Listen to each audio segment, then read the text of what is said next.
is the moment you've all been waiting for. It all culminates with this. Grand finals just ahead of us. It is Championship Sunday here in Elite Classic 3, one and all. Welcome back to the channel for the final day of this phenomenal tournament. Of course, KP joined by me, Lydical on the other side of the ponds. I mean, I guess is Atlantic meant to be the background you've got there? Is that what's splitting us apart? No, I'm just like still the islands connoisseur that I'm always is. And I guess I haven't downloaded the new wallpapers for the new civs, so you just gotta stick with the war chunks in the background. Yeah, I'm disappointed, mate. I can't see like a bunch of pilgrims transforming into boats in the background, so we'll just have to see if we can make doing this series, because we've got to start the day off with someone to warm people up. We've got to find some entertainment. I have been promised, at least by one party, that they're going to maybe attempt some meme strategies here, because we have got the deciding game between CSO and Beastie as to who will be the third member standing just on the edge of that podium when the tournament finishes. Best of 5 to start with Baldland, Carmel, Frisian Marshes, Dry Arabia, and Sacred Grove. I'm looking at the civs here, KP. As you said, you know, third place matches are always a little weird because at the end of the day, it doesn't feel the same as still playing in the main bracket. There's something to fight for, which is nice, but you cannot get all the way to the end, and I think that kind of changes your attitude towards the set. Yeah, it's like, it's a little bit more money, but the reality is, oh, wow, you finished fourth for third. Who cares? You're still X-place loser, right? Like, for these guys, they're trying to be the best they can. I guess for, like, CSO, it is a nice accolade because it would be a new highest rank for him in S tier. I think that's been the ongoing story of these playoffs, is each and every time he takes someone out, you're like, oh my god, it's a new best performance, similar to what we saw for Anatand in the first EGC event of the year. Yeah, I was gonna say that. I think the storyline here is that CSO really came into this event as one of the, one of the players that was expected to compete, put up some good show, but I don't think a lot of us expected him to make it into the top 4. And for him, this is a huge opportunity. I love players when they come over from team games and they really start showing their skills in 1v1s. He definitely has a very strong team game background, and he's been around for a long, long time. Yeah. It's... Oh, sorry, go ahead. Yeah, I was just going to say, he was around for a long time, and he's always been competing, but he never really managed to crack that top 8, top 4. And I got to say, he has definitely set his best record so far. I'm just looking at his logs from the past. Really, it's hard to even find a top 8, let alone a top 4. No, and CSO's maybe had that issue of like consistency with time commitment, compared to people like Louis MT that I think start that full-time grind. I think CSO is maybe more on the fence for a little bit with other things distracting him, but he really has doubled down in the last few months, and it's paid dividends, man. Even though it's not going to be him thrusting his first trophy, I think he definitely left an imprint on people's minds. That series against B was absolutely wild. The way that he managed to dismantle Anatand 4-2 as well. But then even when you look at the end of his group stage, where everything was still to play for, we have to remember that when you look at groups, it came down to what felt like it was going to be him or Wham, right? Lucifron was slightly in the running, but he needed to annihilate him. And then if you remember, there was that series, we got to, I believe it was the deciding game on Dry Arabia, where everything looked like it was going the way of Lucifron, and then CSO, by some miracle, pulls that Iobid out of the bag in the late game, and that pretty much consolidates him, guarantees he can get through, demoralizes anyone else's hopes, and all of a sudden, all we can talk about, what's on the edge of our lips, time and time again, week and week again, is CSO. So, big props to him, and I'm always a fan of this. I hate European domination because I feel like, being a European, I think even though Brexit happened, we're still European. It's like... That's your opinion. I mean, we haven't like drifted off into the Atlantic yet. We technically still are in that continent. But the thing is, it's cool at first when your region's like big enough, like thump, yep. But it gets tedious. It gets repetitive. You want to see other people doing well. That's why it's been so refreshing to see Puppet and Wham rising up, especially towards the end of 2024. Now we get into early 2025, and already we're constantly talking about the Chinese kids, CSO and Louis.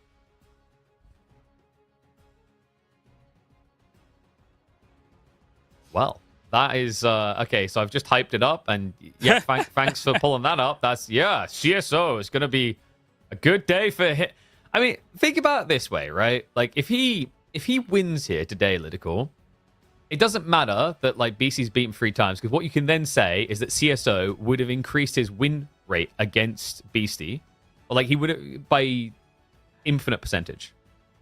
Yeah, this is a tricky stat though, KP, because this is a historical stat, and as we've discussed, CSO hasn't really been competing in that top 4, top 8 category for a while. You have to give some of this to CSO in a sense that the 2 games he won against Beastie was a 3-2 loss in a group stage. So the most recent set they've played, that was a 3-2 win for Beastie. I think this series and this matchup, as they are right now, is a lot more balanced than what these numbers would actually indicate.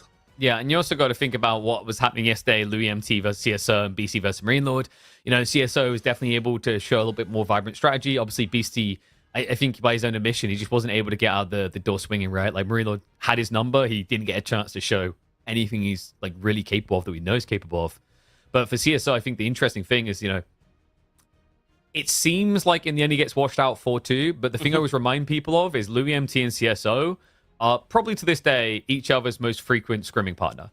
So it's kind of like when you watch Lucifer and Vortex, where you're like, oh yeah, maybe this is going to go the full 7 games. The reality check is that it can just as easily be a 4-0 because they know each other's strategies inside and out. So yeah, I'm interested to see what CSO can do here.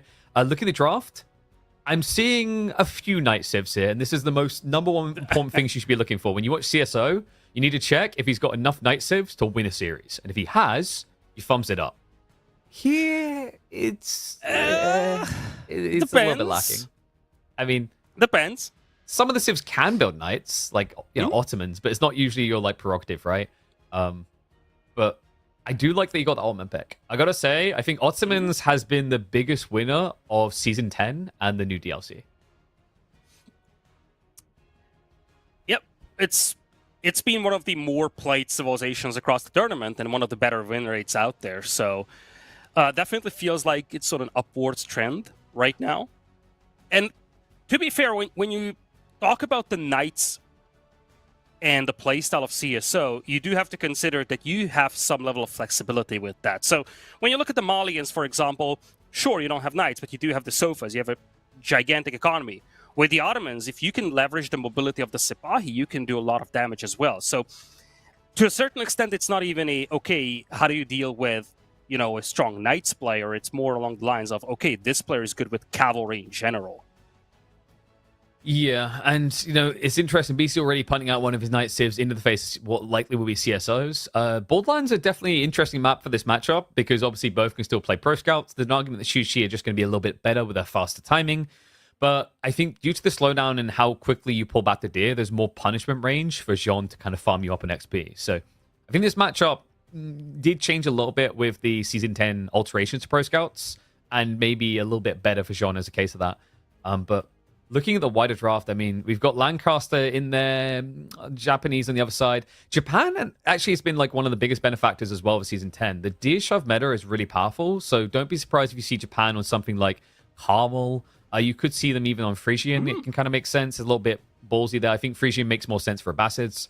But some as simple as Dry Arabia. Like, I've seen plenty of players just win because of how efficient that Japanese Rax is. Like, it's kind of crazy because what it also done is while you shove deer in, it allowed you to then go back to the Kura Storehouse meta because Coca Township sucks if you just went Rax, right? Like, think about that situation where you've built the stables and you know your opponent's going to count the stables and then you build another stables. Wait, sorry, that's French gameplay. But like, you know, for other civs, you don't usually want to lean that way.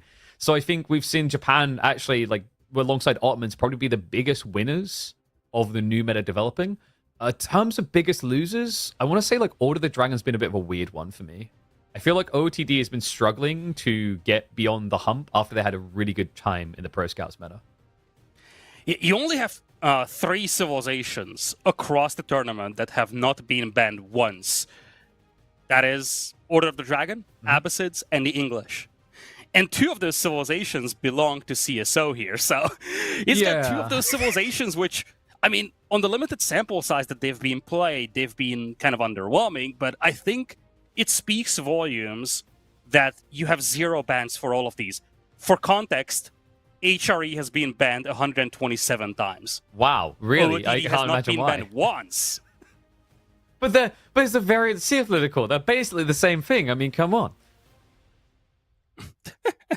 Yeah, it's a weird one with like HRE. I'm a little bit surprised we still haven't got a nerf. I hope eventually we just see the nerf be march and drills doesn't apply to range units. I think that would be a good start to just get them back aligned with others. But yeah, like this banning phase is pretty logical at the moment. The Japanese ban is maybe a little bit more funky, but I think players have been valuing it weirdly on Carmel. A little bit surprising because I think on Carmel, you really want to lean to civs that have an alternate form of getting gold reliably.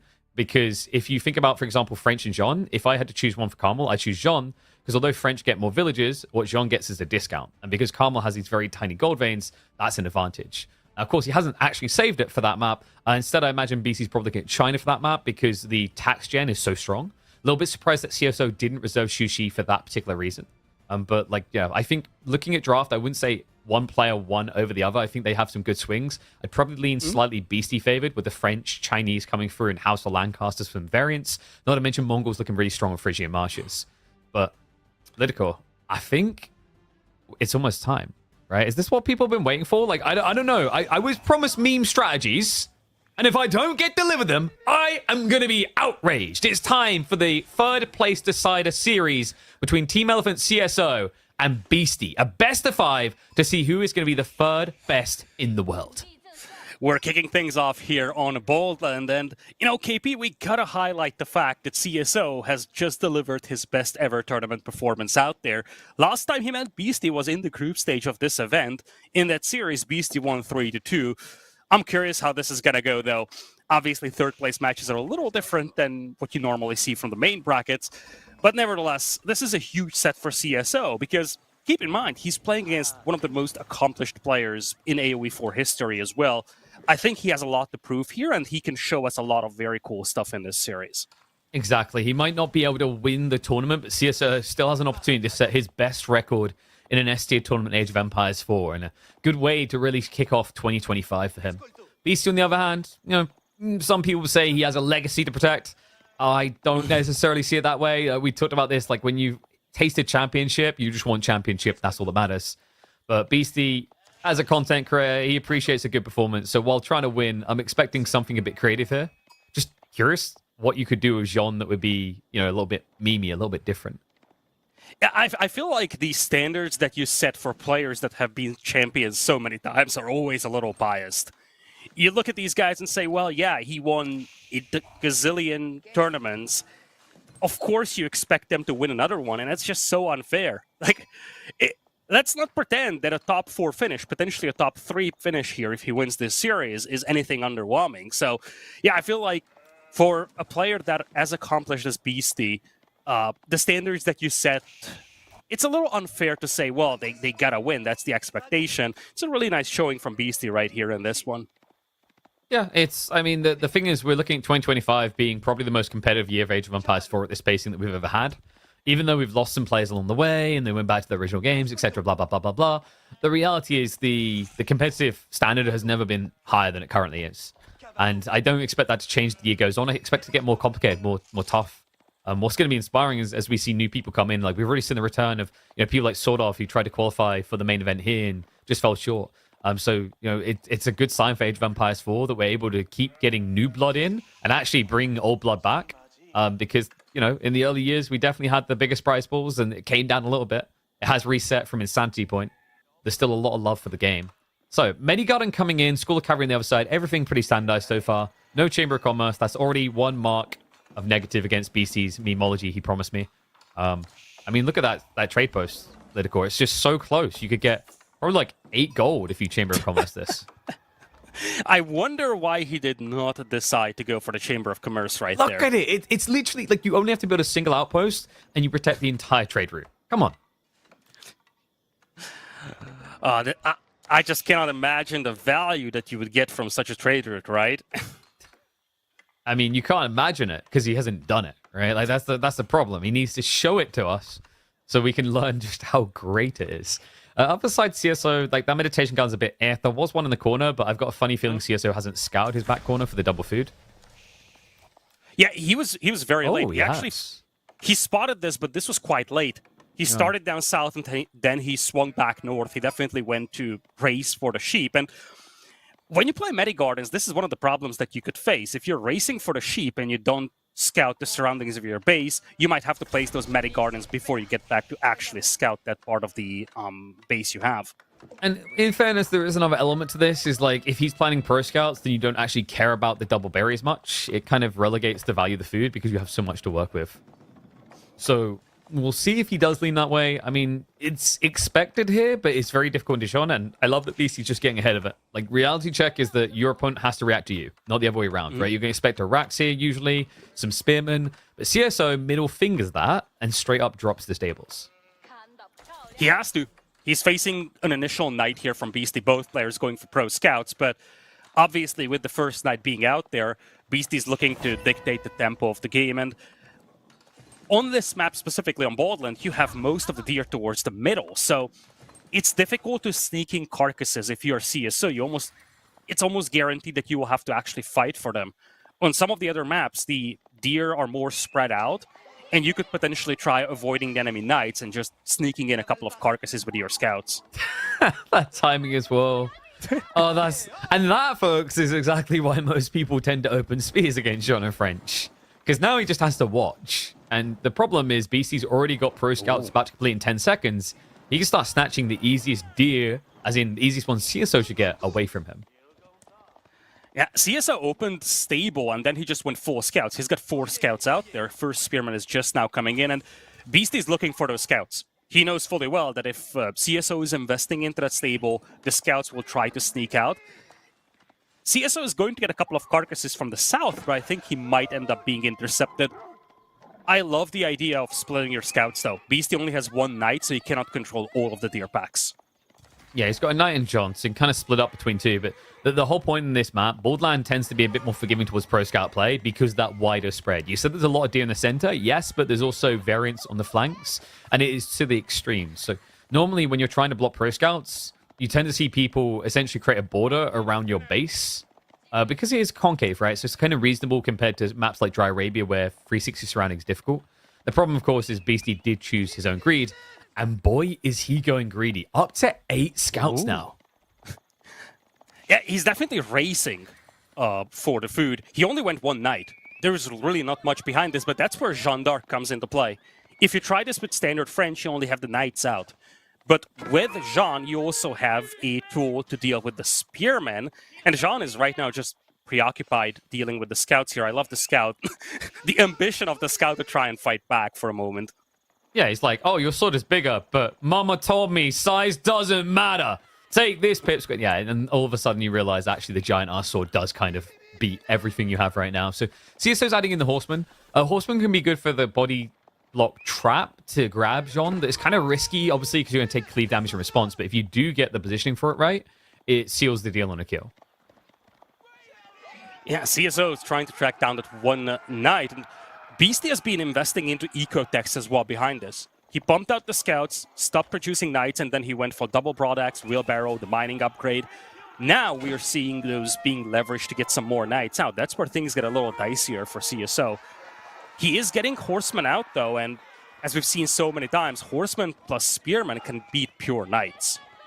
Yeah, it's all about the way you take those early engagements, because, of course, we're talking about snowball-oriented matchup here. Now, it's really important the Beast tries to minimize the damage he takes and maximizes the output. Beautifully done there. Full priority goes onto a single knight. Micro, a little bit off there from Beastie, though. Doesn't actually get him out in the end. So, does get a little bit of XP, but ended up being, what, 2 spears for 1 knight? Obviously, some of these spears are close to death, and the thing is, you can't just balance this as an equal resource trade, being a good thing or a bad thing, right? You always have to remember that Jean XP is an additional resource. Yeah, speaking of resources, CSO is piling up res for a Castle Age, though, and we talked about him loving to play with knights. Rushing Castle here, you already have the stables up. You could supervise that stable to start pumping out Lancers. He's definitely looking for a Castle Age here. Yeah, and the thing to keep in mind here is actually, like, once you scale knights, Shushi with Dali horses can contest the knights of French, because obviously they get their little bonus damage after a charge, but in a prolonged engagement, Shushi are going to be better for the clubbing. So it becomes an absolute micro battle where if you ever try to just A-click a no-brain into Shushi, they end up winning. It's going to be Shaolin Monastery. Now, that's a little bit surprising here. Normally, when you're against civs that are spamming knights, the Mountlu Academy is more desirable, even more so because CSO's kind of been struggling to get as many deer back as he would have liked. So the extra food off of tax gen would have went a long way. Yeah, I agree with you, but I love the rush for the relics here. I think he's playing 1TC and he's going to try to play Knights. It's a 1TC versus 1TC game. Under such circumstances, being able to pick up the initial relics and get a sudden boost to your eco is so valuable. Big push on the gold mine, though, more than enough Spearmen to repel this. Yeah, it feels a little bit underwhelming. Beastie at this point just needs to kind of play for the majority of the deer and then shadow the tech up. Luckily for him, of course, CSO is not going to be super greedy about this and just rush onto the Shaolin Monks. He's going to kick off the Lancers. What a shock. CSO building Knights when he can. Importantly, he also has 10 spears, and he's actually prioritizing the veterancy on them. So even though he is going to play Knight-Lancer matchups, he still has the supporting power of these spears, and that makes it difficult for Beastie to hit this gold mine. Beastie has been trying to get some raids going, so far unsuccessful thanks to these spearmen. I wonder if Beastie... Whoa? Okay. Like, so this is... Caster Curse? I don't know what those spearmen are drinking, but I want some of it. Apparently getting inebriated pretty quick, whatever it is. Knights get a good little trade there. So the interesting thing here is, with you being so delayed in the age up and your knight count not being that large, I kind of wouldn't be surprised if Beastie just plays Guildhall, plays for the later game. Then again, Beastie has been kind of mounting a reputation with Jean and French as an overly aggressive player at the moment.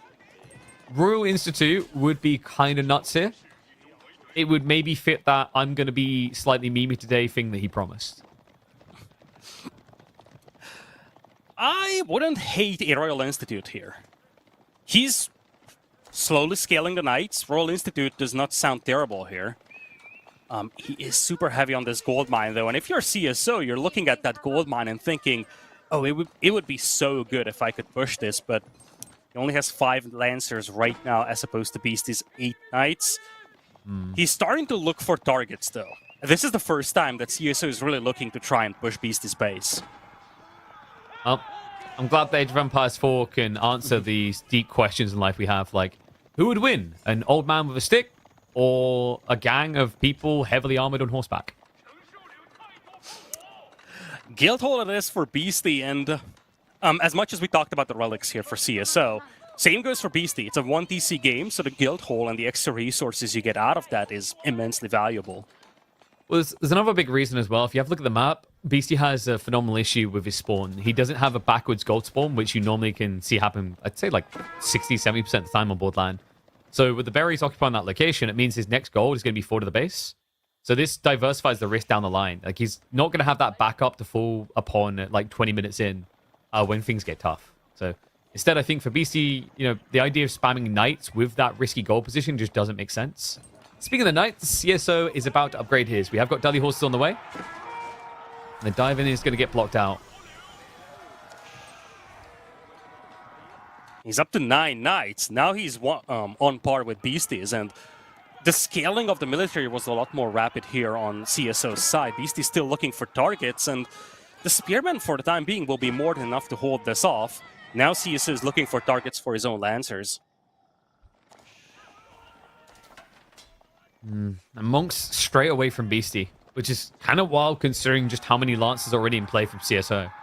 So I think Beastie might just try to take a slower approach to this, maybe capture 1 or 2 relics. The problem is there's not really many relics left on the map. CSO has already banked 2 of them.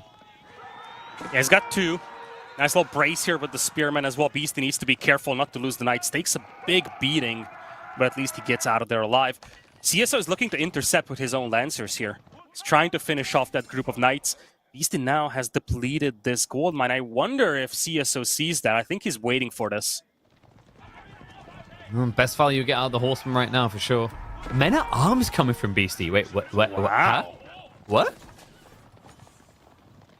Interesting. Okay, so the arbitrary make more sense. But why Men at Arms over Spears here? I guess maybe he thinks... Oh, go ahead. He does have a bunch of spears out there, and he's making crossbows too, but it's definitely a weird choice. Well, that's the thing. I'm wondering why would you diversify into Men at Arms and not just stick spears? Maybe he's expecting CSO to counter him. Like, Shushi can do really well off of repeated crossbows. But it's almost like Beastie's forgotten who he's up against here. This guy's not going to build things with 2 legs. CSO loves things with 4 legs. But the guy sitting on the horse has 2 legs, KP, so that argument does not hold up. No, it's 4 legs plus.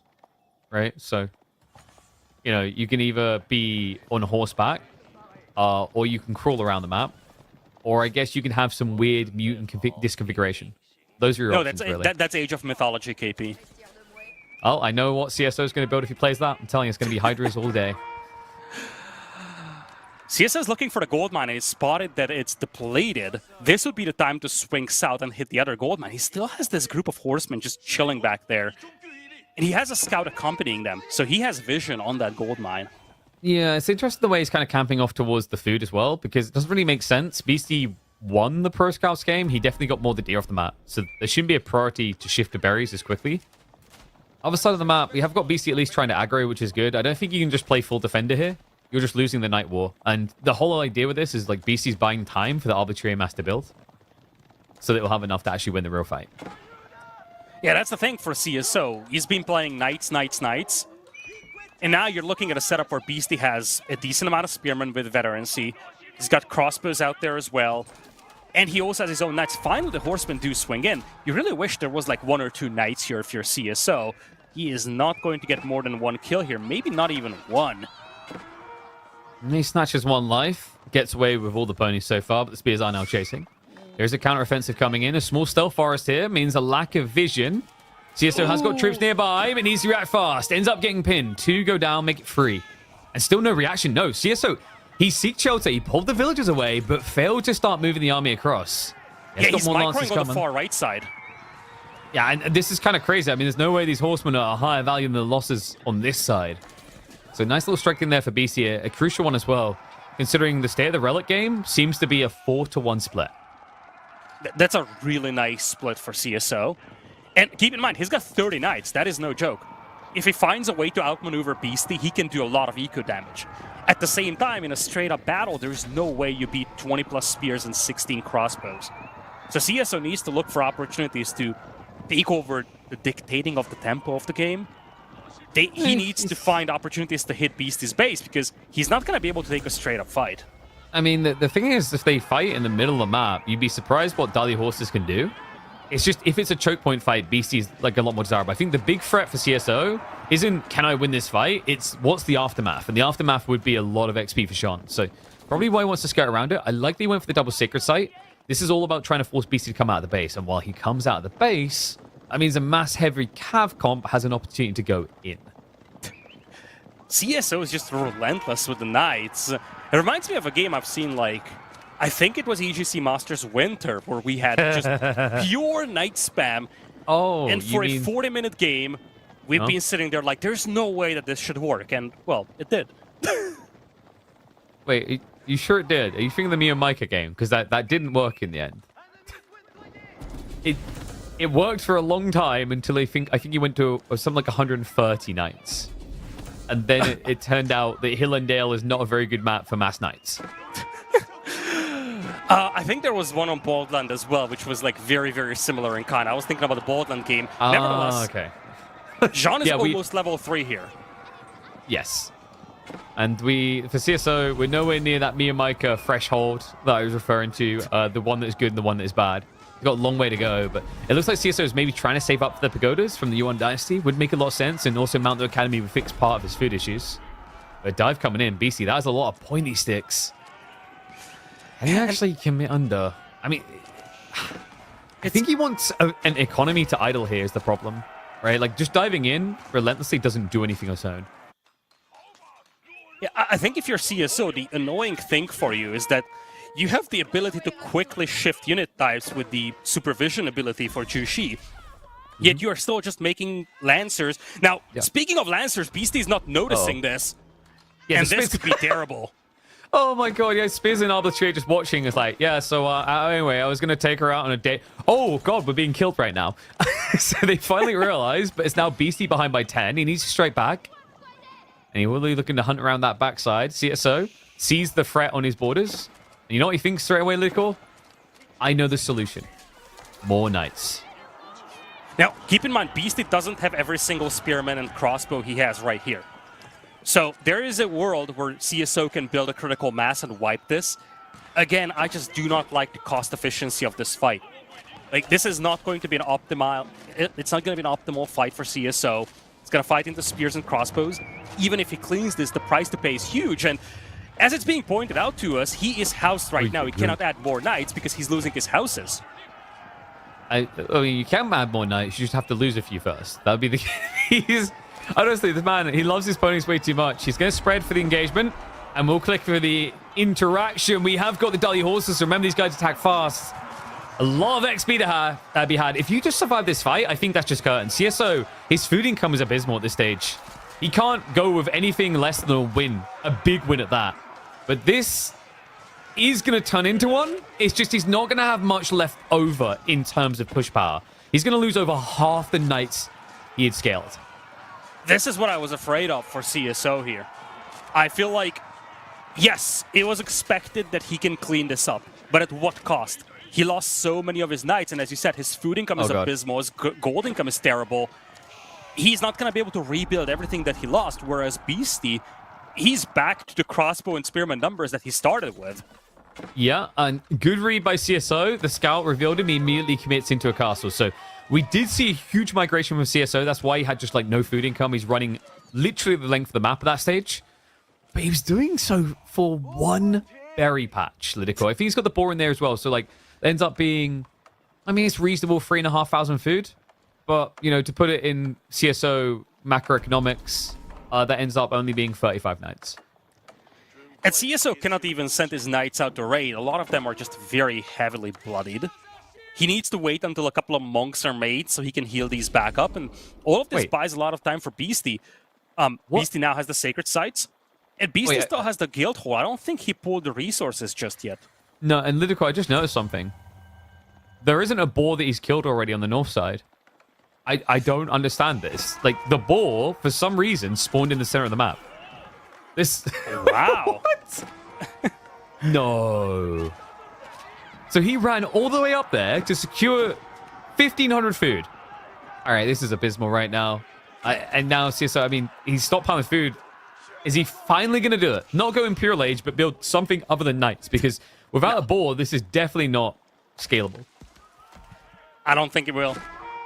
How is the guild hall looking for Beast? I think that's the big question. Because at this point, we're getting to that critical timing. Oh boy. Beastie can buy Imperial. Yeah, and there's a perfect place to drop it on a boar in the center of the map. The Red Palace would just secure both sacred sites. At this point, CSO, I mean, I think he knows that he needs something like pagodas to kind of inflate him a little bit, but if you build Yuan here, you die. So, pretty much no good choices to be made here, if I'm being honest with you. Yeah, I gotta agree with you. He needs to scale his farm transition, and that's going to take time. He has 17 knights. He basically needs a Hail Mary where he wipes half of Beastie's eco. Beastie just pulled the food. He's going to click Imperial in a moment, and I see a lot of blue dots moving towards the middle. Yep, Red Palace. Interesting spot. He isn't dropping it between the sacred sites. He just wants to secure the large gold. Yeah, it's like it's a little bit too wide to secure both once. But, like, you know, in fairness to CSO, I'm kind of on the side on this one, right? Like, this was looking really good, interesting game when they were just all building melee. But CSO, like, he watched. Beastie went into Arbitrary, now goes into Red Palace. CSO's like, attacking someone from range is dishonorable, Lidico, okay? If you cannot get their blood on you, if you cannot feel their breath as they heavily breathe as you clash, is it really an honorable duel? So oh wait, no, he's building range units. Okay, anyway, everyone's a coward, and Palace is going to be going up. Doesn't matter, wins do, KP. I mean, it might have been a good idea to have found this lack of care for honor a little bit earlier in the game for CSO. Oy, oy, oy. Okay, here's an idea. If we just, like, build and cancel castles regularly enough, maybe we can crash Beastie's PC.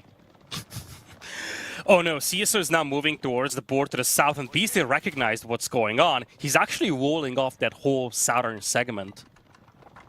For now, it's the berries, but I think the real price here for CSO is the boar. I'm surprised he's actually dropping the cost on the berries. If you're going south, might as well go all the way to the boar. But think about it. He can just cancel it a million times and crash BC's PC. Like, I'm telling you, that's the win strategy here. He has got enough, basically, for a second keep through Meditation Garden in 2 more minutes, so it's not that big of a deal to drop it here. He knows there's an army coming much bigger than his own. But the problem is, China, they focused so much on learning how to use guns, they didn't think that machine guns might have been better. Red Palace, this is not. So although it's threatening enough to scare Beastie away, it's not likely you're going to be able to hang here for long. In fact, I think if Beastie really wanted, he could just drop a workshop and build like double treb. And Knights are looking for the villagers here, but you cannot push into the Red Palace, that's the thing. The best spot to hit is that gold mine, so many villagers just clumped up together. But at the same time, there's no way you survive under that Red Palace. He's setting up something in the north side, right? Like, maybe we just build a bunch of rams at the northern TC, and then like Beastie doesn't see us, and we use this area after we've eaten the berries, because berries are clearly very important to him, considering his castle drops on them. Then maybe we just like ram rush in and pray. I like the second TC addition. CSO, if he legitimately wants to turn this game around, he needs to find a way to drag things out and just get some sort of a footing. He's slowly scaling up his food eco, but he's still so far away. And keep in mind, he's an age behind. Now, there's a caveat. Beastie's got no food income. Nothing whatsoever. And this is going to slow Beastie down a little. No, don't be silly. He's in age 4. You don't need food anymore, Lidicor. You can just build mech, okay? Wood and gold is good enough. Fair. Let the siege begin. I love this monk just inspiring the guy. Fire, my brave warrior. Yeah, let me rejuvenate your health bar. Like, you can't die that easy. Oh, wait, they actually have cavalry. So, yeah, that was a little bit annoying on the out of time, though. I mean, Beastie, it barely cost him anything to go up there. I think one of them was a free spawn Jones champion anyway. This timer is down to 5 minutes, which means we are exactly 5 minutes and 10 seconds. Wait, no. 5 minutes and 2 seconds away from a GG. Temple of the Sun on the way. CSO is not giving in. He's trying to get back up to Imperial. With the walls up, it's just impossible for him to hit Beastie's eco, and it's just so challenging for him to find ways back into this game. This hurts me every time I see it. Shushi's library is like tough to justify Ludicor. In fairness, CSO has got a lot of gold, but like the techs in there also cost food, and food is not looking good for him. The biggest problem with Shushi's library is by the time you're finished getting all your elite techs, i.e. you're in a position where you want to use the library, you usually can afford it again. I guess in this game, CSO probably will never be able to afford it again. Oh, no. And it has been discovered. Oh, God. There we go. Wow. Look at that. Even quicker than the 5 minutes prediction.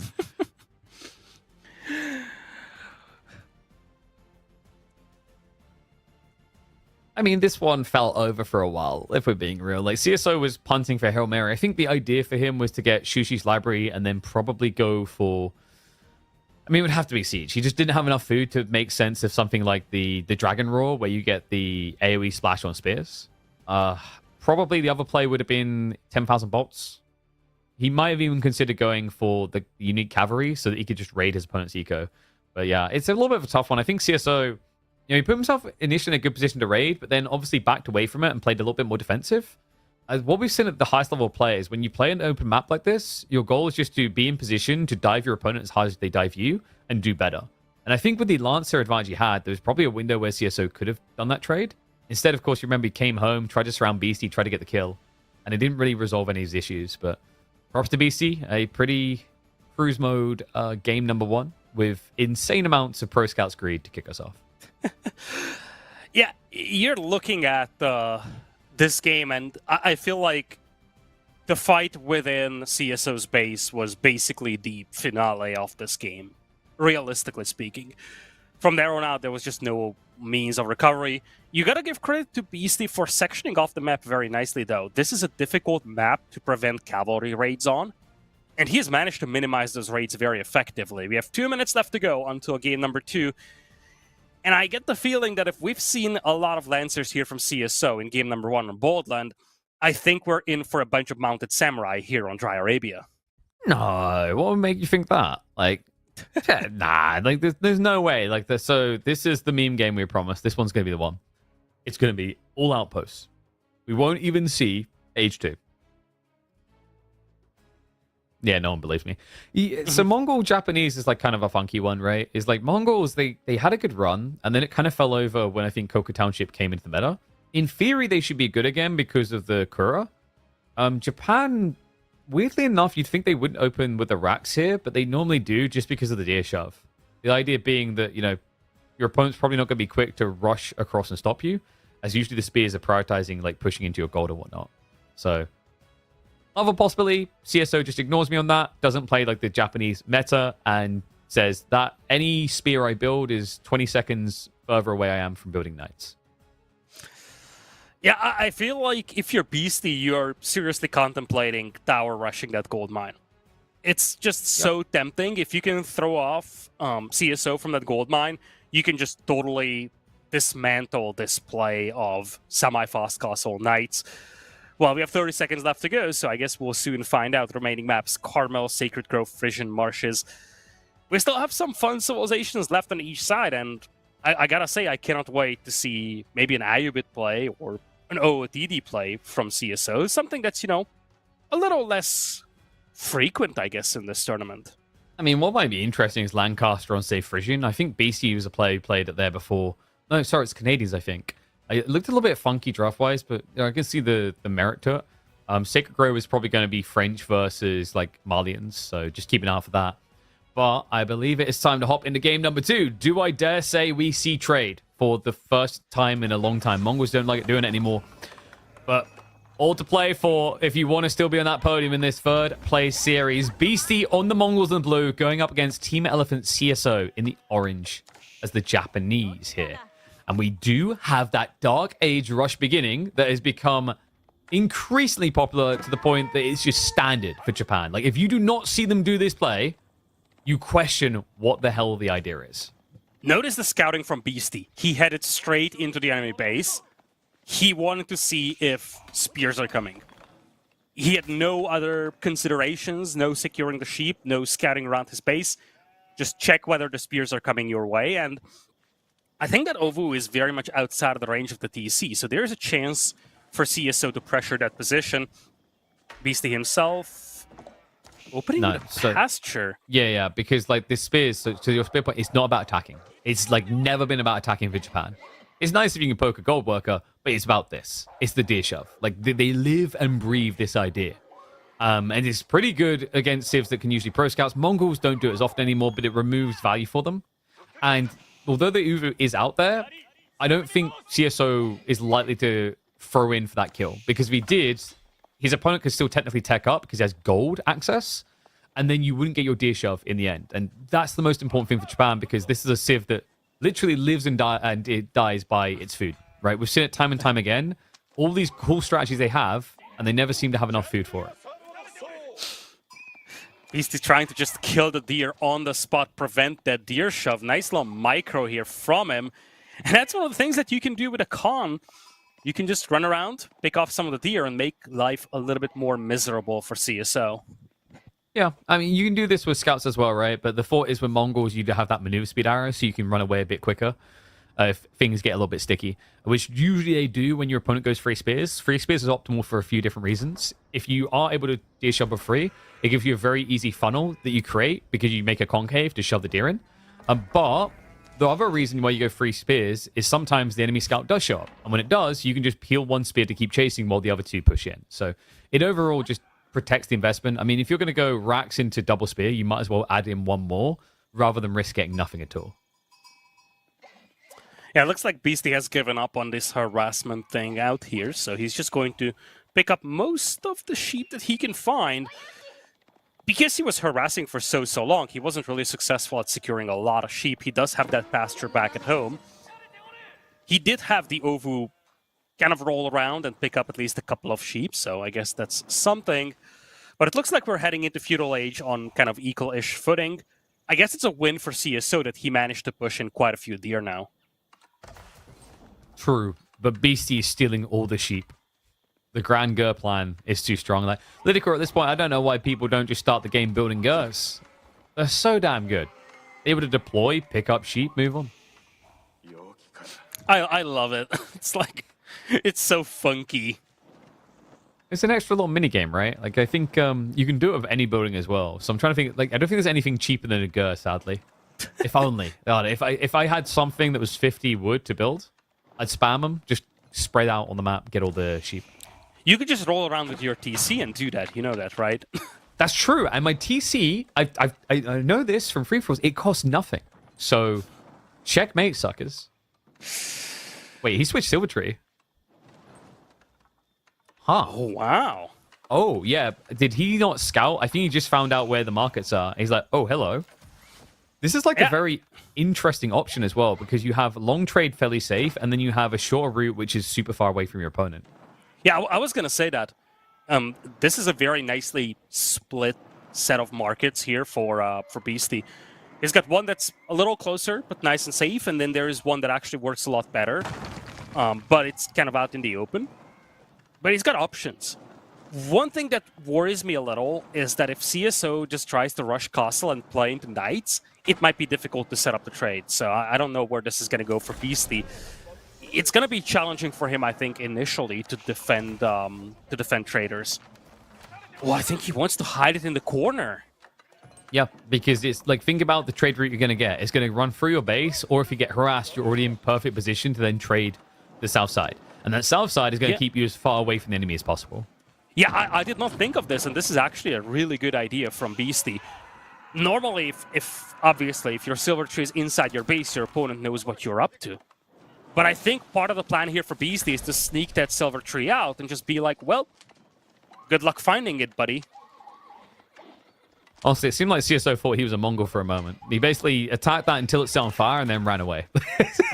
The hang around didn't really achieve much more. I think he was hoping to have a little bit more time alone with the Uvu before the archers arrived. So, opening archer range, though, I don't know if BC wants to stick to it. Normally, when you go for Silver Tree, that opens the door to Magadai. Magadai is great for field control. One tricky part here is, like, there's nothing on the field to control. It is just a raw, fast castle build, and if you don't have any pressure, it means that CSO doesn't even have to waste resources on defenses. Yeah, CSO is just rushing Castle Age straight away here. There's nothing, not even the hardened upgrade for the Spearman. This is a straight rush towards a castle. Beast is actually thinking about using the market that's further away. He's just running through the map.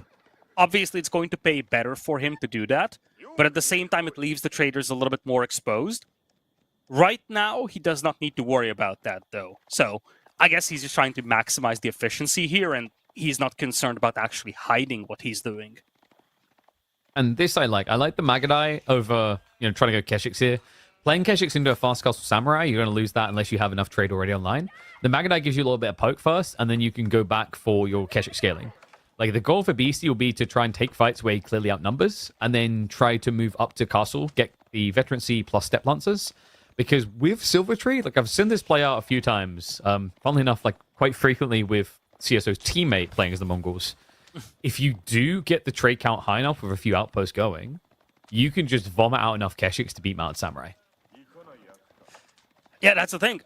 One thing that people forget about the Keshiks is that they heal as they fight. So as long as you micro your units appropriately and you get the weak ones away from the fight, you can slowly wear down the Mounted Samurai. And do keep in mind, when you rush castle like this, especially as long as you don't have a lot of relics as the Japanese, flooding Mounted Samurai is difficult. It's very taxing on your economy. You cannot really sustain massive casualties. The whole idea is that you get to Castle Age, you get the Mounted Samurai buff, and then that allows you to secure additional relics and just dictate the tempo of the game, hit the enemy eco. If you cannot do that, fighting straight into Keshiks is not necessarily sustainable. One thing that sucks about playing Japan against Mongols is how you just can't set up your houses to efficiently take the berries. Like, you saw it there with the Kura storehouse. It's a creative placement from CSO to essentially allow them to gather berries as well. But normally what Japanese players do is they just layer all the housing around the berries for efficient drop-off. But he knew that would lead to, like, burn down. So hasn't been able to be truly efficient with that. Obviously didn't care too much because he still does have the deer. And we are going to get the standard opening into stables. What a shocker. I never could have seen this coming from CSO. Classic floating gate, Mounted Samurai, business as usual for the Mongols. Beast is not too far away in terms of clicking up the Castle Age, though. He went out, he takes the deer. He's got traders getting back from the market with gold.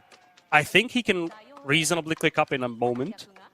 And at the same time, he's got some Mangadai harassing all of these farmers. A lot of these farms are being shut down right now thanks to this one Khan and, of course, the two Mangadai. Yeah, there are cons and can'ts in this. And right now, CSO can't seem to actually gather from the next resource he'd like to. So, opening Mountain Samurai is kind of okay here. there are already going to be care sheets to kind of contest you in high numbers. The problem as well is also Magadai can strip you of that deflective armor that's very strong in the entrance. You know what's even more awkward is like when you want to produce Mount Samurai and like your Shinto priest decides he got the day off because it's a national holiday. Is it the national holiday though? Yeah, it is. Is a I'm not coming to work day. It's a very popular holiday throughout the world.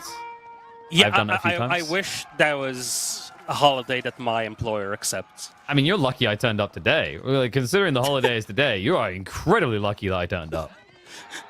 You can still leave. Okay, bye. All right, fellas. Solo cast coming in. KP just deciding to take the day off. I mean, it is a Sunday, you know? Like, I got to go to church and everything. Nah, that's a joke. I'd never attempt to enter a church. I'm still worried I'd spontaneously combust. So, looks like he's able to defend the gold. It is just going to be Mount Samurai still, but, like, the problem right now is, you know, CSO, he really screwed his timing there with the fail to drop Shinto for about, like, what, minute and a half? He could have been running out for relics already, which would have been a big deal considering, like, gold gen is critical to this build success. The thing that worries me for CSO is, in this setup, you have to be the one dictating the tempo of the game. Let's see where he's at. He's at 4 mounted samurai, 2 more coming in. He's pinned inside his base. At the same time, Beastie is now aging with a coral tie. Beastie's got 7 Keshik, a bunch of spears as well. You feel like once Beastie gets the Castle Age, he has a definitive advantage over CSO, and that's worrisome.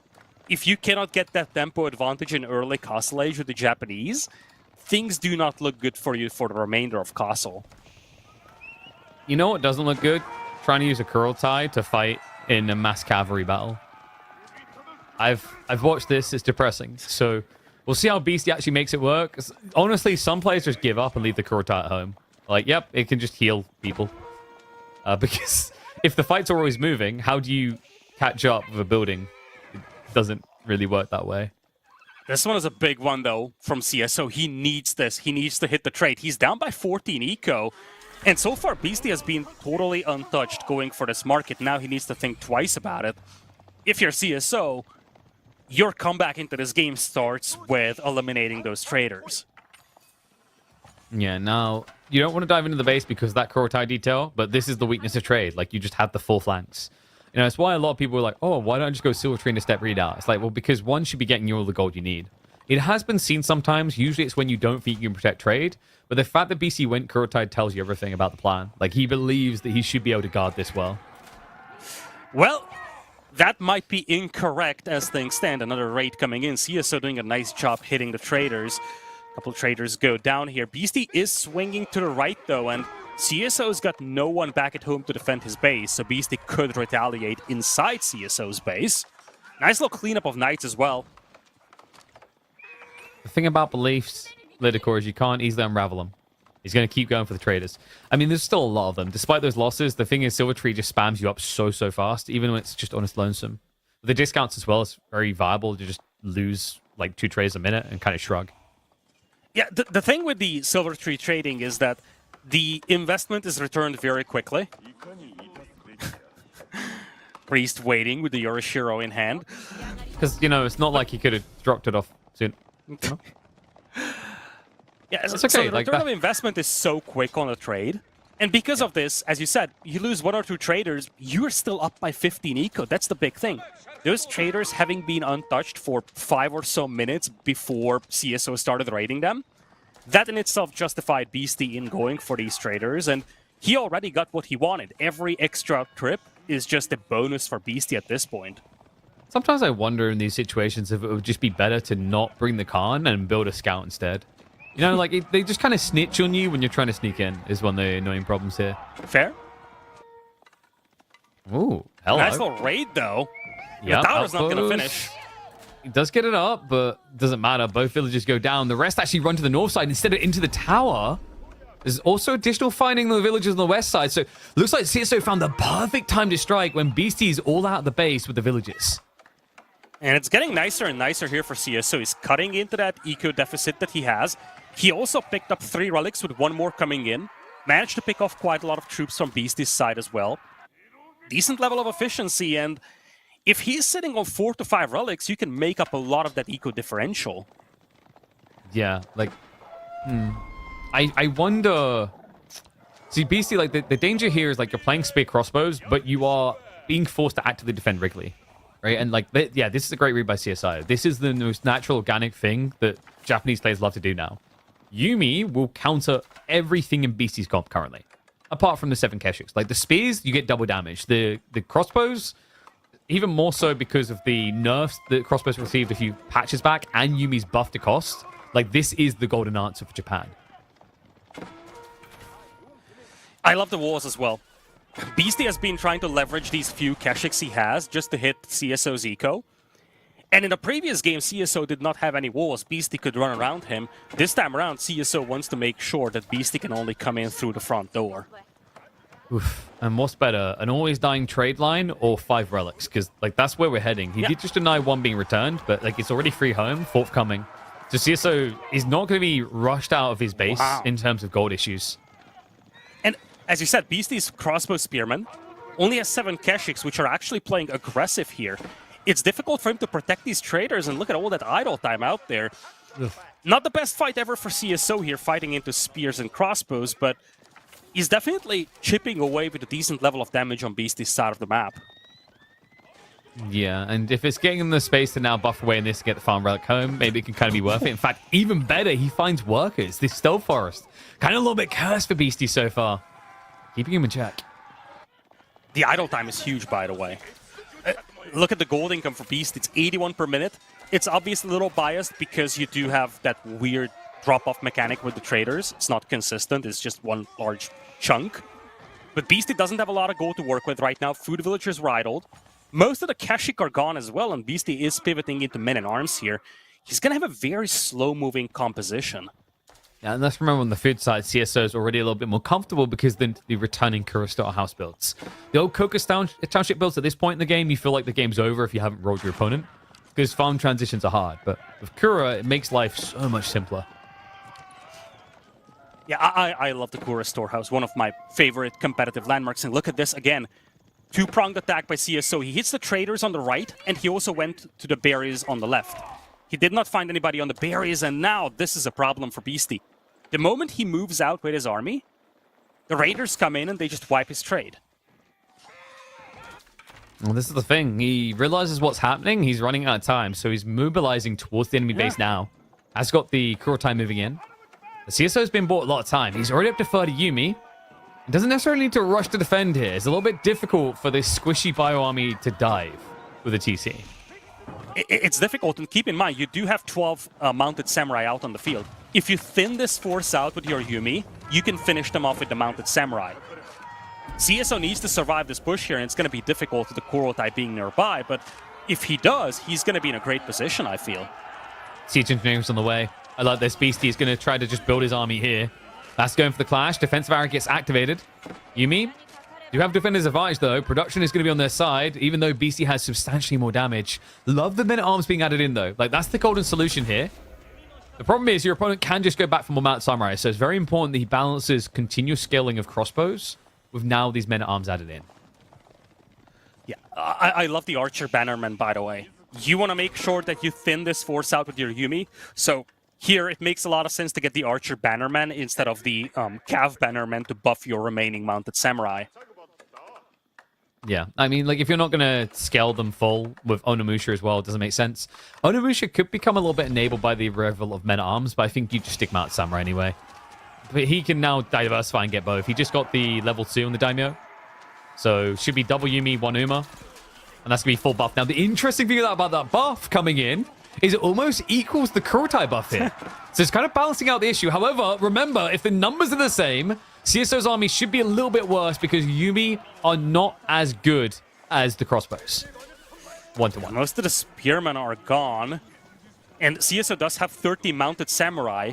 They're fully loaded with the deflective armor, full HP. He's just waiting for this fight. He needs a good fight here, though, because Beastie's back on the trading train once again. Yeah, and good read by Beastie. He researched Yam Network. He's going to move up and set up the outpost to kite. And he took the fight at the perfect moment there. Basically edged the Kurotai before being pushed out, counterattacks. Like, he's just trying to maximize the range of punishment, because if you fight CSO in his base, you can start the engagement, he'll disengage, and then you no longer have a buff. And you've, like, dove TC, right? Taking additional damage. So, great read there by Beastie. We do still have the Mountain Samurai trying to be a nuisance, but honestly, much less so than they were previously. Like, the eco lead is starting to scale against CSI. That's the problem here for CSO. He once again needs to find a way to hit the trade because he has not been able to for the last few minutes. Now takes the fight. He does not have his own buff, whereas Beastie does, and I don't know about this fight. It feels a little premature, and now CSO's army is falling apart. Yeah, and he's way too focused on micro here. Look at the macro. Huge reserves here that could be spent. And he knows what he wants to build. It's not like, you know, CSO is going to stop building knights. That's not in his character. It's just he's so distracted in these engagements, he's not regularly pumping additional troops. And now this is looking better and better for Beastie. His trade is once again untouched, and the sheer power of his economy is so much better. And as you said at the beginning, when it comes to cavalry versus cavalry battles, the Kurotai is just so bad. But now we have this straight-up direct battle in front of CSO's base. This is the situation in which the Kurotai is the best. Yeah, and this is crazy. Like, CSO's in a, I think, almost a perfect position, I'd say, to switch over now to Horseman Onimusha. It's actually, like, about the same cost overall if you think about it, because Mount Samurai is so expensive. And that would counteract everything that Beastie's doing. But instead, he's going to choose to age up. This has to be a Castle of the Crow. I feel like if you don't, you die to this timing.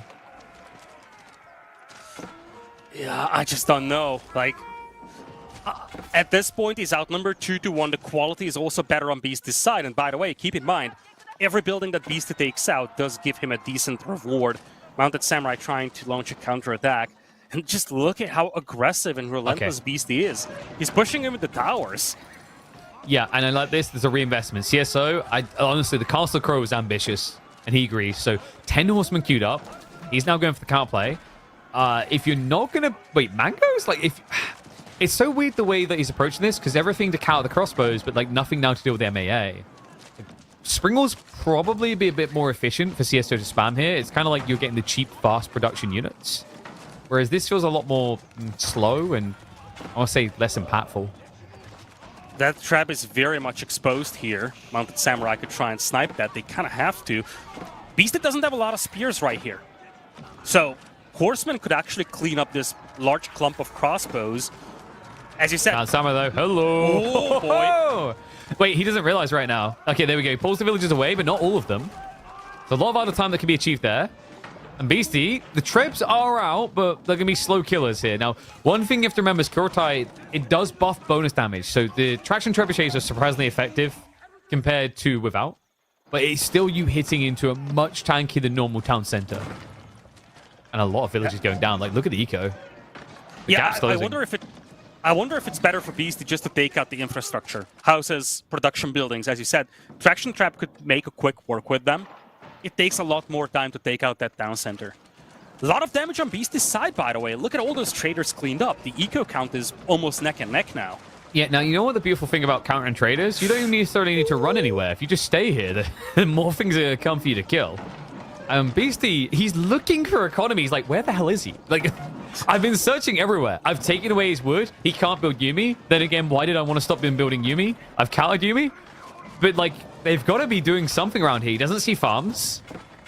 We can see that there's a huge shift towards the south side of the map from CSO. Food is running out soon, though. And that's a big problem for him here, because it looks like he is about to trigger a tech up. And then what? Like, you won't have food to build anything. He's moving towards the hunt to the north, and he does have the farms as well, but I agree with you. He's flirting with the idea of clicking up. He needs to survive this push. If he does, his position is once again pretty good. The ecos are very much comparable at this point, do keep in mind. CSO has all those relics out there. Trip Mango could be a saving grace, but you need a TC to protect, and that is now gone. Able to blitz it down with the 5 traction trebuchets. A second TC now coming up from CSO, so I guess he's leaning on the Castle of the Crow to save him. Kurotai is down to half HP, so the Mango Seas plus the traction trebs. Yeah, he's bringing in a trap to take out the Kurotai and the towers. Yeah, so he wants the Yamura gone so that he doesn't just get dove easily. The Kurotai is going to either need repairing or removing soon. It's getting low. Oh, that's a beautiful mango This is a... Wait, no, CSO has to go. This is it. Because CSO, like, if he's going to build the Castle Crow, he needs to build it faster. That's 2 landmarks down. One more to go. And this is it. It's going to be a landmark victory. CSO has to pull the villages to try and keep it alive. But it's too little and too late. Oh, man. I think he recognized it too late. I was watching this and I did not realize just out of the sudden how close that landmark snipe is. Every single landmark was right next to one another, and the TC gone. You take out the Kura storehouse, and then wait a minute, the floating gate is right next to these. By the time CSO realized, it was just too late, and Beastie just straight up sniped the landmarks. Yeah, well, that's the thing. Once the TC is gone, like, BC's thought process is like, okay, I think he might be teching, and we could see CSO was trying to edge towards it, just didn't have the food. But then BC's thought is simple. Okay, if he does tech, I've already taken out the TC. He's going to have to be able to cast the Crow, so there's no eco upside. He's just down. And I'm going to kill the other landmarks, the farms as well, so we have no food. You know, in worst case scenario, I just move a little bit deeper, and with the same trebuchets that delete the TC, delete the final landmark. So yeah, just a pretty clean, easy execution in the end. I mean, CSO, it's unfortunate for him, man. I think he played the raids really well, but you can't fault Beastie. He just read the timing perfectly to send it down the center. Didn't dally around too much. You know, he got hit a few times where I think he realized with his crossbows and spears, like, what the hell am I doing? Like, I'm just chasing after him and never catching him. And once he realized that, he showed just how good Kurotai is for these all-in maneuvers. The thing is, and this has been the theme in Age of Empires 4 for the last few years, eco-heavy plays seem to dominate more aggro plays because players have found ways to preserve that eco so frequently, and we've seen an instance of that right here as well. The raids were awesome by CSO when they were happening, but the moment that the raids have ceased, Beastie was able to leverage all those traders and just outmuscle his opponent. For a moment before the highlights, we could have seen the stats. There was like a 4,000-ish gold advantage for Beastie in that game, despite the fact that CSO had 5 relics. Yeah, and, you know, I'm looking at this next upcoming matchup. We talked about the House of Lancaster pick for Beastie. CSO's gone a little bit more standard with the Abbasas. That's to be expected here. The new Abbasa camel traders are big zoomers. My worry is I feel like Lancaster has a really good counter in playing Yeoman. Also, like, we're talking about a very defensive map, and defensive is the dream for Lancaster. They don't really need much. So really, when you're looking at how this plays out, you've just got to ask the question, like, does trade scale better than Manos? And if this was the old Abbasids, where you got the secondary resource in Feudal Age, I could be convinced. I'm a little bit skeptical about just gold versus food wood scaling. Interesting question, because one of the best ways back in the days to beat the Malians, which kind of built on the same concept of passive resource income, was to trade. Because the idea was that if the Malians play very passive and they just build up their passive resource income, the pastures, the pit mines as well, you build up your trade from the very beginning and you can actually get a much more rapid scaling. So I wonder if that concept works against the manor play here. We do have the Abbasids. And again, we gotta say, Abbasids, they've played a grand total of 8 games in this tournament. 0 bans, 8 plays. So, probably the least play... Actually, it is the least played civilization, if you exclude HRE, which was banned in almost all sets across the tournament. They're a little bit of a funky one, I think, Abbasids, because, like, the thing is that the core of them, they rely on these greedy plays that are trade or TC-oriented. And we're still coming off the back of a Pro Scouts meta where either Pro Scouts are all-in or / Fast Castle is good. And don't get me started on Fast Castle. It's not something ABBA does well either. Like, the Castle Age idea is kind of weird for them. It just feels like it's a worse version of Ibids. So a lot of potential negatives, but Frisian has been a kind map to them before. So I mentioned the trade, but we have to also remember this is a decent map for TC spamming. You can drop them on the fish. You can bolster your economy there.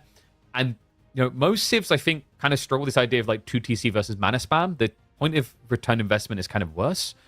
But with Abbasa's discounts through things like Eco Wing and fresh foodstuffs, plus the fact they can build those on the fish, I could see a world in which the ABBA win out. My only issue is, like, looking at the military units. I'm not really sure how your units are going to feel better than Lancasters on average. Yeah, that's a weird question, I feel. I think one of the issues you have with the Abbasids is it's difficult to find premium units to play with. Their core army is actually pretty decent, and they have a lot of nice buffs for their, I guess, cheaper units, the archers, the spearman line. But you are kind of lacking a really nice premium unit that you can leverage. And that is applicable across the game.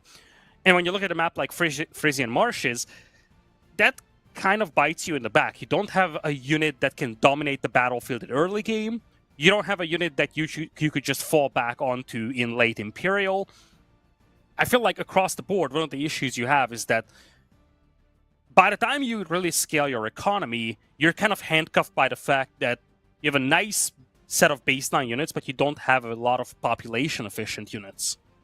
Yeah, well, the thing is with like Abbasis, they can get very pop efficient in the hyper late game, but like scaling camels early on is tricky. I've seen some people make it work. There are certain formats. I think ones where you know your opponent's going cavalry, camel riders are actually underrated. But Lancaster, they just remain very pop efficient over the course of the game, right? As they build these manors, they need less villages overall. We've even heard the memes of like, wow, I can go down to like 60 villages and beat him. Crazy. And still never run out of resources. Then in terms of units, they have some good premium ones. Yeomen have been appropriately nerfed. I think they are a little bit underwhelming in feudal age for their costs, but they scale okay towards castle. And then you've got things like the Earlsguard. I think the Earlsguard are kind of the hidden kings for that civ because of the dagger throws plus the scaling damage. And then, of course, you have the unique techs in the King's College that enable certain other units that would otherwise be trash. Like, even when you think about the trash units like spears, Abbasids have more health, a little bit more range, but the spears of Lancaster enable the damage of other units. So it becomes less about, the efficiency of damage output of that unit and more about its support abilities. So I think, Lancaster, in my eyes, like have a decent amount of tools here that are useful. Some builds are going to feel a little bit weak, so there was a really powerful one around King's College with the Demi-Lancers, where you went for the tech that's called Colorvesses, which is basically heavy maces for horseback units. And that was really good at stopping mirrored fast castle builds. Obviously, against the Bastards, because they have camels, that's a no-no. So likely what we'll see Beastie do is like anchor down, play Yeoman, spears. If he sees trade, he'll wrap for it, because Yeoman are very fast. If not, he'll probably just chill, because Lancaster, and it makes me upset, Lytical, the optimal strategy for Lancaster is to sit there and hum tunes to yourself for the first 15 minutes. Hear me out. What if he rushes his opponent with the Lancaster Castle? They nerfed that. You can't build it in the enemy TC range anymore. I can't imagine why. One thing that could be interesting, though, like if you're genuinely concerned about the trade, you can shut it down with the Lancaster Castle. It would be a very funky way of playing this. And I don't think he's going to do it. But at the same time, it would be... You promised me meme strats. Yeah, but he hasn't memed yet, so I've given up on that. Yeah, he lied to us. This is lies. I mean, here's the thing. It would be the truest memeiest games, Lydia. This is why we need you queuing on the ladder, because I want you to do that to someone, so that finally, for the first time, this, like in the last year, I can see a game where Armored Caravans is really good. Well, just a minute left to go here. Beastie up 2-0. Last time these two have met, it was a 3-2 win for Beastie this time round. So far, it's been a lot smoother. But CSO has been putting up some decent fights. And again, you got to look at this guy and say, wait a minute. Prior to this tournament, not a lot of people would have even expected him to make the playoffs, let alone the top 4. Yeah, I mean... It's a good result for CSO. Like, I don't know if there's any deflation here. Like we said, there's only so much to play for here. I mean, it's more money, so that's always nice. But I think, let's have some fun, boys. Like, I'm trying to think what Lancaster could do that would be hilarious to watch. I want to see Abbey of Kings, Lords of Lancaster, Mass Hobbler, Feudal Age. Thank you. I think that's the most memey you can get. Like, I don't think there's actually more memey that Lancaster has.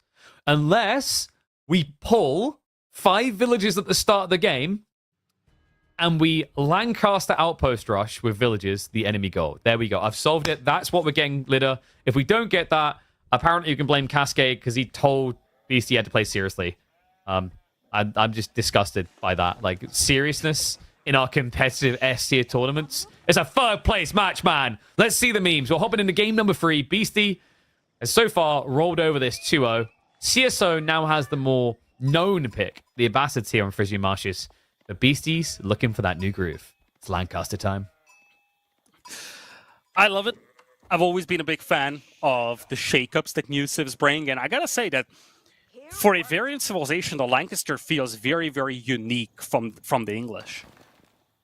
So, one of the cool things I love about this is you have a totally different way of playing the game with the passive resource income from the manors, with the Lancaster castle being a very nice defensive landmark. And when you look at a map like this, one of the issues that you always bump into is that your gold always spawns on the front. At the same time, shorefish, far away from your TC, you can find a lot of valuable spots for that Lancaster castle and say, okay, I can at least secure this part of the map and I don't have to worry about it. That's one of the nice things I like about the Lancaster on a map like this. God, I hate this orientation. There's no particular reason. I'm just trying to think, like, of all the orientations you can get for Frisian Marshes, for some reason this one feels the least Frisian to me. Because, yeah, like, thank you. There we go. We fixed it. That's much better. Thank you, Carl. Now I won't be able to recognize any of the buildings, KP. No. Just okay, so this is like high-level strategy. If you want to be a master gamer, don't look at the screen. Look at the minimap. Okay? I learned this from an analyst in Dota 2 when his whole PC crashed, but the minimap was anything working. He cast the entire game from the minimap. It'll make you a better person. Maybe. Probably not. Okay, can we play, like, for the sanity, let's actually switch back. This is horrible. Like, honestly, I don't even know when they model the back of those buildings. A waste of time. But yeah, it's weird because Frisian can spawn in any orientation, right? Like, you know, you can have north and west, you can have west and south, south and east. I'm trying to think, like, some maps don't have that, right? Like, Four Lakes, I think, is always northeast, southwest, and then northwest, southeast. Gorge doesn't have that, right? No, yeah, Gorge doesn't have, like, yeah. So, I don't know. I don't know if I prefer this or not. Maybe it's just because it's unfamiliar. I guess, like, you know what it is? In a really deceptive way, it keeps things fresh. You know what I mean? Like, oh, wow, I'm playing a different map. You're not, though. It's the same one. Anyway, Tradewing coming in here for CSO. If you can't beat them, join them, I guess. That's the plan. Lost to the trade in the previous game. Now we'll try to play Trade himself. On the other side, no surprise from Beastie with the Lancaster Castle. Nicely tucked in between the gold and the berries. So, meant to protect both of those resource deposits. Yeah, how do you feel about those people that, like, rotate their map to be a square? I don't want to talk about it. Right? Because, like, I had someone actually proposition a tournament. They're like, KP, I'd love for you to run a tournament, but the players all have to play with with their map oriented like I play. I'm like, that is so hard to police. They're not going to do it. And I'm not going to be able to easily keep track of it. And I'm going to hate you as well for it. But thank you.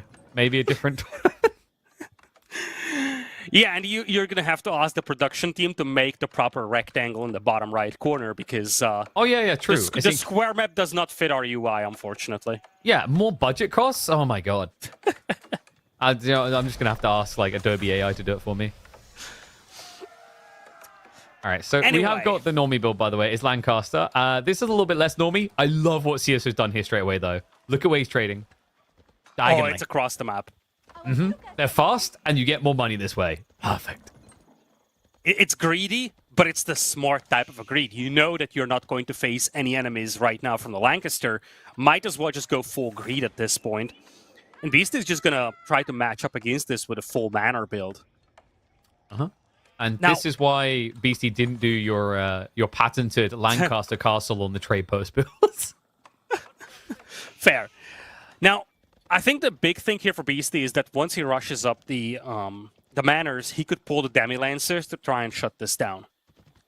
Because I don't think he can afford to just leave this totally untouched. Yeah, so, like, this is really the litmus test we've been wondering about, because, like, we don't see many trade games these days. I feel like most people, when they see House of Lancaster doing mana spam, they have a fast castle, they cheap TC, or they all in. Like, trade is not really commonly on the menu here. But I don't hate it. I would much rather see trade against the Lancaster than trying to all in this. I mean, I wonder if free TC would have been better for a Bastard, though. That's the conundrum. Mayhaps. Mayhaps. Is that the word you're choosing to die by here? Yes, that's the word. Mayhaps. Is that like? I think. It just makes me think of mishappenings. I don't know. I don't think you've actually created the word you think you have there. No, this is not mine, okay? I learned this from someone else. Oh yeah, the classic is someone else's someone else's fault, right? Like It was an Aussie dude, okay? So they speak weird dialect of English. Oh yeah, don't try to learn that dialect. Like, you know, there's certain words that are actually endearing that you wouldn't think are endearing. You know, just lean with me. I'll teach you all the words, Lidicor. Like desperosity. It's a damn good word. Anyway, one thing that's a little worrisome for Beastie is that as much as his gold mine is protected, to build up this massive manors, he needs the stone, which right now gets contested by these horsemen. Needs to respond with a Rax. Wait, mayhaps is actually a real word. Is it? Why? What? Why? I mean, yeah, like, it's not the worst thing we've created, to be honest with you. Villagers fighting back against the horsemen here. Soon, CSO soon, just brothers. CSO just staying put here. It's really just a game of timings right now. He's trying to shut down that stone mine for as long as possible. By the way, I was just thinking about this. We were talking about Hobblars and how this would be a terrible matchup earlier. I think I figured out the one matchup where Hobblars would be good. That is Lancaster Mirror. Yep, there we go. So thankfully, we don't see that here. You say thankfully. We never get to see Hobblars work.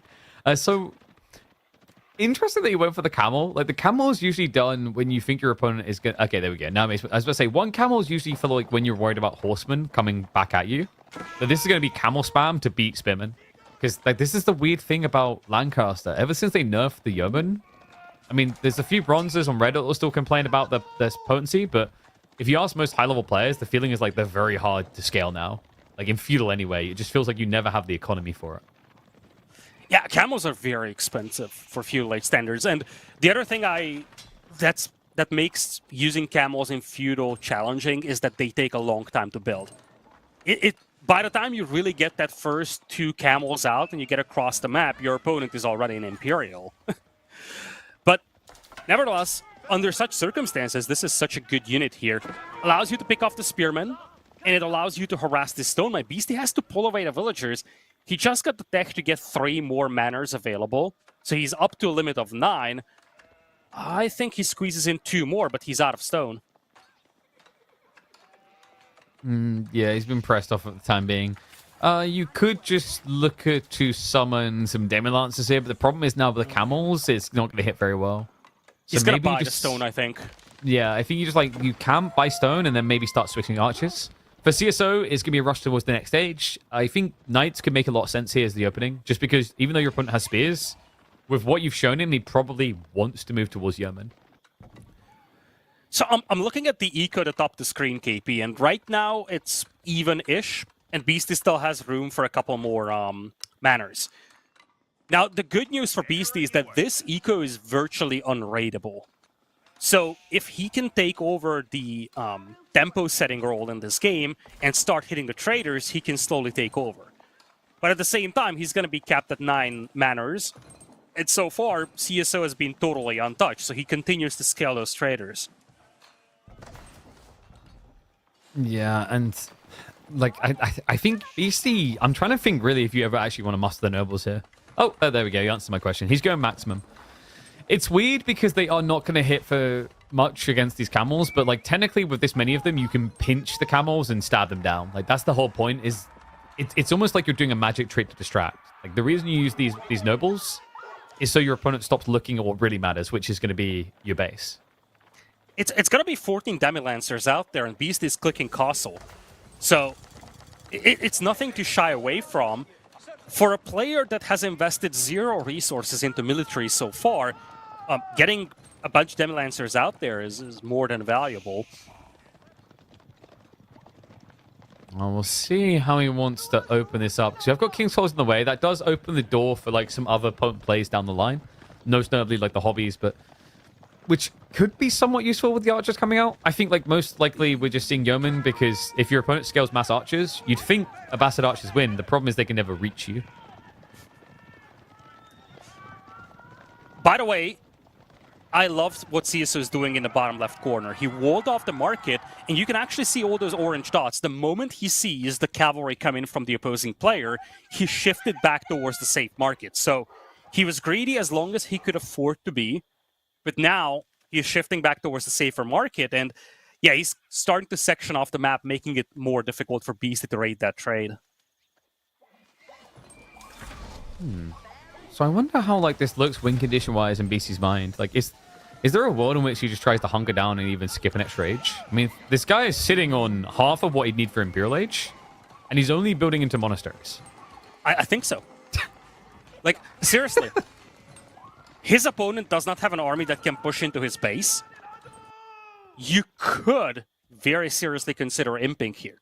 Of course, you could ask why, what for, but having a whole tech advantage over your opponent for quite some time is nothing to be ashamed of. And keep in mind, you do have a bunch of Demi-Lancers that you could upgrade nicely. Looks like we've got the walls coming out. CSO is going to look to insulate his trade. I think he knows this is going later in the game. He's even going for... Wait, is that Armored Caravan? I think he's gone Armored Caravan. Yeah, okay. I mean, the Demi-Lancers now will hit for almost 1 damage, it feels like.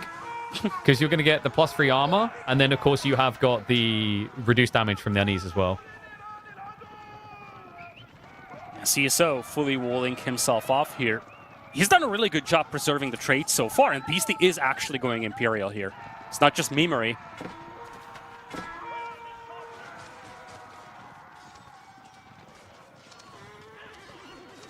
All right, so he knows they're eventually going to die, but it's created all this... Like, this is the thing. I feel like a broken record with Demi-Lancers at the moment. They do win games. Like, look at the space they've created. You know, there's so much space here that all of a sudden Elon Musk might want to invest. Like, this is ridiculous. Wingard Palace is coming in, and CSO's entire aggro force is on the opposite side of the map. Yeah, it also forces you to invest heavily into not just the camel archers that you have, also the camel riders. Beastie is now pivoting into spears. He is aging with the Wingard Palace, but I don't see the full tech switch just yet. Most of the Demi-Lancers will be gone, however, and... you know, there are still positions within Beastie's base that are quite exposed. He just shifted to the gold mine to the north. So if CSO wants to punish this Imperial, he's going to have an opportunity to do so. Except most of his army is archers. And those manners attack. And the Demi-Lancers just got automatically upgraded.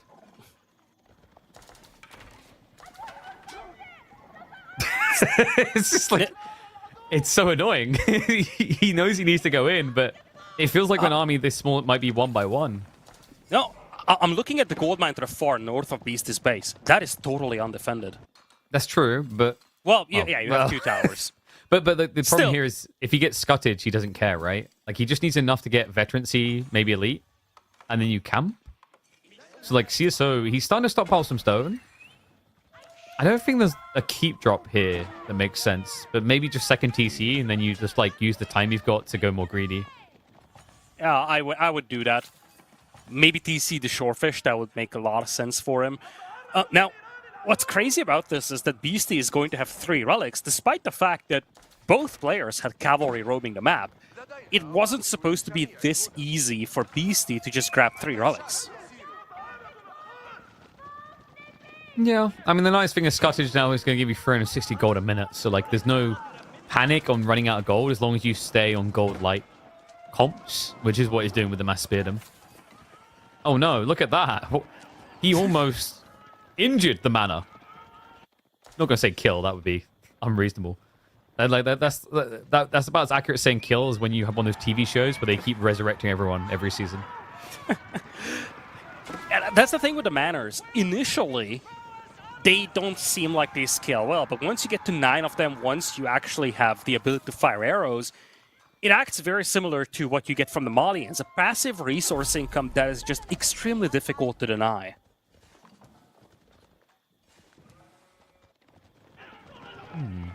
I wonder, CSO, so we've done military wing, we've done trade wing.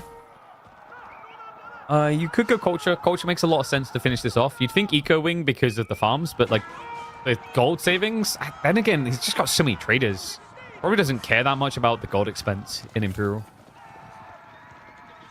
The Demi-Lancers are being used perfectly here by Beastie. He actually pulled his monks to heal these Demi-Lancers up, and as you said, when he aged to Imperial, these units shadow tech, which means that really, basically ever since he clicked up from Feudal Age to Castle, he just picked a bunch of Demi-Lancers, went straight into Imperial, and he still has a formidable force. It's not something that you can do with most other civilizations.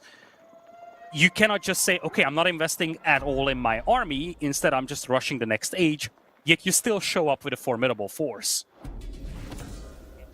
CSO has got the full all in, so no threat to him. He's still been casually just getting all this stone accrued.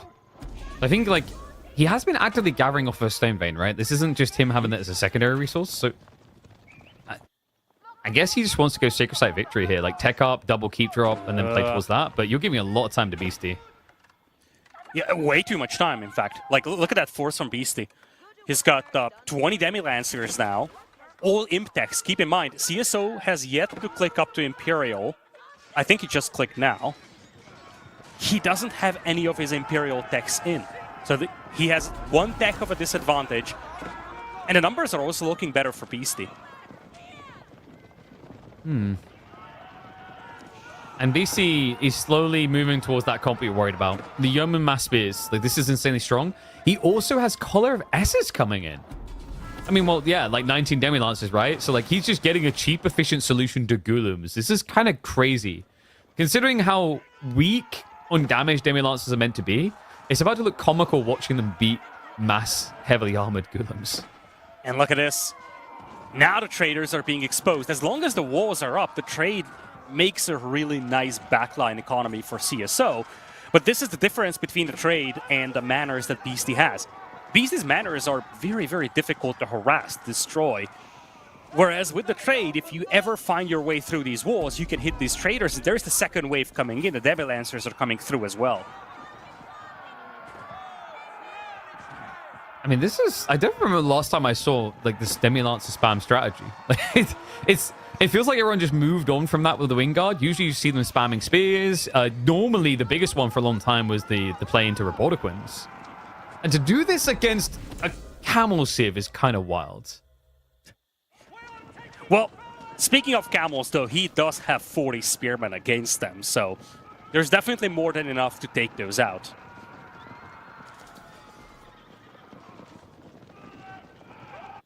He has also got the big threatening army just lingering behind, so he moves out to secure more gold. I mean, I'm just impressed that BC, with the way this map played, that he was able to get 3 of the 5 relics in the end as well. Like, it's pretty crazy in this position, and we do now have the scary Wingguard choice coming out. Robotiquins are going to be on the way. If, you know, because, like, at first, BC's like, oh yeah, Demi-Lancers can now counter Golems. And then you realize, oh, you know what counters Golems even better? Big gun. And now, let's look at the compositions here, KP. We talked about this in the pregame. One of the issues for the Abbasids is that they don't have a lot of, like, super premium units to play with. This army is very infantry-heavy. It's going to be difficult to deal with a massive spearman, Corvarin on the back line, Robotiquin on the back line as well. And this whole thing is very, very slow-moving, so Beastie's more than happy to chase these. Yeah, this retreat is painful. Demi-Lancers can even go for the body block on the Golem retreat if he wants to. Oh boy. I mean, it's just... You're just watching a Bastards get out-zerged, right? Which, like, that's meant to be a Bastards vibe. They're able to just get better eco and flood you. Like, this thing about House of Lancaster, I see it time and time again, is they have these crazy timings that allow them to out-zerg any civ in the game, even Malians. It's truly wild to watch. Do keep in mind, the passive food income from the manors is huge. It basically means that you don't need to make a massive farm transition. And we talk about this all the time. Farm transitions slow you down. If you can completely eliminate that, that is a massive win, and you save a lot of time compared to other civilizations. Ooh, volley shots coming in. Decent damage done there to the back line, but was a little bit spread out to the camels. Demi-Lance account is still holding strong. These are just your absorbent tanks. And remember, this is now blocking the trade for CSO. Then again, he has plenty of gold in reserve. Food is going to be the bigger problem here for a Remax. And he's going to need one with this type of clash coming through. Yeoman are just poking the front line. So not ideal here with the Ghulams littered in. Looks like Beastie will have to back away this time, but he's kind of achieved his objective, just stopping the economy. Yeah, he's massing in the middle. It's very clear that this was just a diversion by Beastie. He's actually pulling off all the cavalry, nice and intact. And look at the middle of the map. He's got 30 or so yeomen, a couple of hobilars being mixed in as well. Reboldequin are coming up as well. This is the main show right here. What you've seen in the trade line was really just a distraction. More hobilars, come on.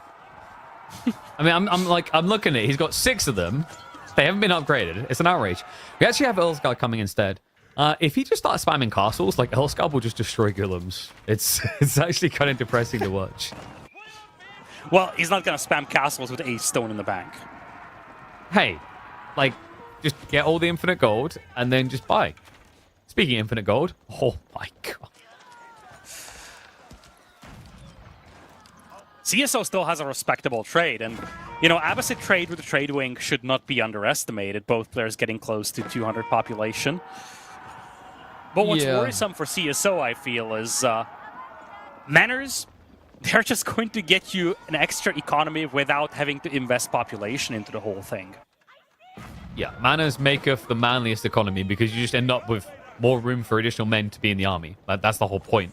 I think that's like always been the controversial issue of Manors, is just their ability to leave you in a more population efficient state, which quite often can dictate games of Age of Empires 4.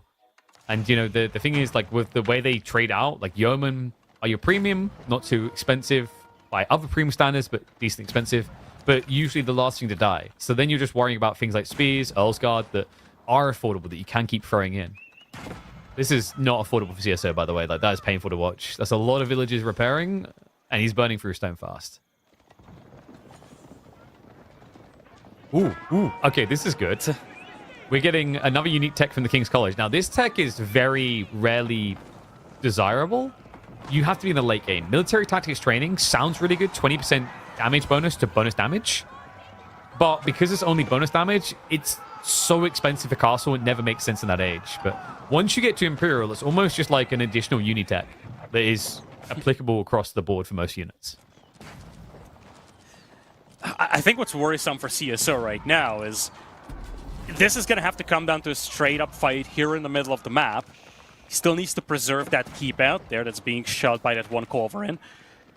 But if it's a straight-up fight, looking at 35 archers, 33 Gulam, those Reboldequin will just absolutely butcher them. He has got a lot of archers, but that makes you predictable. So, like, if you get seen diving in a rush, he can just synchronize shot you.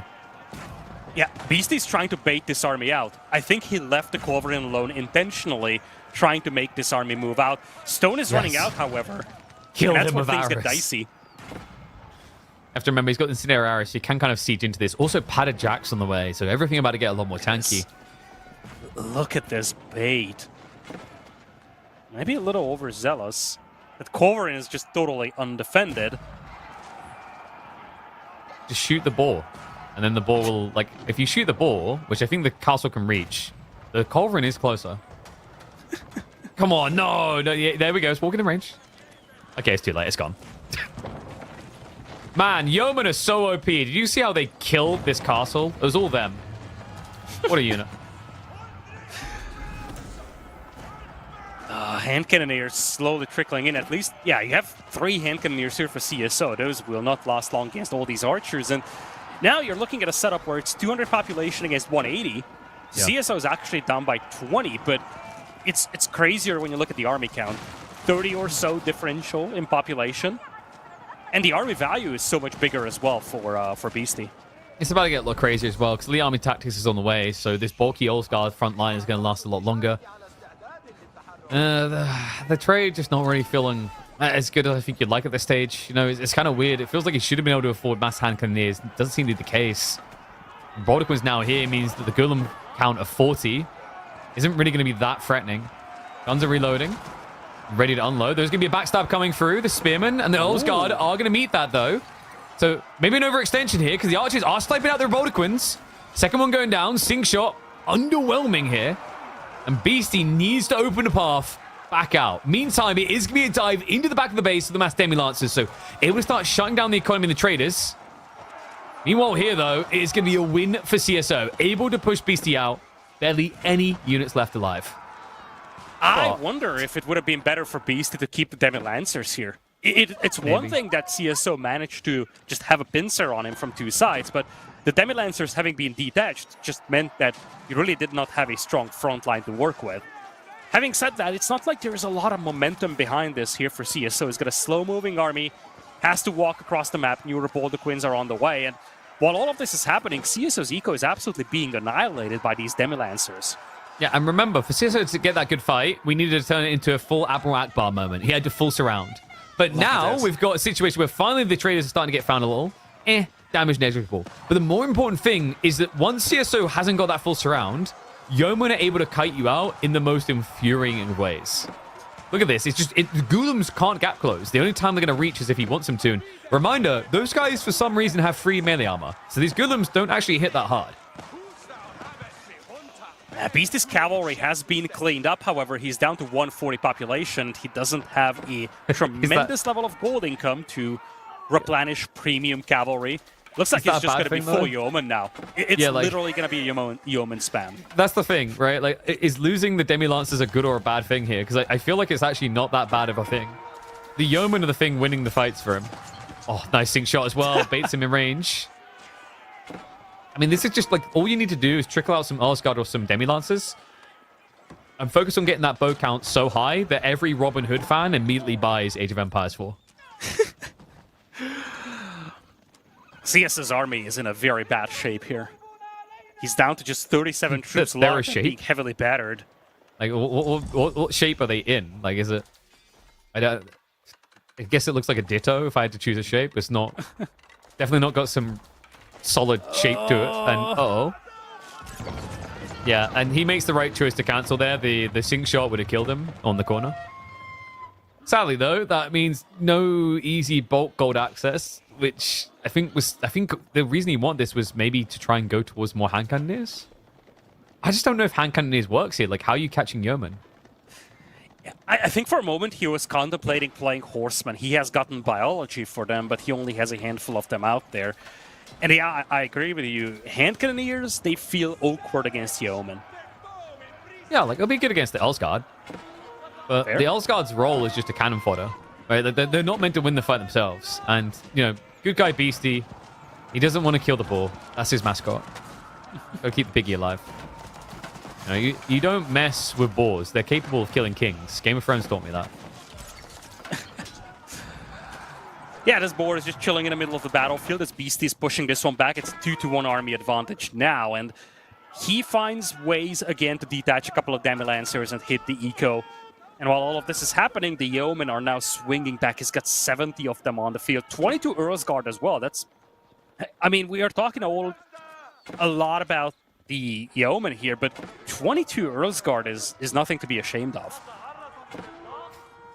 Why would he be ashamed? Earlsguard are giga chads, man. Like, the only thing I'm ashamed with is the fact that for the last 10 minutes he's had 8 stone. Like, when are we getting the buff damage? Come on. Extra 4 damage. Just think about that. Oh. With Elite Army Tactics, it's almost an extra 5 damage. Oh.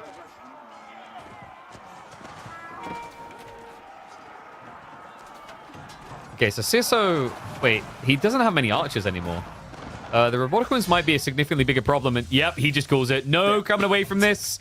We're done. It's going to be a 3-0 sweep for Beastie. Easy cruise mode. CSO finishing 4th. And Beastie just about making the podium this time around in an EGC tournament. Clean game. Really clean game. And I'm looking at the metrics here real quick, KP.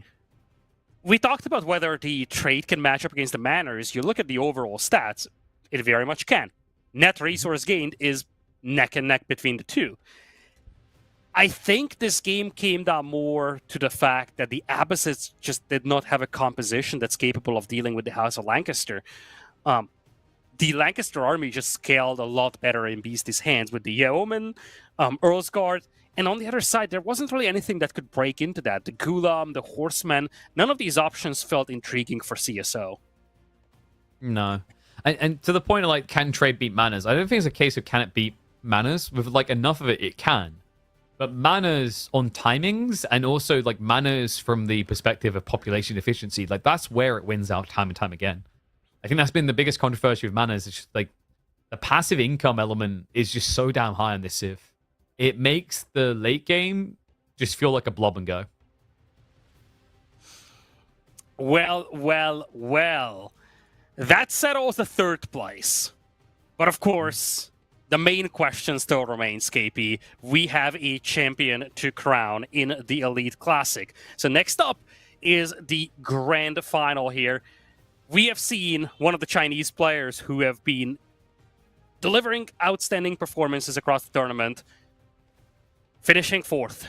Let's see if Louis MT, the other remaining Chinese player, can take out the big beast Marine Lord and secure the championship, or it's going to be the Legend of Age of Empires 4 Marine Lord securing another crown for himself. Big series coming up here. After 4-0ing Beastie, Marine Lord is now looking to secure the championship by defeating Louis MT. Louis MT, he's already proven himself capable of slaying Beastie. We saw that a little bit earlier this year on LAN. Louis MT just on the rise consistently. And the most interesting thing about this, folks, is going to be, smoke and mirrors versus wearing heart on sleeve. Louis MT has at any given opportunity signed up for any tournament and shown what he's capable of, even when he had this just around the corner.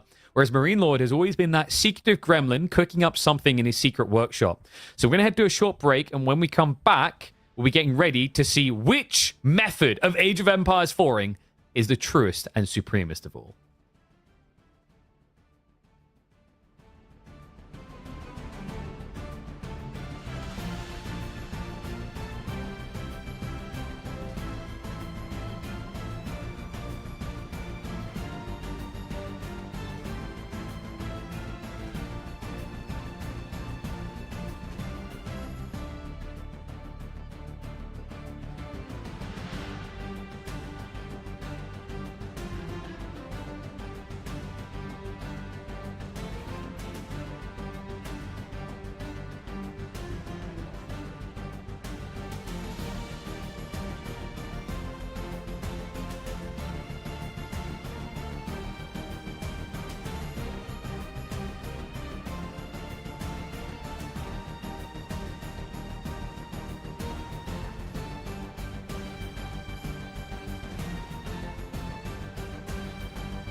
the moment you've all been waiting for, the thing that this has all been building towards. Grand final showdown time. Marine Lord versus Louis MT in a best of 9 to decide who is the champ now that the new DLC has arrived.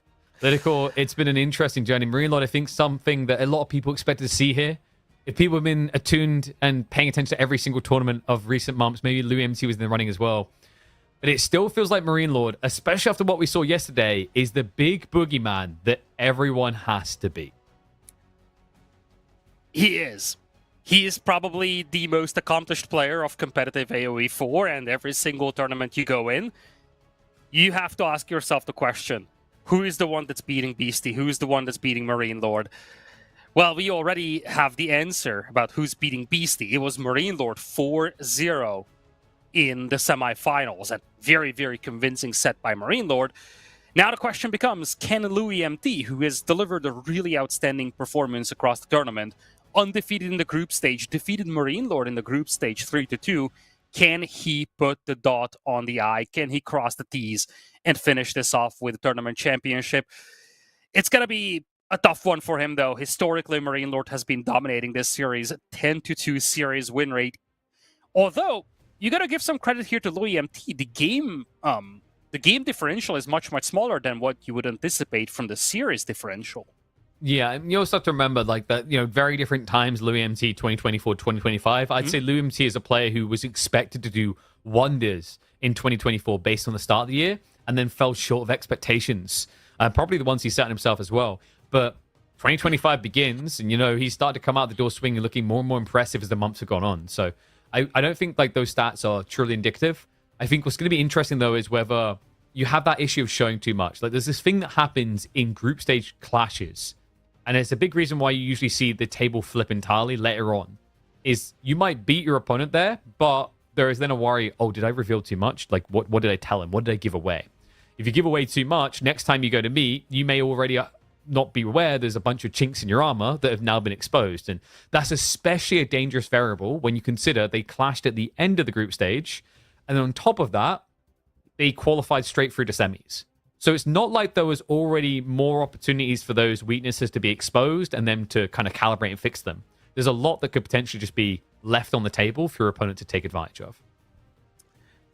Yeah, I think just going back for a moment into that head-to-head that we've just looked at, it's heavily biased by both 2024 and 2023 here. And, a lot of this differential comes from the fact that back in the days, Elite Classic 1, Call to Arms, EGC Finals 2023, all of those were sweeps in the favor of Marine Lord. And then, as you said, while Louis became more competitive in 2024, that was still a very Marine Lord-dominated era. So it's going to be interesting to see how these two match up. I do agree with you in terms of the representative value of that group stage match. Louis won 3-2. And let's be honest, even if you do not show all the stats, that is something that you need to keep in the back of your mind. It takes more than just strategy to win a game against any of these top players. At the same time, the players need to be considerate of the fact that they might be saving strategies for the playoffs. You don't want to show every single thing you have during the group stage. And I think when you look at this whole matchup, the question becomes, are we going to see a pattern that we've seen in the group stage with Louis MT having the upper hand against Marine Lord? Or are we going to see the pattern that we've seen yesterday, Marine Lord, very, very strong, 4-0ing Beastie? Which of these is more true than the other? That is the question, I feel. Yeah, and also you got to think about map pull in this regard. Like, when you talk about these types of maps that we're seeing, for example, Gorge, Dry Arabia, Lipany, Cliffside, Frisian, these are all what can now be classified as legacy maps. They've existed for a very long time, long before Lou was competing, a time when Marine Lord was competing at the top of the game. There's an argument he has a lot more reps there. Now, you might think, okay, but does that not be good for Louis? He's kind of like, finesse his strategies and he's like, optimize them down to that pure perfection in a tiny bottle. Yes, but you could also argue that these new strategies to be discovered could be the thing to catch your opponent completely off guard. So, like, maps where I could see Louis MT having a huge edge would be things like Enlightened Horizon, Relic River, Sacred Grove all come to mind. But Louis in particular, because he's been playing the KPMMs, the Midweek Musters, he would have played a lot of Sacred Grove there. Relic River and Enlightened Horizons also appeared there. So, like, these could be places where he has an edge. Definitely looking at the draft, one, that comes to mind is Enlightened Horizon with Ottomans being picked. That is a very powerful pick on that map. It is, I think at this point, fair to say, the most desired pick on that map. Marine Lord probably is thinking either, I'd say, like, you either aberrant kind of ignore the map or you do something like House of Lancaster there. Obviously, we could see a redraft before then, but my feeling is if Louis MT feels backed in the corner, like goes a game or two down, every player likes to have a map and a matchup that in their mind is their soft reset. Like when you get English or Mountain Clearing. And I think for Louis, that's going to be Ottomans for Horizon. Fair point. And this is something that we always need to highlight when you look at a longer series. In the semis, we've seen best of sevens. Across the group stage, across the previous rounds of the playoffs, you've seen best of fives. Best of 9 plays out in a totally different manner. You have to plan ahead with your civilization picks a lot more for the maps. You have to really look at the order at which you're picking these maps. Some of these series can drag for 3-4 hours even. Is there a map that you would prefer to play early on and, you know, while you're still fresh? Is there a map that's comfortable for you once you are 3 hours in and exhausted? There's a lot more strategy when it comes to distributing the maps and civilizations in a long series like this. Yeah, and, you know, this is the thing, right? Like, you always want to be mindful of the possibility your opponent could go to X map or Y map, right? It's why we might get a best of 9 draft and Holy Island gets drafted, but you can't go, well, I'm not planning to pick it yet, and then ignore English, Shushi, Knights Templar, because your opponent can always force it. If they lose a game, they have the option to. So opening map being Gorge, we are going to have Malians versus Chinese to kick us off. This matchup is quite interesting. I feel like it's been kind of pivoting ever since the Pro Scouts changes and now moving to Season 10. Normally, like I feel like we more often see China still go full Pro Scouts, whereas Malians, I've seen a few players actually try to opt towards maybe like all-inning or denying instead of playing for Pro Scouts themselves, which kind of leans into what you do as Malians anyway. Normally, when Malian players want to do Pro Scouts, they always begin by denying yours because of how good their own scouts are. Yeah, it's a matchup that I like Malians a lot more than I like Chinese. And that worries me a little for Louis MT. Then again, you have to keep in mind, there could be matchups where they simply say, I gotta play a throwaway civilization. There's nothing I have that I like here, or I do not want to concede this civilization because I'm saving it for another map. But this matchup feels a lot more comfortable for Malians. What do you like so much about it against China? I like your ability to play Warrior Scouts at the beginning, which gives you nice tempo advantage. You can try to shut down Pro Scouts builds. And in general, I like the passive resource ability against most of these eco-heavy civs. Because Chinese, your main line of playing, especially once you get to mid-late game, is off the back of a strong economy. The Malians can match that, in fact, usually outperform you with just basing their economy on a strong passive resource income and then flooding units. So I feel like, in a way, especially in mid-game, the style of play is very similar, but Malians just have a slightly stronger economy, unless the Chinese are going for an extremely greedy boom. Yeah, I mean, that boom usually comes in the shape of Pro Scouts these days, not in TC, even though TC was a classic against Malians. So, like, with this matchup, what's interesting is your point of, like, opening Warrior Scouts. China's very good at just pumping out Spearmen. And I think the crazy thing is, like, old meta, you know, you go back a year or two, I can see where you're coming from. Like, Malians feels very good. They scale very organically. China's a little bit more cumbersome in the early game. But ever since around this time last year, when they buffed Imperial Academy, I feel like all the weaknesses that made sense about China, like very good late game, very weak early game, evaporated, right? They got gommaged out of existence. And all of a sudden, you've just got this Civ that doesn't care at any stage of the game. They can play aggressive, they can play greed, and they do both phenomenally well. That's why China is edging on the point of banning. Like, you know, only reason we don't see it banned is because Acher and Roos are the uncontestable kings of picks right now in AoE4. Yeah, I'm looking at the rest of the draft over here. Classic bans, Roos and HRE, the two most banned civilizations of the tournament. You got Jushi out there, House of Lancaster. We have an Abbasid sneaking in towards the back here for Marine Lord. On the other side, Ayabids and OOTD. So some of the not so frequently played civilization get appearance in this draft. Of course, we do not have enough civilizations to cover the whole best of 9, so towards the middle of the set, we will have a redraft, as it is commonplace in many tournaments. So this is only a fraction of what you see in terms of the map draft, but this is what you're going to have to work with for the first half of the series. I like the combo of French and Jeanne d'Arc for Louis, though. A lot of Knight Civs. I think he's gambling a lot on being effective with Knights. And do keep in mind, taking those away from Marine Lord is also good, because Marine Lord himself is an awesome Knight player. Yeah, and I think like the way, if this is CSO, the way he played Knights very different the way Louis does. Like both of these players use Knights to exploit small weaknesses, whereas like we know CSO, as we saw in that last series, tries to use Knights just to overwhelm you entirely. So for Marine Lord, statistically, like his approach to Knight Civs is to use them to eke out an advantage, to scale an advantage. So with French, build a few Knights, chip 3 or 4 villages, and then hunker down and make your opponent come to you. For Louis, it's a little bit different. Like what Louis does really well, his biggest strength actually of late has been his ability to flank raid with minimal losses. You might have a player like, you think old school BC like a year and a half ago. He was that guy who get the late game, punt 50 horsemen into your base, kill you, like many players would. Marine Lord will do that as well. Louis somehow does that and doesn't lose half the horsemen, right? He somehow just keeps them going. It's very reminiscent of, I think like people got the wrong idea and called Louis like a Chinese beastie. I was one of them.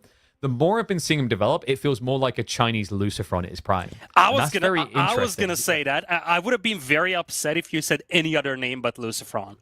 Yeah, he fits the bill, right? Like, he's not all in like Vortex was.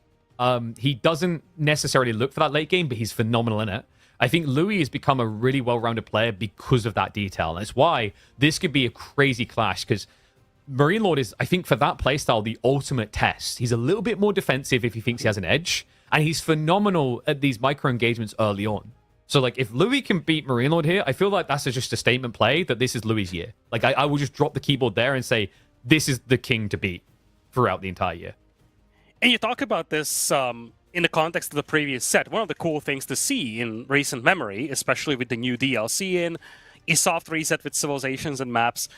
But it has been very refreshing to see not just the fact that new people are joining the scene and competing, but that they are able to contest and oftentimes even defeat some of the big names of the scene.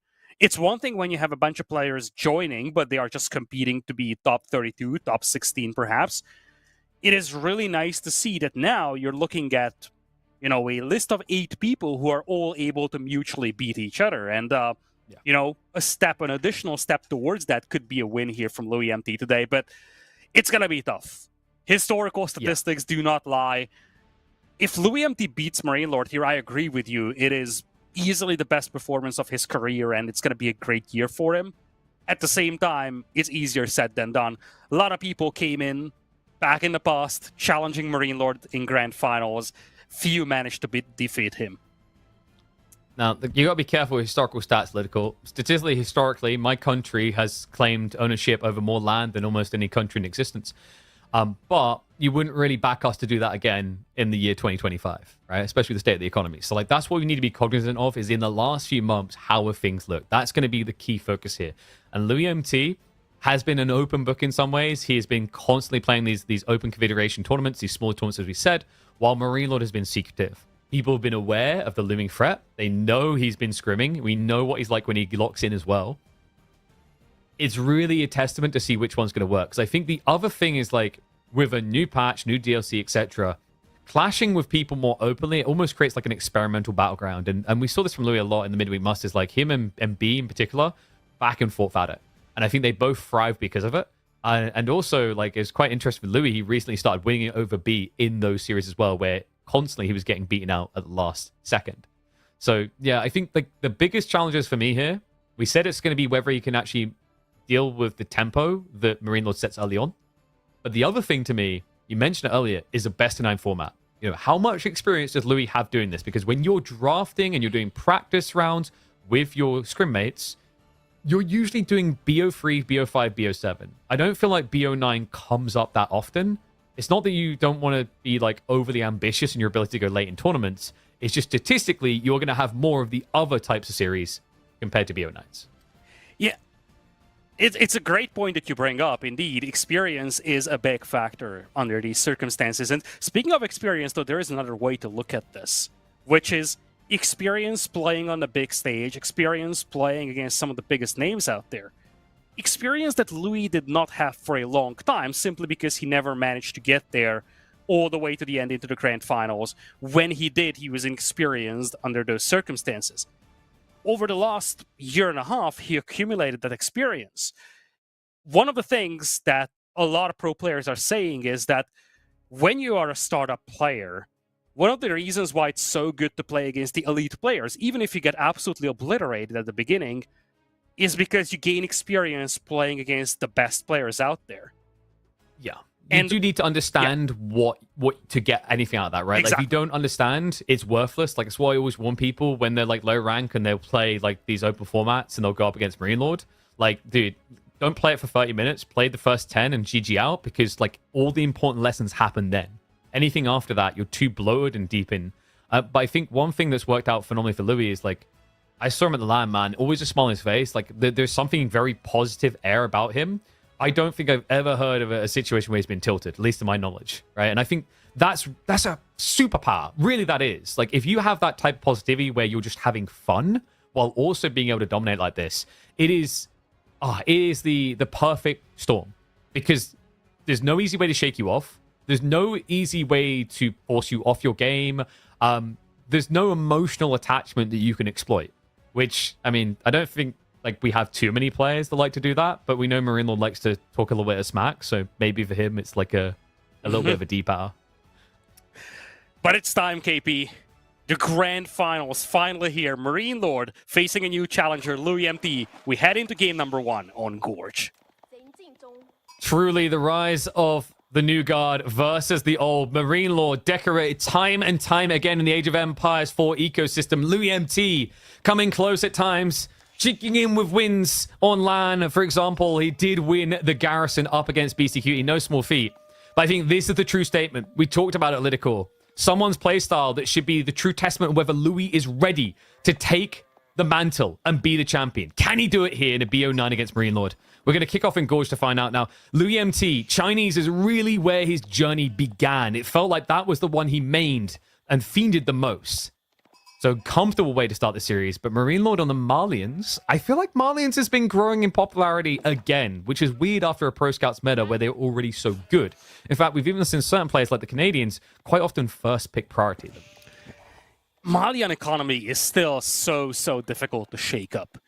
That is why it has been a beloved civilization in tournaments ever since it was released. If you're untouched at the beginning of the game, if your opponent isn't able to do a lot of damage to you, your economy will just skyrocket with the pit mines.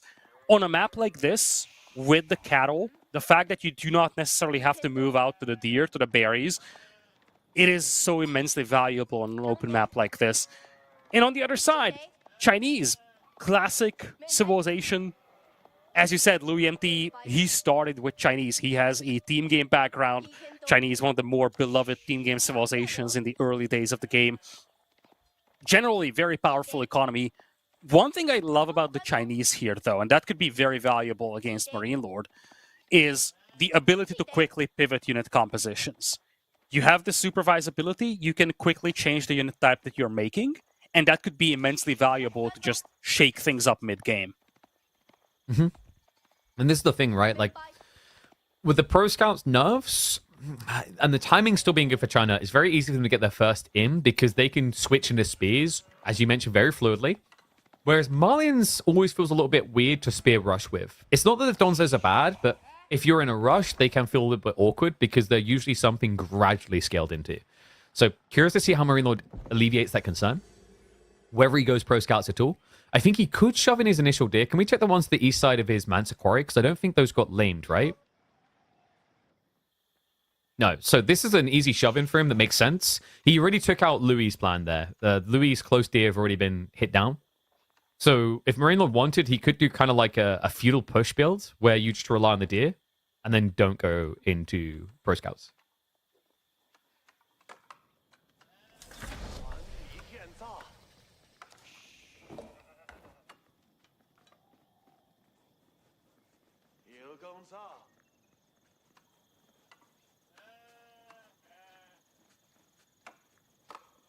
So, I wonder, Louis, Imperial Academy always going to be the obvious one here, especially the no IO builds. I think like this, maybe the only upside in like understanding China's plan is that you know exactly what they're going to do because you see no Imperial official you know is going to be Academy. But even that just doesn't feel like an advantage here because of just how damn good that landmark choice is. Yeah, to me, this is an Academy setup. No surprise about that. One scoring on the other side. One thing to keep in mind is that that mill, the one that's being used, or the one that will be used to make the cattle, is very much to the front. So if any harassment comes in, it could be a little more challenging to keep these alive, to keep the cattle alive. Yeah, but I like Marine Lord's start here. Wheelbarrow coming in, which tells you Pro Scout shouldn't really be a priority here with the Deer Shove as well. And then likely, I mean, against this, I think you normally want to be thinking racks if you want to open. Just because like there is that threat that if you go archery range, your opponent already should have stables for horsemen. And we do have the Pro Scouts being locked in by Louis to be expected. Yeah, he's going to have Pro Scouts in there. Rex is the response. So no Warrior Scouts from Marine Lord. It's not uncommon that, at least on some of the maps, especially maps like Boldland, Malians open with Warrior Scouts and just straight up try to match the Pro Scouts build of the opponent. Like the tricky thing with Donzos is definitely the fact you pay a premium. But usually when you're playing against China like this, you're expecting them to go Horseman, Spearman. Because like, you don't really want to be putting archers against Malians normally due to the Javelin threat. So it's kind of this expectation and reality check. But if you do give China an opening to justify archers, it's kind of crazy how impactful it is due to the taxation generation. Like I've seen games at 80 minutes of archer spam where the China player has like over 1.5k gold through just tax alone. It's pretty wild.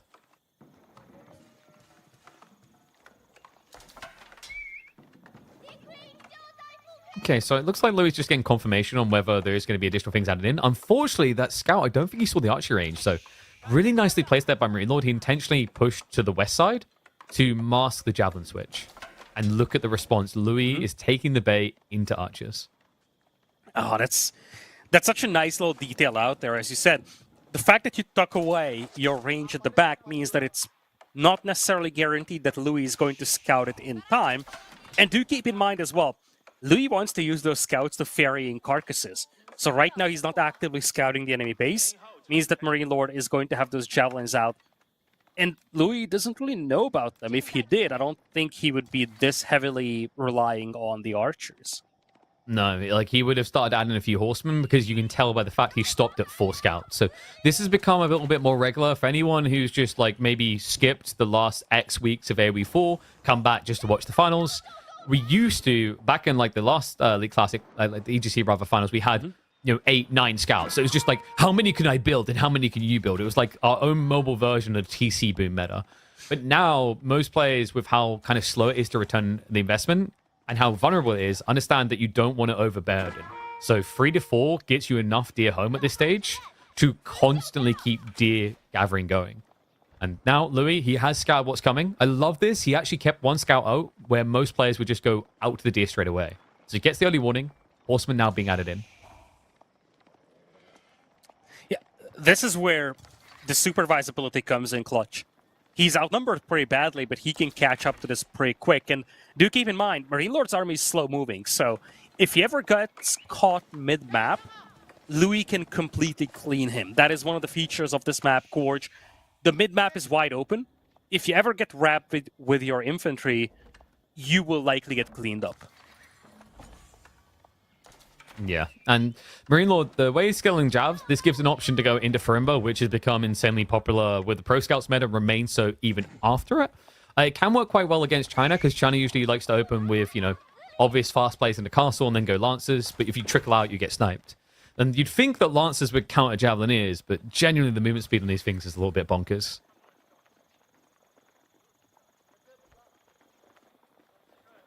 We do have that second pit mine, by the way. Marine Lord, he was very delayed on going out for it, but it makes sense. The thing about Gorge that I found always made Malians a bit of a weird pick is you don't have an easy secondary gold. They're always just so far out your base. Yeah, well, at the very least, you're getting a large pit mine, or a large gold mine, as your second pit mine, in comparison to many other maps like Dry Arabia, where your second pit mine would also be on a small gold vein. Yeah, I mean, it's not like Dry Arabia where you can get the real Marine Lord spawn with them all behind your base, right? Like, you're gonna have to come out here. It's a little bit annoying for that reason. But right now, the scale looks good. Marine Lord isn't investing everything. He could definitely afford more production if he wants to. I think he's aware of where this is likely to trend. He wants to see a reason to stay long feudal. Yeah, I don't think he needs to rush castle. For now, he's not getting any cattle out, and I think that's the big deal here. As long as there is no cattle, Louis MT should be more than satisfied with this.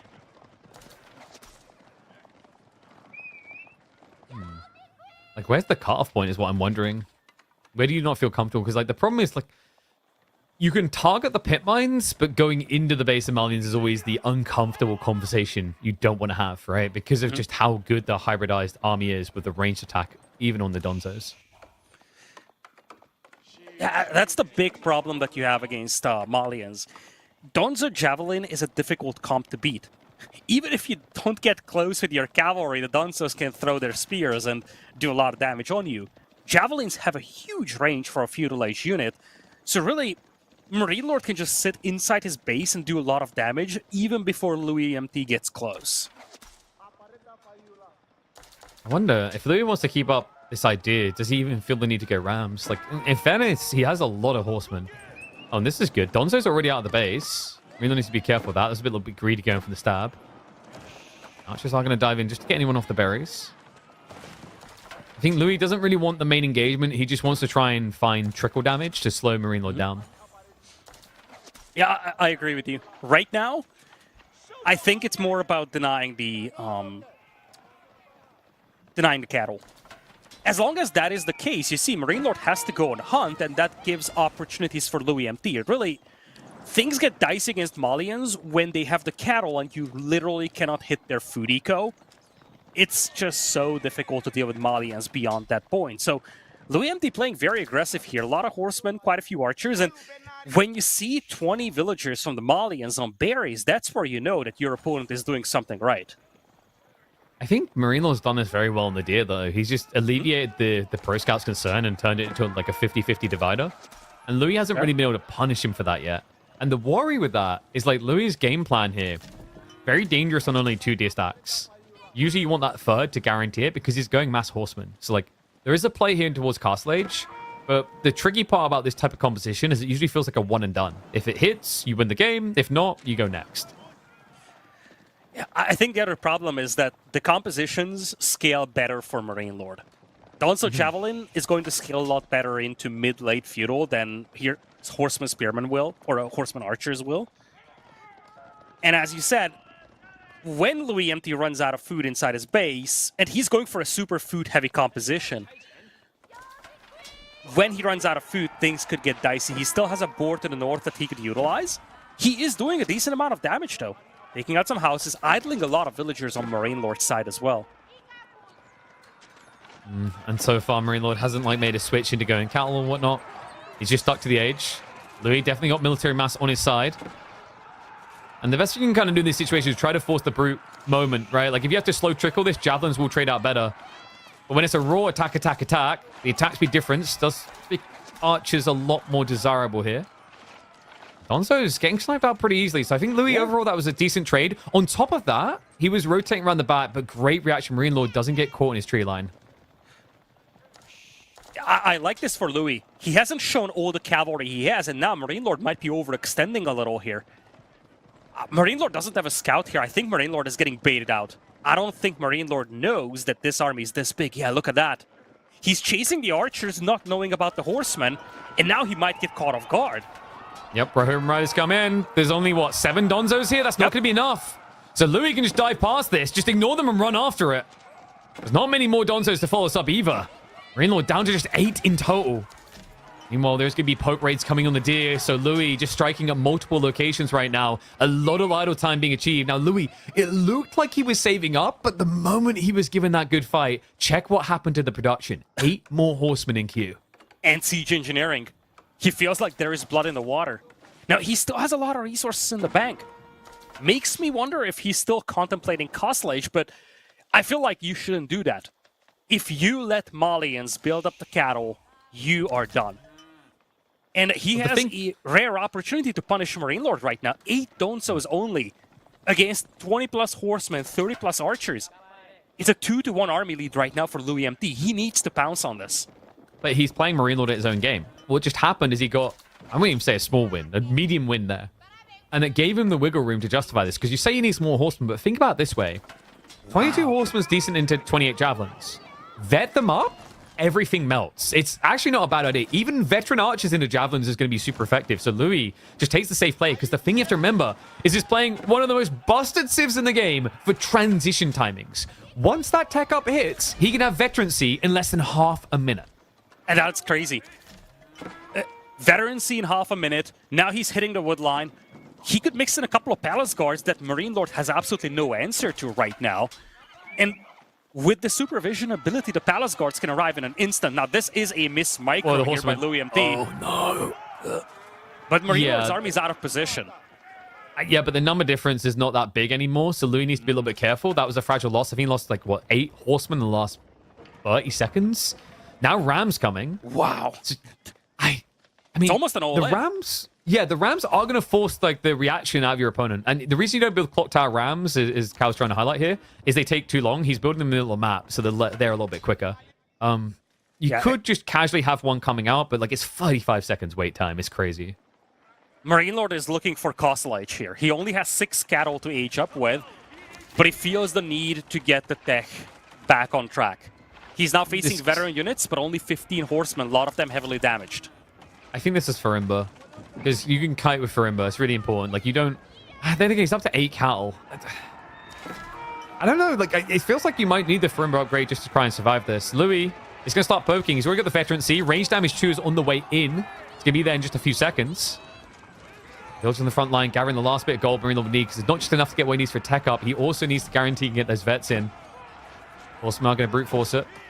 Baits the Donzos out of position. Louis, these Rams took a million years to arrive. They're finally hitting into the housing, and Marine Lord does not have much leeway in terms of extra pop space. The problem, though, is Louis, I mean, this army doesn't look that big. Has he been... I think he kept them back at home. This is like half of his military, Bob, no? Yeah, this is most of what Louis has here, and he doesn't really have a good front line. A lot of the horsemen are getting picked apart, but I think he is just all-inning this almost. He feels like there is no way that he would beat Malian's mid-late Castle Age if he's just letting up on the pressure. He's just trying to trade as much as possible. This is the collision point he's been looking for. Javelin count is getting quite low. Archers are pressing decently well, but he's going to have to fall back a little bit. The Rams are going to start moving over to the farms next. This is the big problem. The ranchers are going to be unprotected, because even though the archers might not be able to finish off, the problem is with no Donzos, Marine Lord technically has no answer to the siege now. Villagers are being pulled to take out the Rams. Donzo's gone. He's housed again. He's like, once again, he's housed. Donzos against the horsemen. No, and like, funnily enough, Louis could just switch into a few lancers. I think it'd be even easier to run this through, but the horsemen arrive at a quicker pace. Just allows him to fixate on the food. Now with the Raxus going down, ability to get anti-cav is falling fast. Marine Lord on the edge of what feels like a GG call here, especially now that he has to abandon the cows. That is where things fall apart for Marine Lord. Having to abandon the cows, losing a lot of infrastructure, and as you said, Louis behind this, there is another wave of horsemen now moving in. There's so many He's Rams going for the primary TC. Like, he's actually just sieging into it now. He's had enough of this. He's saying, get the hell out of my game. Did you think I was running out of steam here? He sells 1,400 food income, courtesy of the berries and the boar. Now, there is a fragile point approaching, but this is the genius of Louis sticking to archers this whole time. Archers makes you a lot more lean on your food usage. It allows the horsemen to be justified, and now we have the Nestabes being queued up. Would have been nice to have had this sooner, just a final nail in the coffin, so it's going to be a while for them to arrive. But no doubt about it, Marine Lord is in a shaky position here, falling behind economically, and the longer this difference in age goes on, the worse and worse it begins to feel. Really, as you said, the only tipping point that could be seen is if Louis runs out of food. He should be close to depleting that boar, and because of this, he needs to continue doing damage here. His momentum could shrink a lot if he starts running out of food, but he's doing so much damage on the infrastructure. Marine Lord, just 4 cattle right now, not what you want to see for a Malian player, and with all these production buildings taken out, as you said, it's so difficult to get anti-cav going for Marine Lord. What do you mean 4 cow? There's 13 cow right there. Delicious, plump, T-bone stakers all laid out on the ground. And what else is going to be laid out on the ground is a lot of these javelin. Horseman dive hits big. Jav's not able to hold on, and GG gets called. The Chinese prodigy kid is going to open our grand finals with a win over the unstoppable Marine Lord. I loved Louis' approach to this game because Malians, they can recover from so many precarious positions if you just leave them alone for 2 minutes. And there was a moment where it seemed like Louis was going to pull back and maybe regroup. That's where Marine Lord could have afforded trying to get the cattle going, trying to get the Castle Age. And then Louis MT, after baiting out Marine Lord's army, after taking a good fight in the middle of the field, said, wait a minute, I have a chance to finish it right here and right now. And that is exactly what he ended up doing. I love his relentless approach against the Malians. This is exactly how you have to play against the Malians to prevent them from scaling that economy. Yep, fantastic start to the series for Louis, and shows you exactly why China was considered one of his signatures. Now, the next one is going to be another signature Civ. Like, his journey in pro play may have been started with a focus on China, but the Ottomans is going to be the true test here, because Marine Lord, like, he allowed this through with Enlightened Horizon in the map pool. It may seem like not a big deal because we're looking at a BO9. It's only going to be a second game potentially in a row for Louis, but momentum is a real thing in competitive games. It gives you so much control, not just on an emotional level or morale level, but also the way you can play the draft, because when you're 2 games ahead, you can do odd things, right? Like a little bit like how this timing, this all-in relentlessly with mass archers into Malians would feel a little bit odd, and I think that has to be fresh on Marine Lord's mind. That's something I agree with, KP. When you are up, let's say, 2 games in a best of 9, you can often roll the dice on strategies that you would otherwise not do if you're down 1 game or if it's neck and neck.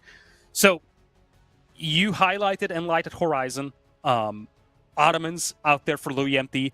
There was a chance that he saves this for darker times, for times where he is losing momentum and he needs a reset. Instead, it kind of feels like he's pouncing on this advantage that he has built in game number 1 and says, let's go to game number 2. I will take potentially the best matchup I can get and try to make this a 2-0 and secure that momentum advantage, which could set him up really well to potentially play some gamble strategies going into game number 3 and 4. And it's interesting, so you have to remember that this was Marine Lord's choice, right? So after this didn't work out, like, there's got to be some in his mind, right? Like, this hasn't phased him at all. It's like, whatever, go next. Because in Enlightened Horizon, we've been bigging it up as Ottoman's hometown. It really feels that way. House of Lancaster is okay. I wouldn't rate them as top of the pack or anywhere like close to that. I mean, they can hunker down the corner. They have some efficiency there. But in terms of civs that play really well into this Dark Age aggression, you know, you're usually thinking things like Ottomans, Japanese, maybe even English above Lancaster because they have the early men-at-arms. Lancaster themselves are a little bit funky, a little bit different. So I'm curious to see what he's got in mind. You know, we've seen a lot of these just standard Lancaster castle builds. Possible that we see an Abbey of Kings. I think this is actually a really good map for Abbey of Kings. And the Lords of Lancaster could give you the edge you need against all those Ottoman variables that make Dark Age so good. But, man, Louis, props to him on this first game, though. I was impressed on the timings here. He just... You wouldn't... With the way he played that, you wouldn't talk of inexperience. I think he executed that elegantly in G1. He did. It was a clean game. And really, it's not like Marine Lord did anything wrong. I think Marine Lord was playing perfectly fine. Really, the only instance where you could say, oh, shoot, something went actually bad for Marine Lord was when he got baited out of his base and his army got caught off guard. Beyond that point, it was really just Louis MT slightly outperforming his opponent. And it's going to be interesting to see if he can maintain that, because if he starts running away with this, we could be in for what would probably be an upset in the book of many people. Oh, yes, that's right. Louis MT, 2-0 up. Is it going to happen here? Because, like, reminder, well, it was after game 4, we're going to have a redraft. So, like, you have this very interesting situation where you get these early wins out with the strong pick civs. The interesting thing is Louis MT will then get them again even easier because they seem less desirable, such as Otto. But on this map, they truly are the king. So let's get into it. Game number 2, Louis MT leading after the first in our grand finals. And he's now going to go into Enlightened Horizon. This was Marine Lord's pick. But Louis MT has the S-tier pick. Ottomans on this map feel almost unslayable. Marine Lord has something in mind, though. Gentlemate's boy is whipping out the Lancasters. Both players just rushing that standard place of interest, as one would expect. And I think this is something that we have to talk about, KP. places of interest, one of the new additions of this DLC, something to shake up the classic map meta with an incentive to move out on the map early on. Yeah, the points of interest are actually a great development for Age of Empires 4. It's one that I hope they take even further. I like this idea of diverse strategies, and I think like it's been refreshing because Ottomans on standard maps, no one really thinks of them. Here, it seems desirable. Now, some people won't like that polarizing dynamic, but that polarizing dynamic has always existed in Age of Empires 4. It's why we've talked about counter picks in the past, right? It's going to exist no matter what happens, but we get so much diversity of play when you have unique map mechanics like this. So really big shout out to the devs. I'm constantly this year praising them on this. I think this has been one of the most positive improvements in Age of Empires 4 since its release.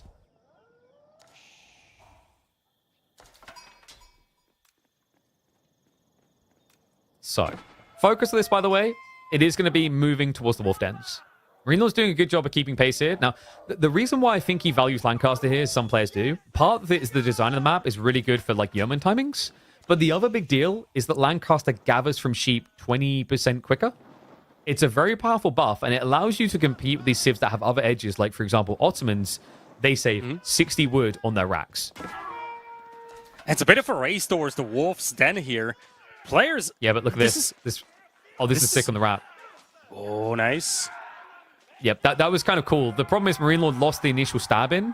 So, like, he didn't get the overwhelming edge he was looking for. But the idea is really cool there, like, trying to flank with that tree line.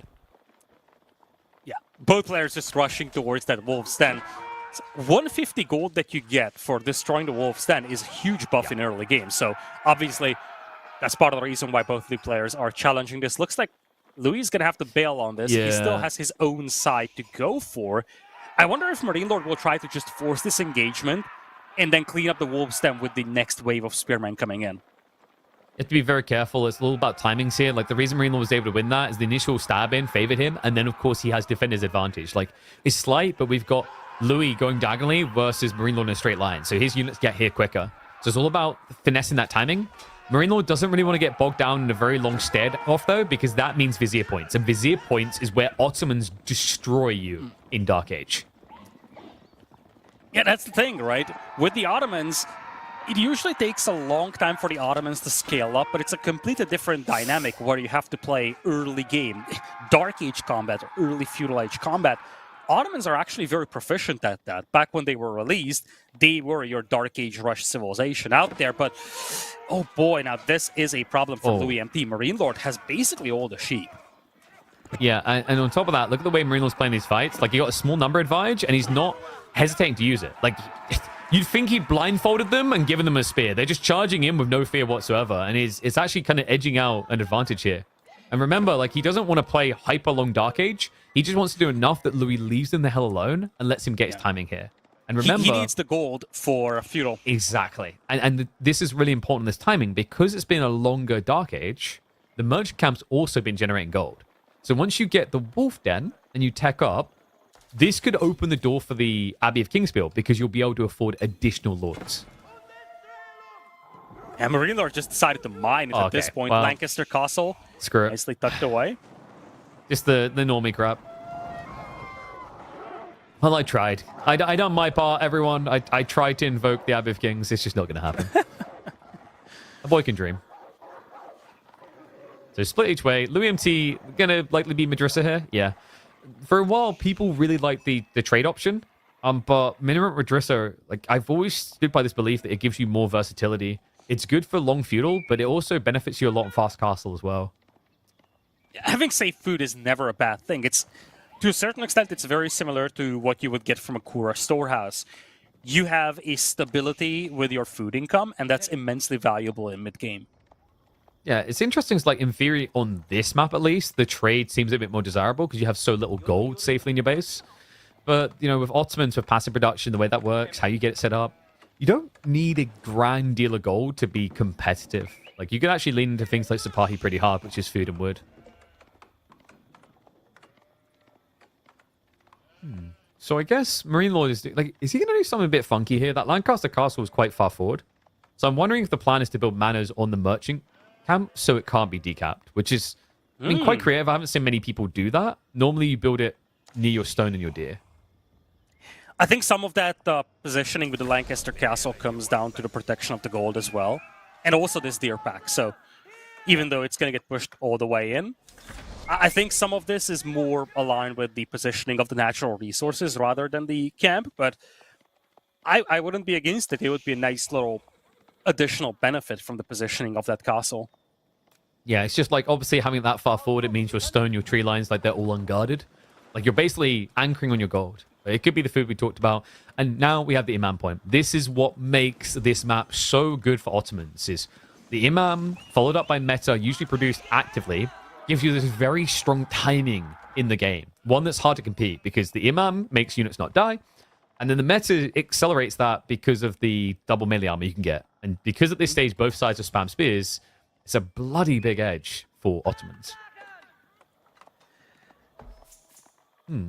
I wonder, does he just rush castle behind this, though? Like, he knows what it is now. He just ran the scout over, I believe. Okay, maybe not. He'll find out in a sec, though.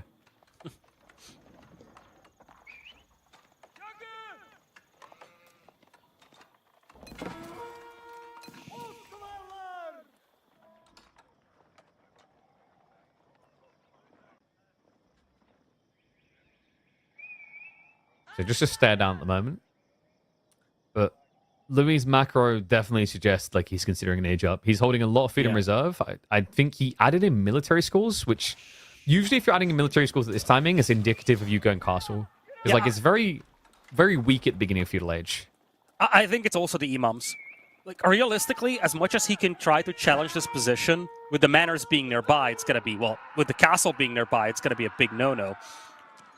He's going to try to decap this nonetheless and use the imams to heal, but the real value of the imams will come from picking up the relics if you actually go to castle. Nice little micro, by the way, using the healing and just exploiting the fact that the castle cannot reach all the spearmen to decap this position. In fact, not just decap this, but straight up cap it for himself. It's strong because the thing is, Lancaster Castle mana spam is good because of the gradual damage it does. It kind of sucks at bursting. Right? Like, look, oh wow, you almost hurt. Oh wow, oh. Damn, 1 damage? Oh, it'd be a shame if I could just like have someone wave at me and make me feel better, you know? Yeah, it's the morale damage. It's good to be a healthcare provider in this area, I feel.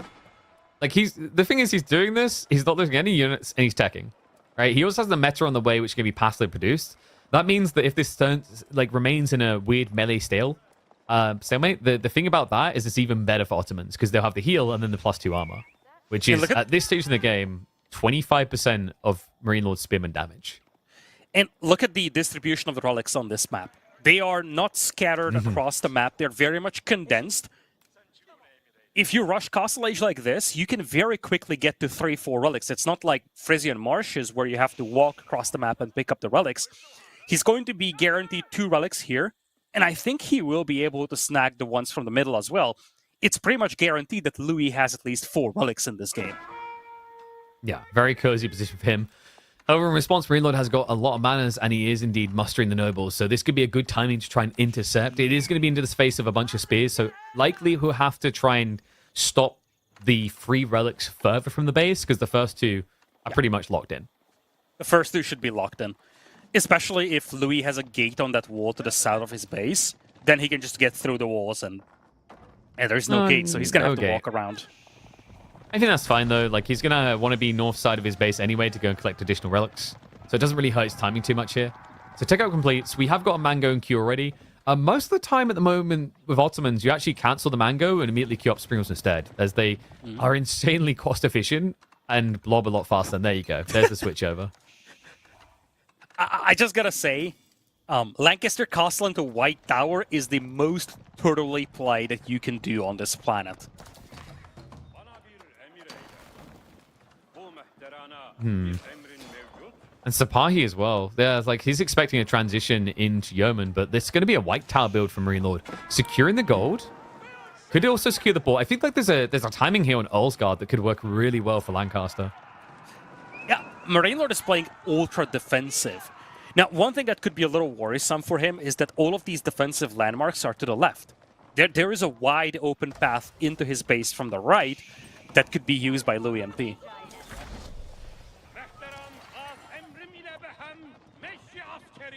Well, tech up's complete. And it is going to be a priority of upgrading the spin first of all. Makes sense with the Sipahi factor. I mean, when you have this many manas, you do get tempted by the Yeoman. You shouldn't, but you do. And I believe that's going to be, what, military school for Louis? Would make a lot of sense here. Earlsguard are now moving out, and Louis actually decided to just drop off the relics back at home, not even garrison them. I guess he's racing for the other relics, but he hasn't gotten there. And right now, as things stand, Marine Lord might be able to deny the 3 relics in the middle. Look at that. Where are the... It's the bloody Demi-Lancers. I'm telling you, like, they camp it out. The problem is, like, you've got spears, but spears don't move very fast, so you're pretty much just going to get Benny Hills between them.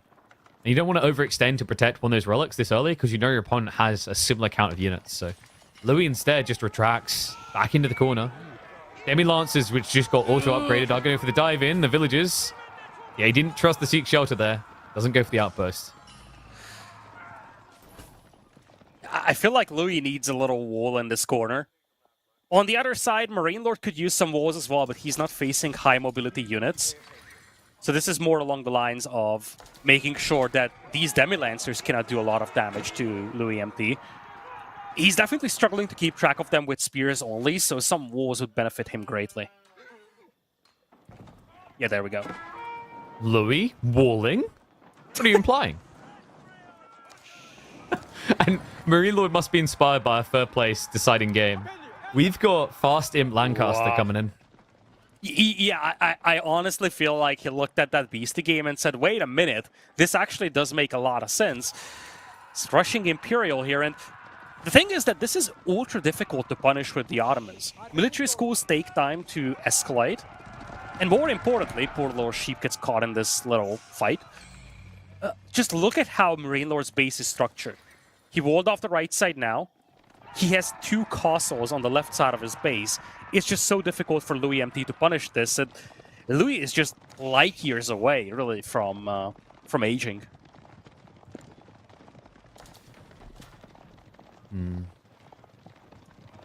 I wonder... Is there... I don't... Like, this is the thing. The White Tower makes it very hard for Louis to now commit to an all-in to punish this. He's kind of stuck. Yeah, that's the thing. This switch-up is so good with the Lancaster against the Ottomans, because mid-Castle Age is where you would feel comfortable about this matchup with the Ottomans, and Marine Lord just said, well, let's skip Castle Age as a whole, let's head to Imperial. And when you look at this setup for Louis MT, he's got Spearman and Sipahi, he's very far away from Imperial, he's got no tools to punish this imp from Marine Lord. But rushing out Imperial would be ultra costly for him, and I'm not even sure if he would benefit much from that. I mean, you do get a big acceleration to your production rates on military schools. It's like not the worst idea possible. But with the supply scaling, it kind of feels like he wants to be a bit more aggressive. This is tricky, though. Like, you know, the wall's already up in the short ramp. Now with the tech up, you don't even have confirmation it's not Berkshire, which is a little bit of a paranoia for you. And that's the perfect answer. Garrison command is exactly what you want to be doing here. The Sipahi are going to be completely scammed out of their role in this game. And behind this, Marine Lord has the Relic lead, which is remarkable considering that he was beaten to Castle Age, and Louis had monks ready to go from the very beginning.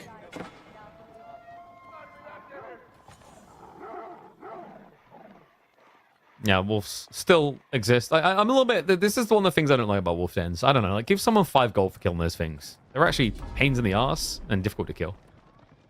I do like the wolf dens. I hope they get a little bit more depth. I also would love to see them add in some point of interest that are kind of like the Forgotten Ruins that generate stone, but like, you know, maybe a neutral farm that's better than normal farms. Like a little... I don't know, like I think another idea has like a river with a guy like that sieves gold in the river. Stuff like that. Like, I don't know. Like, I was hyping out the points of interest at the start. I stand by it. They are incredible. Yeah. Marine Lord is trying to secure the sacred sites as well. He's basically saying, well, if Louis MT is not coming out of his base, I'm just going to start that timer. Louis is now moving out. And he's trying to get to Imperial. You can just see how much time it takes for him. I don't think Louis was anywhere near ready to age up, but he kind of has to pull the trigger now. Yeah, it feels like Louis' goal here, his game plan, was to counteract an all-in castle timing that Lancaster's really good at. That's the mana spam into Yeoman pool. Marine Lord read through it. Like, it's kind of ridiculous when you think about, like, why stay the age? Why stay the age when you can just as easily just hop to the next one? Especially against Ottomans that maybe are looking to more slowly scale to counter you versus an all-in timing. Like, you're not staring down the barrel of an H-3 Burgrave Rush, for example. Imperial will be on the way for Louis MT. At the very least, he's walled back at home, so Marine Lord cannot really do a lot of damage to him, but with Reboldaquin on the way, Mass Spearmen, we're getting into that pike and shot era. I'm not exactly sure what Louis can do against that. He's going very heavy into Springles, though. You always do. It's the most efficient thing. Like, they are so damn good ever since the buffs with the increased radius on the penetration. Even after the slight damage nerf, it just doesn't matter. They are still the king thing to spam. Even more so when you look at what Marine Lord has. Marine Lord has literally just got Spearmen, you know? Like, oh, what's that? You've got a big, long stick? Well, we shoot bigger, longer sticks at you. It's... I think that's how rock, paper, scissors works. Yeah, you know, like, you know when you play... Here. You know when you play, like, rock, paper, scissors? Like, the way you win is when they go rock and then you punch them in the face. It's just like, it's a bigger rock. The worrisome detail for Louis is that he doesn't have a good front line in front of those Springolds right now. The Sipahi will just melt to that many Spearmen. Imperial Age is in. Marine Lord might be looking for a timing to punish this. But that's a lot of villagers having to move out for the gold.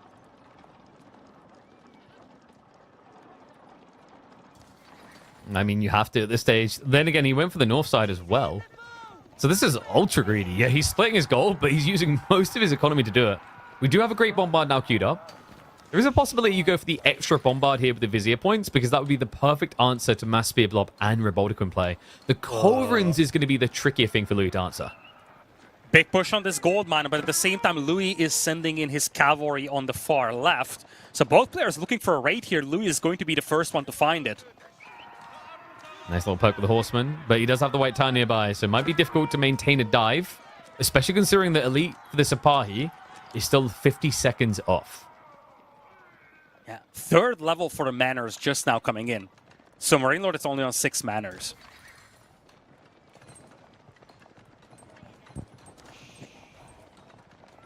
I mean, he's going to fix that soon. Scuttage, not really a priority just yet, but that's because he's got the White Tower to secure the extra 4k gold, so he has some runway. Where are the Springolds He's going to try to buy time. They're going to be chilling at home. There we go. Like, you don't want them outside the walls when there's Demi-Lance is still looming. So we'll start poking. These choke points actually become kind of a graveyard for Marine Lord. Sipahi coming in from the left side. They might be looking for a jump on the Reboldaquin. This is the thing, though. He needs that kill, because otherwise the Springles will just get picked one by one. There's a lot of Sipahi waiting here, but they're doing it in vision. Like, hey, just so you know, we're waiting for you to make a move.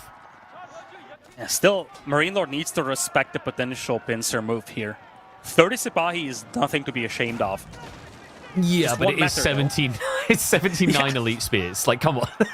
This is the thing. The Sipahi were trying to cut reinforcements, and then like, wait, why are we trying to cut reinforcements when it's the thing that kills us? For now, it's going to be a reset. Marine Lord is swinging north a bunch of spears. This is the thing that worries me for Louis. He's going so heavy on the Sipahi into 90 spearmen, that just feels like a losing recipe. Yeah, like the Springles can do a lot of work, but there's really not many of them, considering the Culverins. Sipahi are going to win that fight, though. Okay, so like if Marine Lord keeps doing that, we have the path to victory for Louis. He just needs 5 more of those. And you do keep in mind, spearmen take longer to reinforce in the middle of the map. They're slow moving. So right now we're looking at 70 spears for Marine Lord. This looks more like 40, 50. I don't think everybody is here on the battlefield. No, he's holding a group in reserve on his boar and his gold because he thought he's going to get raided again. So he needs to be careful about that. Because 80 spears look good, but when you only have 40 against 40 Sipahi and a bunch of Springolds, it suddenly looks a lot better for Louis. The comps are so weird from a range perspective. Like, instead of building actual units that have bows or guns, it's just Siege. Siege is their backline, right? Like, you've got Springold Great Bombards versus Reboldaquin Culverins. And this army is once again isolated. Wait, but the Reboldaquins are out of position here. He's going to slow down a little bit. The Spearman is starting to turn a bit of a sandwich, so Louis needs to flood and overwhelm on the north side and get out. He's got Springs arriving. Nice pen shot from the side, but Colvin's going to start counteracting that. Reinforcing is going to be so difficult here for Marine Lord, though. Louis, he's just cleaning up the troops they trickle in. Springs are now going to be dove onto by the Spearman. So it has been reached, but the Sapai are coming back now, and the Great Bombard starts to counterplay into the Revoltaquins. And Sapai, also not that bad of a counter either, stabs in, finds him for what feels like for free. Louis' count is falling fast, but the problem is Marine Lord just, as you said, doesn't have the military force here. It's a throwaway of all the siege, and an easy reset for Louis. Oh, this is exactly what Louis needed. Marine Lord has 50 spearmen, none to be found back here, and now the siege is gone. Now you have nothing to deal with these Springles, just mass spearmen. This is as good as it gets for Louis MT. If Marine Lord had 20 more spears here, this would have been terrible. Or if he had that. Elite Army Tactics wasn't there. Marine Lord thought he could just, raid the gold with impunity and there would not be a response? I wonder if he got baited again. I mean, something was wrong in his mind there. Blacksmith upgrades are lacking as well. Not a single blacksmith upgrade. But the thing is, I think genuinely he was expecting that raid on the gold and borderline again. That was his paranoia. That's why he was keeping spears back, I think. And Louis just read straight through it. A pure soul read here. And now he does have those Sapai out roaming when these spears come in force. The problem is now, you've just got a massive cannons building that the spears don't really want to dive into. And the villagers will be gone. Marine Lord doesn't have a lot of mobility on a wide open map like this, so he doesn't really have the tools to chase this. Then again, I still hate how Louis is fighting Sipahi into spears. Even if you isolate a group like this is not something that Louis is supposed to do. No, and the difference is he had biology this whole time, right? And Elite Army Tactics wasn't there. I don't think he realized EAT just came in. It's a big difference maker. Spearman now just chasing down villagers as well. And the Sprills are overextending. The Great Bombard to be targeted here is just going to wrap around the back. You need to be careful. When you trickle like this, that's how Sapai can win. The villagers are essentially like a pseudo meat shield now. Great Bombards, if they get some good hits in here, maybe. But it's too many spears. No, the Sapai are starting to fail him. It should. That is the thing. It should. Sipahi are great, but new wave coming in here, and that's going to be Great Bombard's dead. At the end of the day, you're fighting cavalry into spears, which should never work. That's the problem for Louis. You cannot sustain fighting cav into spears. We saw it from CSO. He spammed knights into arbitrary and spears. Apparently, it's just a Team Elephant, Team Strat at this point. And it seems like it's going to go the same way it did for his teammate in that third place match. Great Bombard's barely holding on. Villagers trying to come in clutch the repair, but that's going to be one splintered down. Sapai count about to be down to single digits. And a Knight switch, but that's only passive gen. Remember, Louis MT only has relic gold in his corner. There is no active gold gathering allowed in this game. He's also down by 20 eco. Marine Lord behind all of this killed 23 villagers. Louis MT's eco is looking grim. I think Marine Lord has this. And when you look at this game, some of this comes down to the Civ differential. But you cannot ignore the fact that as good as that first fight that Louis took was, he kept slamming cavalry into spears, and that just does not work. No, and I think it's also the deception of how well it worked the first time, and maybe not respecting the fact that tech differences were on the way. I do wonder if Louis looks back this, was there maybe an Archer switch that made sense, or possibly just active Siege Workshop Springle production that could have maybe counteracted what Marine was doing, because this is just, let's just call it what it is. This looks dented. This man has spent the last 25 minutes spamming spears. He started this game in Age 1 building spears. Lytical, what did he change between Age 2, 3, and 4? He got a couple of Revoltaquins. That was it, KP. He built more spears. This is like when you ask a pro for his build, his tactical build, or how do you win this game? Just build spears. Okay, but is there any build spears? So when you want me to, do I need to switch at 20 minutes and build spears and win the game? And his spears, they're just now getting the Feudal Age upgrades on the melee. GG, I can't believe it. What a crazy way for Ottomans to lose what's seen as their best map. Just spears. I don't know what to say. The efficiency was on the side of Marine Lord all along. Obviously, once Louis lost 20 or so villagers, it was all done for. But truly, as you said, make spears and wait for Louis to respond. If it ain't broke, don't fix it. And frankly, Louis never really responded to the spears. Sure, you had the Springles, sure, you had the great bombards, but it's a wide open map.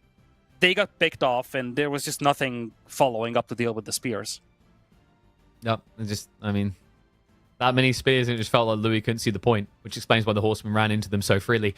So we get a 1-1 scoreline, a little bit more depth of the series, but like a crazy way to do it. You know, this series is already taking kind of crazy turns, and I'm excited for the next one, actually. Like, Frisian Marshes for game number 3 with Abbasid and Order Dragon, we'll just set that in a little bit, but in terms of like rounding out what the hell is going on here, like why did Louis only build Horsemen, and why did Marine Lord only build Spears? Well, obviously Marine Lord didn't need to switch.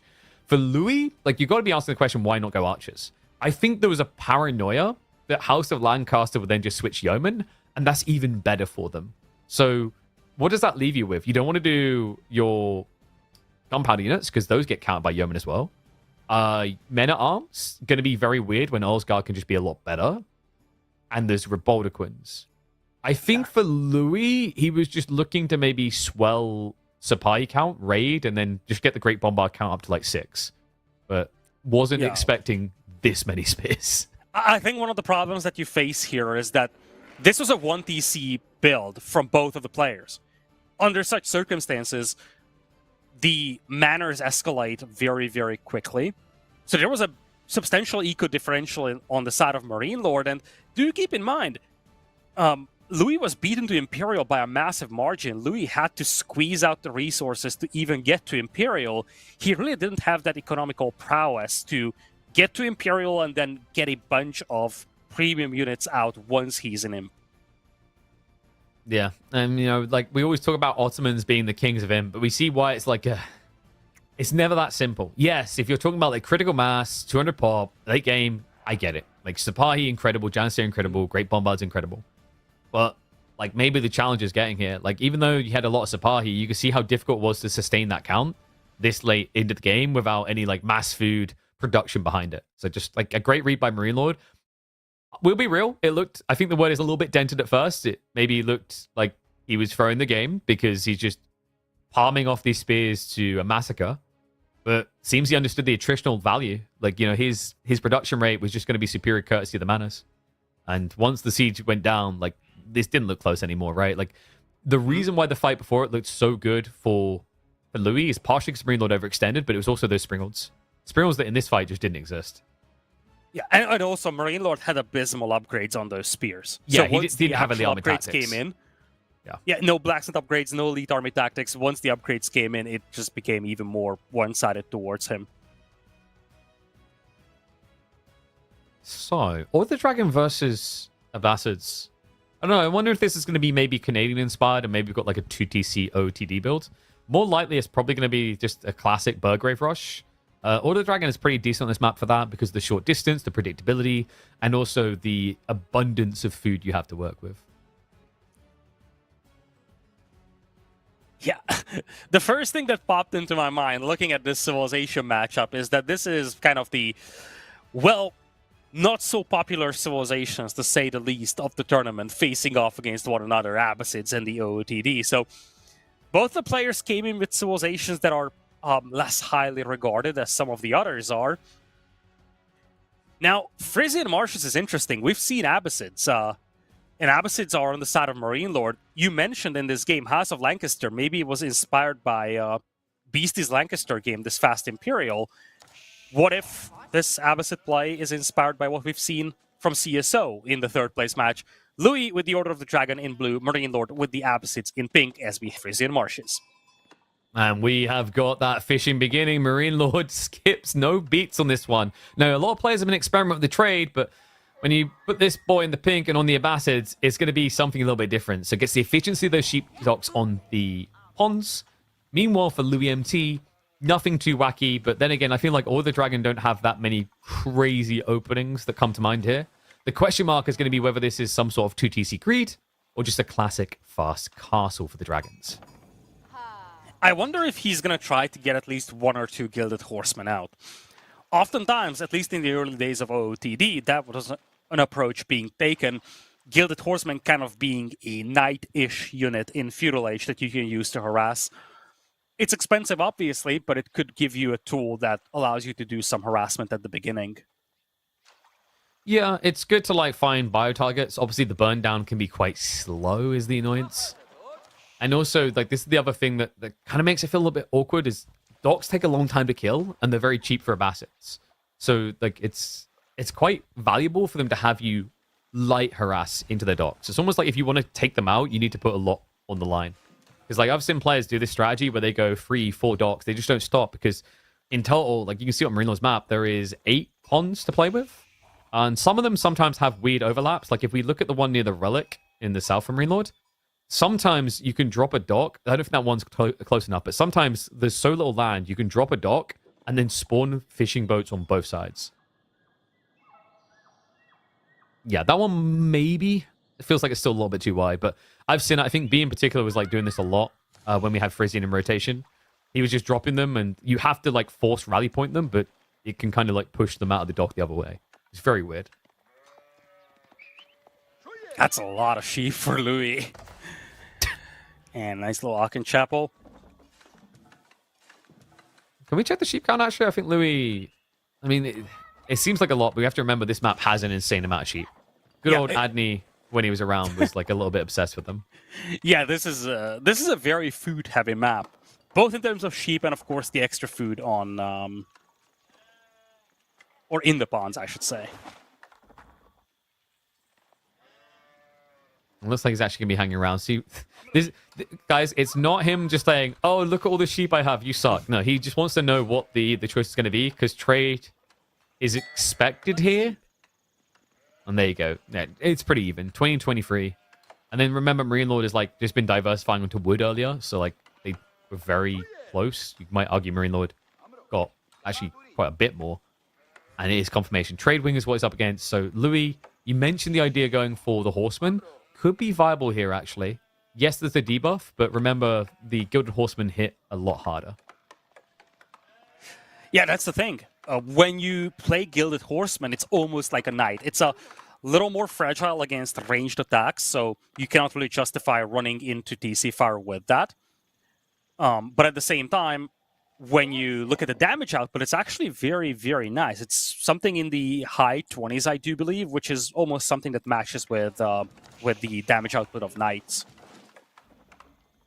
For the Horseman? Yeah, the Gilded Horseman. It's 15. So 15 is feudal. It? Yeah. Okay, yeah, my math might be off. Nevertheless, the HP is quite respectable. The HP is, yes, the HP is like very high. But like the thing you have to remember is like the way they map things out. So it's 250 HP, which is more than a feudal knight. Obviously, you don't have the armor though for melee.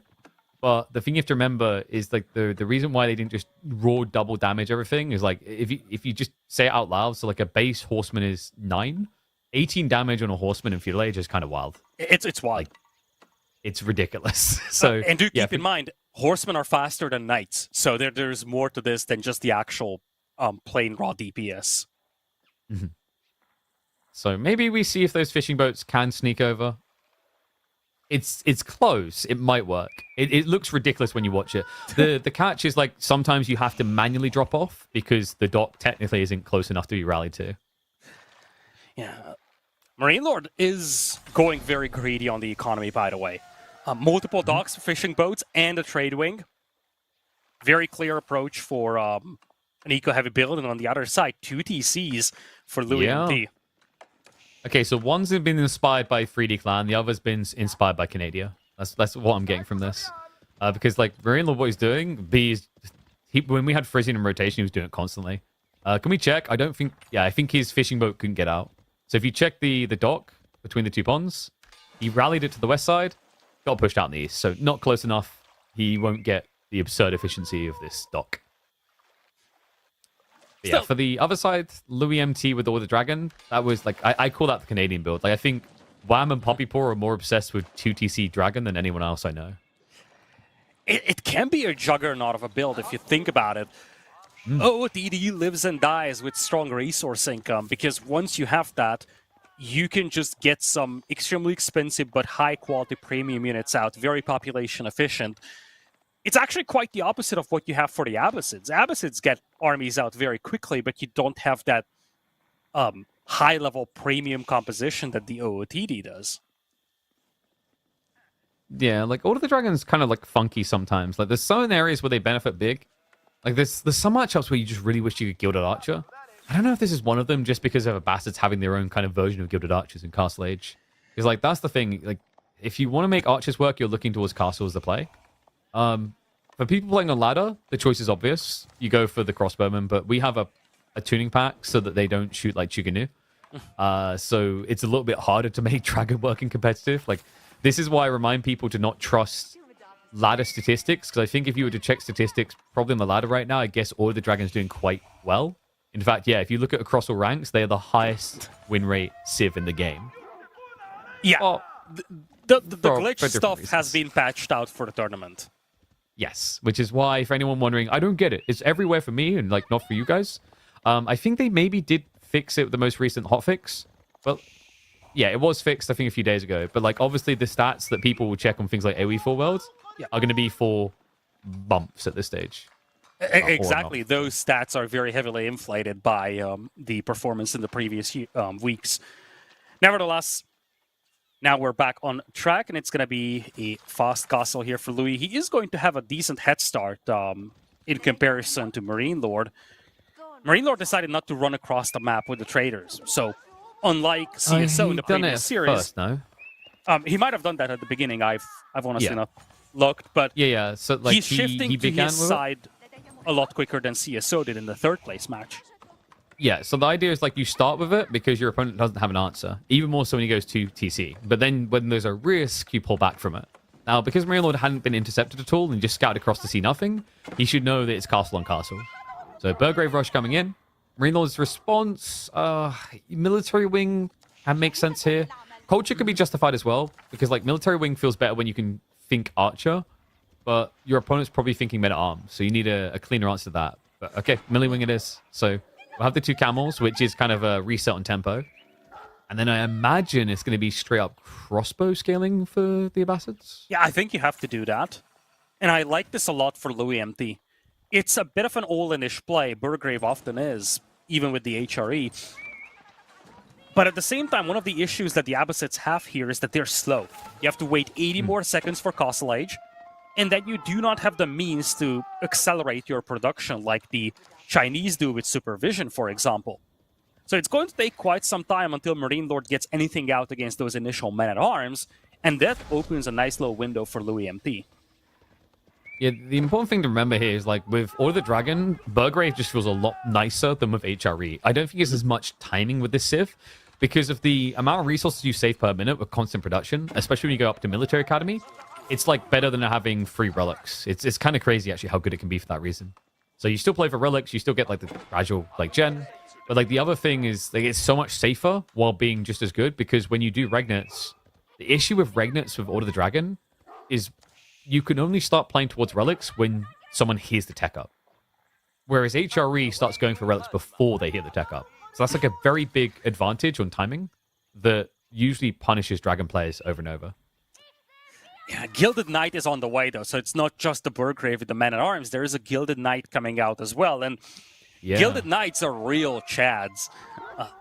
If you want one unit, like if you can have one unit alone raiding the enemy trade, you probably want a Gilded Knight. Yeah, but that guy is going to do a lot less damage at the challenge because you're high base damage against traders. I guess Louis is just like, well, I need something fast that intercepts. And the problem is also going to be the double camel rider. So first relic gets picked up.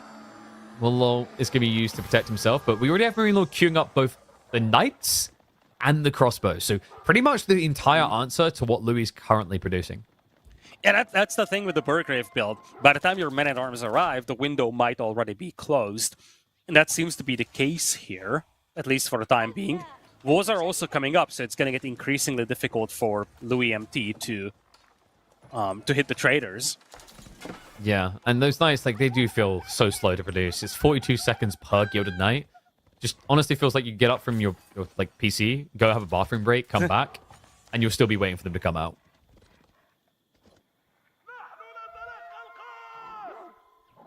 So, Marine Lord has pretty ridiculous scale at this stage. And I believe is that Armored Caravans? Yeah, coming in again. Now, this is a game where it just makes a lot of sense. You're already reducing the base damage pretty heavily. And remember, those camels are obnoxiously fast, so it's very hard for Gilded Knights to stick to them, let alone kill them.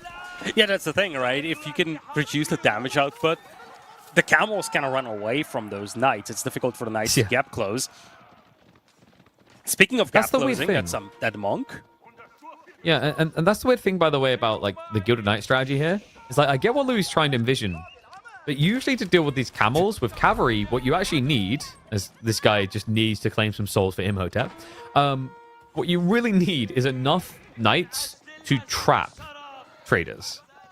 And that is a deal breaker for Gilded Knights.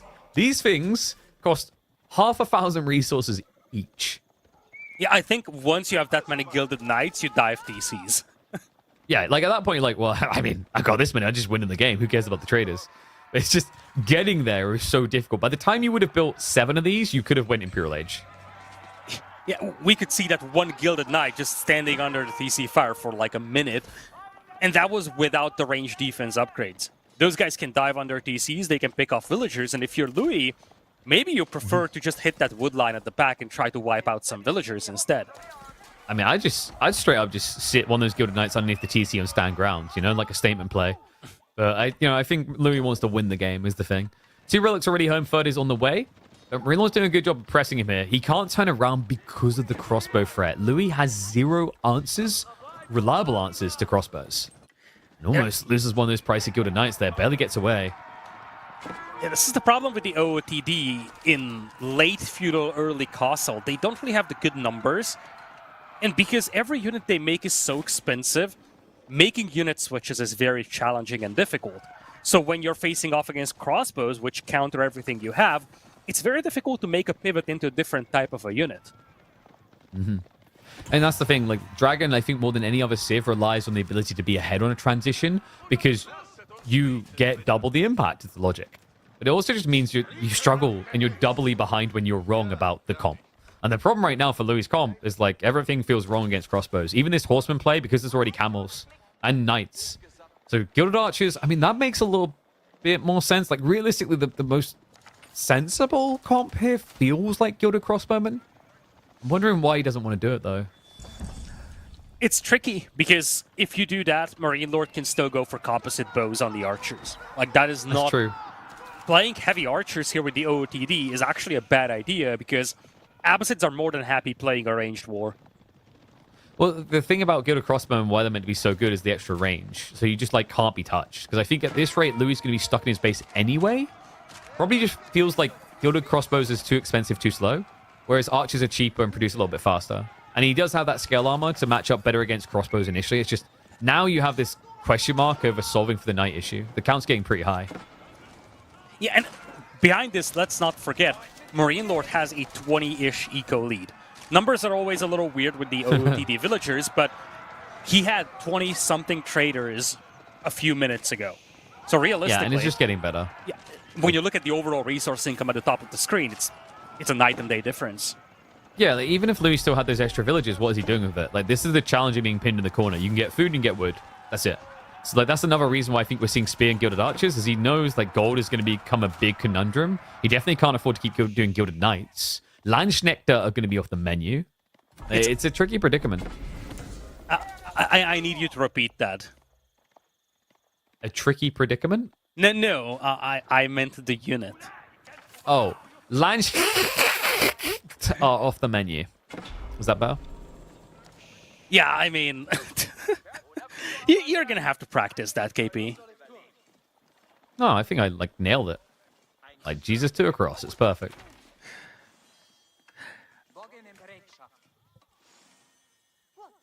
So Louis has got a decent number of farms online. Like, what's his key objective next? I mean, you could play stone into, like, a castle drop. That would give you some, like, control on the map. Like, yeah, I was about to say, what Louis needs is his patented walls. Louis MT is by far one of the most prolific wallers we have in this game. So much so that even the thought of walling has frozen Marine Lord on the spot.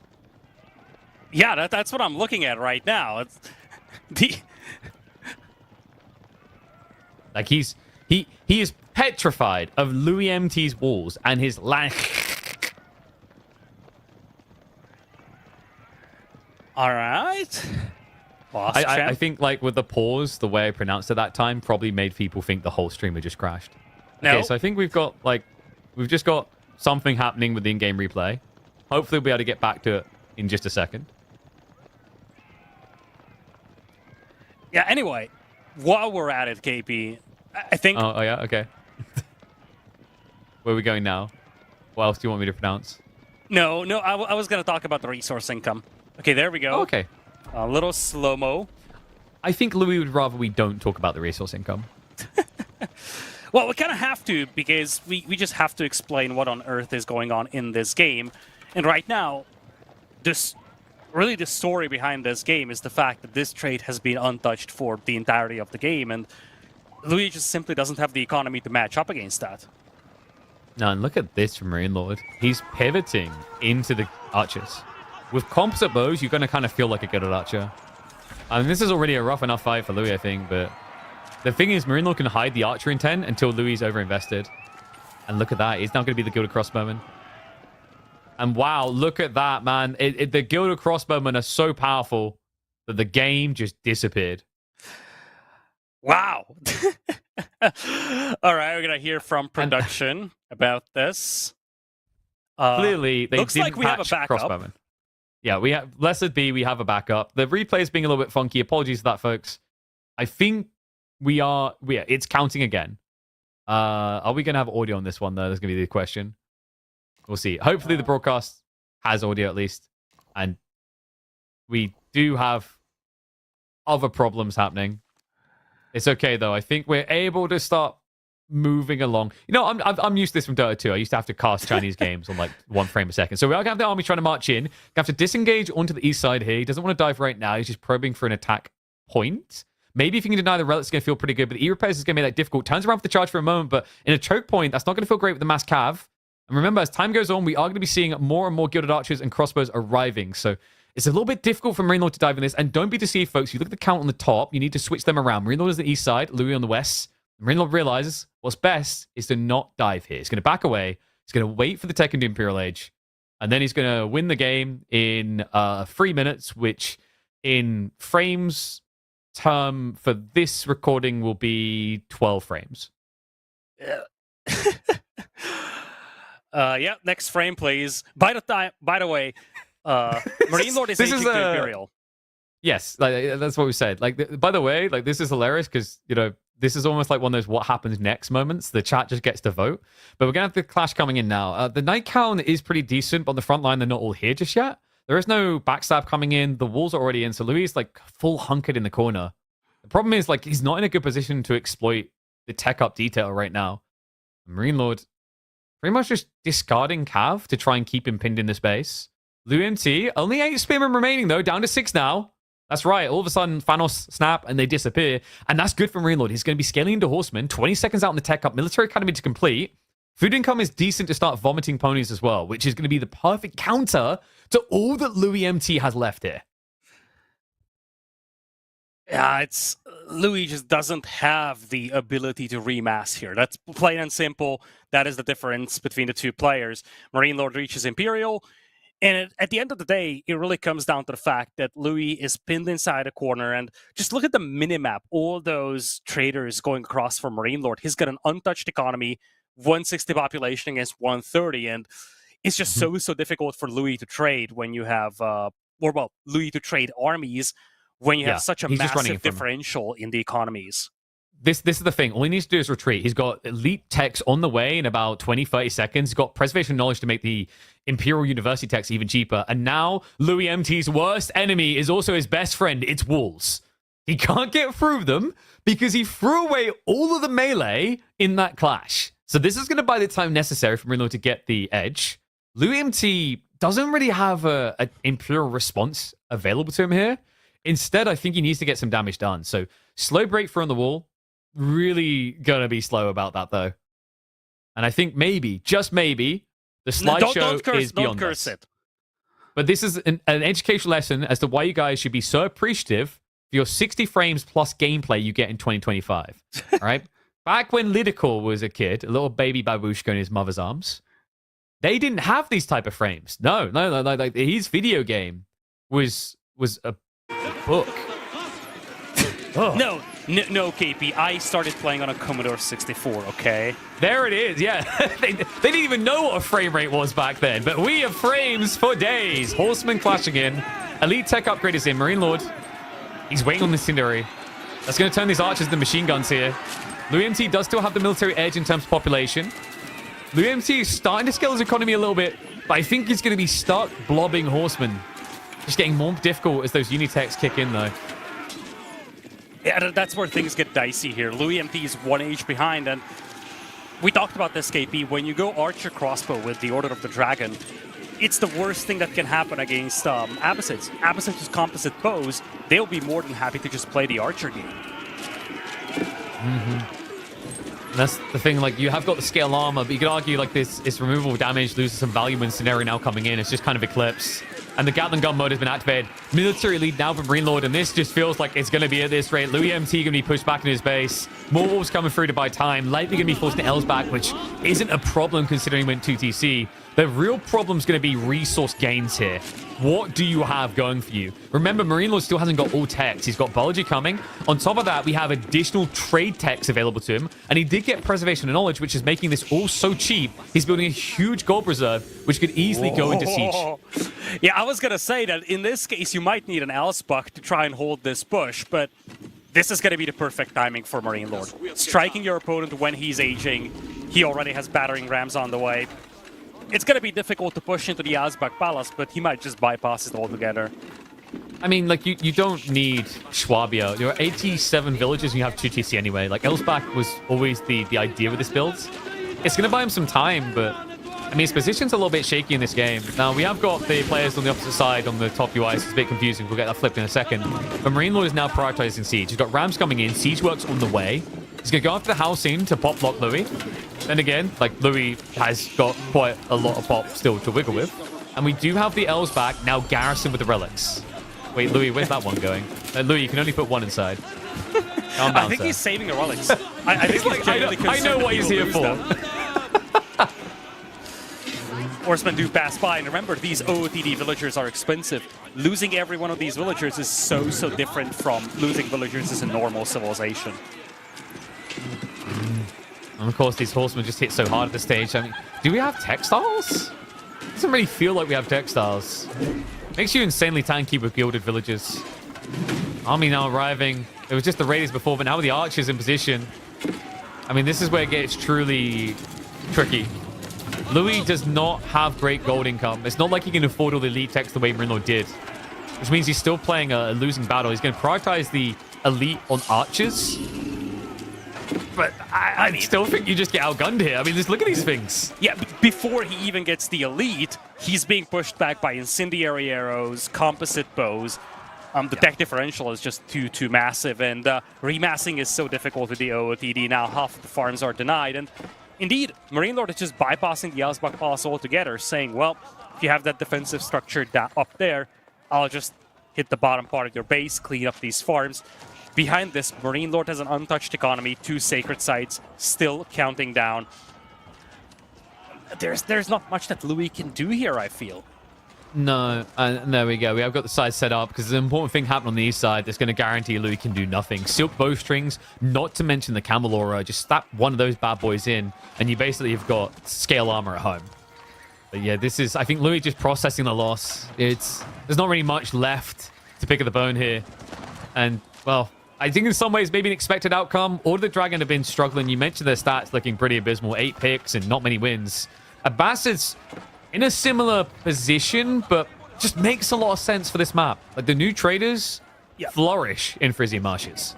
Exactly. Both of these civilizations were very underwhelming across the tournament on the very limited sample size that we've seen them with. But at the same time, Abbasids is still a civilization that plays very well into the features of this map in the trade. Whereas for OOTD, the biggest concern is, how do you even play this map? What makes OOTD stand out on this specific map? And I think that is not a question that Louis was able to answer in this game. No. And, you guys are probably, like, I don't know about this, Pesty. I don't know if it's a good idea to hide the build order behind the Patreon, but you guys are probably wondering where that all disintegrate in the fight. I guess you'll just have to wait and find that in the VODs later. But, I think even at that stage where maybe things got a little bit trippy on the frame rate, it's fair to say Marine Lord was kind of firmly in the driving seat. So, like, from that stage, you've kind of seen everything you need to kind of replicate the power of this trade build. And it's interesting, as trade felt like it got nerfed in a lot of ways. Like, Armored Caravan moved to age 1, or age 2, sorry. Didn't feel like a buff. It definitely felt like a nerf. But Marine Lord just waking us up to the reality that there's still potency in the Civ. And I can tell you, by the way, like, if we see more maps using that point of interest where you gather stone from the runes, that's another map where you'll see a Basset thrive. So, this is a Civ, I think, that with a little bit more map creation, we actually might see just catapult back into the meta without really any big changes. Yeah, there are civilizations in this game that are universally good. For example, HRE or Rus. That's part of the reason why you see them so frequently banned. Abbasids feel like one of the most map-dependent civilizations out there. And as you said, depending on the features of the map, they might be decent. They might be absolutely abysmal.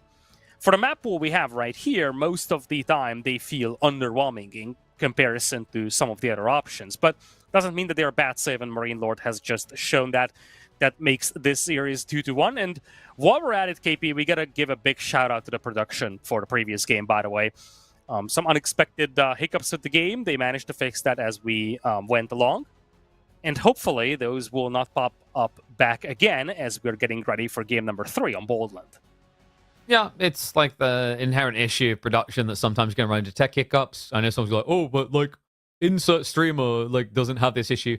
Yeah, but insert streamer is like a one-man army, like, and maybe not always to the better. We've got obviously feed being sent to not just us casters, but being sent to anyone who wants to use the clean feed to cast in different languages. Then, of course, we've got the fact that you've got screen in screen, replay, sheep counter overlay, a need I go on, stat pull-ups. Like, there's so many different things that go into it. Every once in a while, something is definitely going to have a heart attack.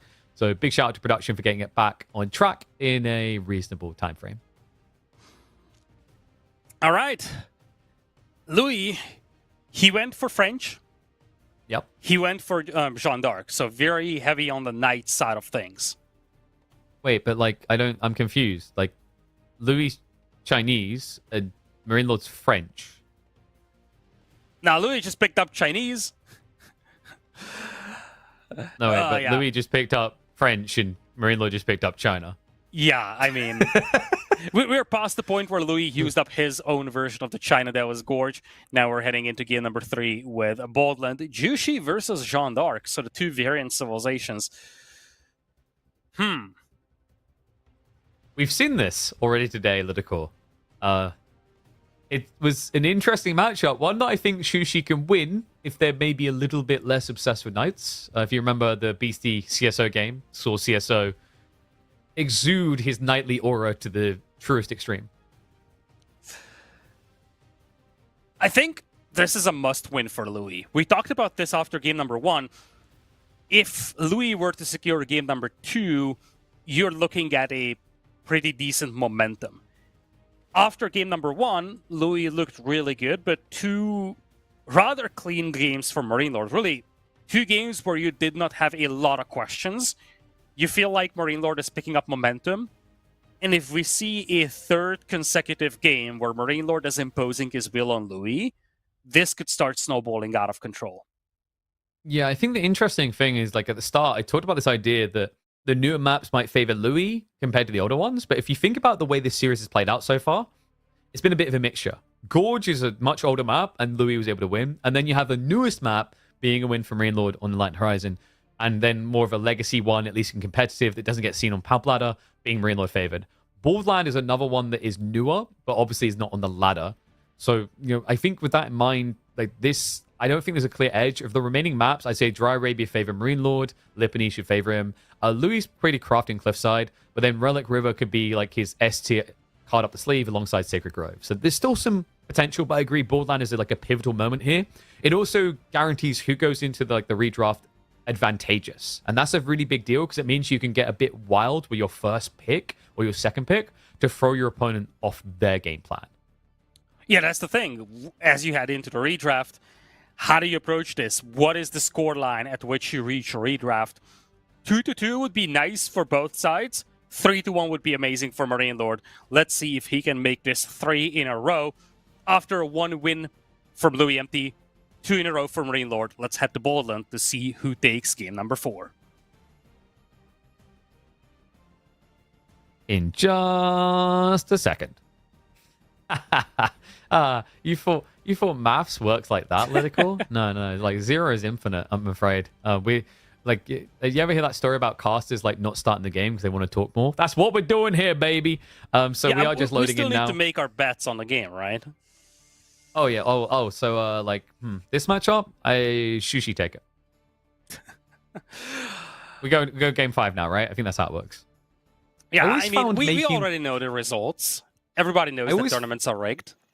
But like, I always found it funny making casters predict the game they're about to cast. It's like, well, now they just sound biased. So let's hop into the next game. It's time for game number 4. Marine Lord leading the set 2-1. Takes to the field in the Pink Cheese Legacy. Louis MT's response is going to be another one of his signature civs. He was infamous for this one in the second half of 2024. It's Jean d'Arc. He was a truly creative force in the mid-late game. But we know in these matchups, early game is really what we're looking at on a map like Borderland. One thing that's interesting about Borderland here, KP, and this is based on the sample that we've seen in this event and the previous one, EGC Winter, is that you look at this map and say, okay, it's a wide open map. It's a very cavalry-heavy map, but that actually becomes less and less of a thing as you go deeper and deeper into the game. And once you get to mid-late Castle Age, this map actually is very infantry-heavy in many players' books. Yeah, if you can get the walls up, right? Like you start kind of in a corner-ish. It's tricky to navigate that early mid-game usually, because you know you're going to have to play a little bit wide because of the pro scouts. Like sometimes players do just play that infantry comp and just block the centrals because there is more DA statistically in the center than on the flanks. And if you guard the center, then you guard the flanks anyway because they have to come home. But one thing I am noticing, bit of an outrageous spawn here. One player got the good spawn, one got the bad. Can you figure out which is which? Ooh, this is an interesting question. I like Louis' spot a lot better with the back gold. Marine Lord doesn't have that safe backup gold. Exactly. If this is going to be a full night spam from both sides, the gold is most important. I think we did just have a little bit of 2-speed jitter to catch up to True Live, but I think we are now there. And Meditation Garden, oh, he goes deep. Marine Lord, yeah. Did he find the 8 stack? He must have. Ooh, nice. Okay, I thought maybe he leaned to the stone because, like, in this matchup, you're expecting a lot of night aggression, so having passive stone gen to get 1 or 2 outpost hand cancelets is good.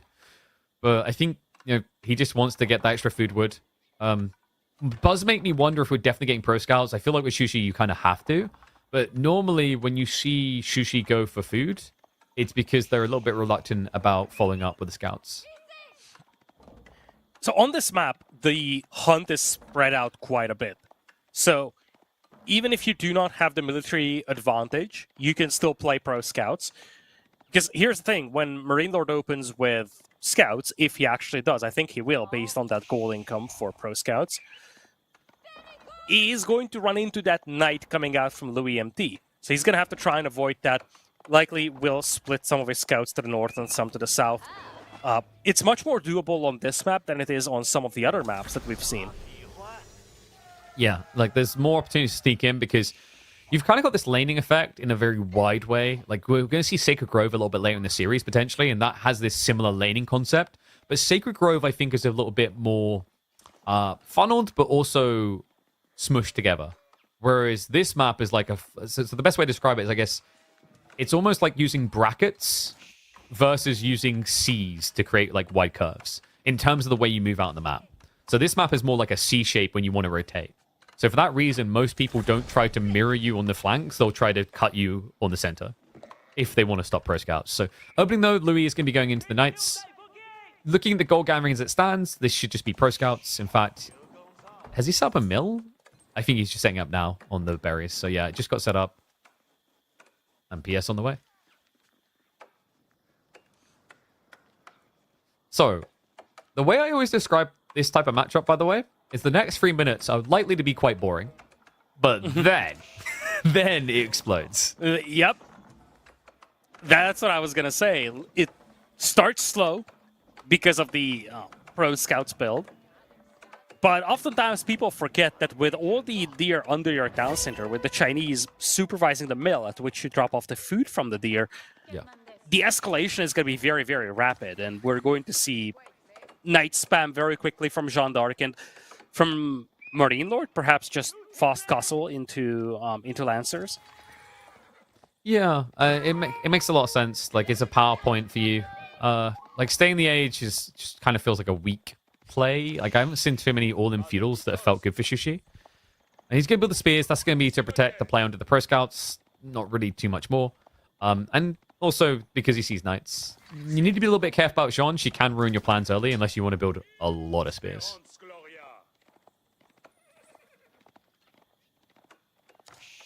Yeah, I was just thinking, actually, like, Pro Scout and Pro Scouts, it kind of reminds me a little bit of Water Play. Like, Water Play has that too, where the start is a little bit slow, but then things just escalate insanely fast. Fair point.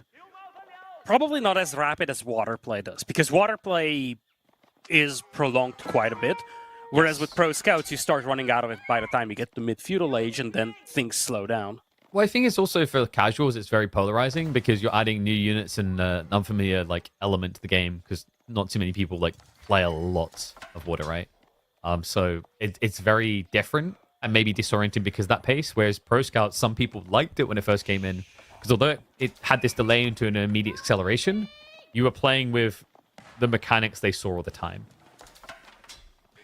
I think the trick with the Pro Scouts is that it seems so good. Like, sure, it's a massive buff, but at the same time, you need to know how to use this. If you don't leverage the mobility of your scouts appropriately, you will just get denied of most of the carcasses, and it's a wasted investment. Yeah. Here, big spearman push coming through the middle, and that's going to deny those middle packs for Louis MT. Louis is going to have to pivot to the north and the south. And I think the thing is, like, the Pro Scouts nerfs were appropriate and good. And it's like, because the problem is that the pacing was polarizing. Like, the ease of safe food and the pace at which you got it was not reasonable. I wouldn't be against... I'm not going to say the entire way it played, but, like, the concept of it, if all pacing in AoE falls a little bit faster. But this is the problem. Like, when you have someone that accelerates the game so much and everything else is slow, it completely warps the balance of the game. So, like, you know, I've been shouting out the devs of POIs. Shout out to the Pro Scouts nerfs for actually getting us where we need to be. We're still seeing a decent amount of PS, especially from these particular civs. But I think that's partially because it does work in some matchups, but partially because it's residual. You know, like, after the 2TC meta got nerfed, still you saw some people trying to make it work with certain civs. It just takes time to figure out what next. And, you know, Borderlands a crazy map for Pro Scouts. Archers now being mixed in here for Louis, standard Knight and Archer comp. On the other side, Horsemen are coming in, though, and in most cases, this setup favors Horsemen and Spearmen. It's a little different when you have Jeanne d'Arc in there, though. Like, that AoE damage from the melee version of Jeanne is such a game changer against mass Spearmen. It's also a little bit different with Knights, because half your comp can always, like, break away quite safely and heal between fights. You know, if this was, for example, Roos, you'd be like, oh, crap, this might be a problem just going Knights, Archers. But it's not just the XP factor, it's not just the heal that you get from Jeanne, it's the heal that they get for themselves. So that's something that Marine Lord needs to be conscious of, which is why I'm expecting this to be play the age a little bit, but get the hell out.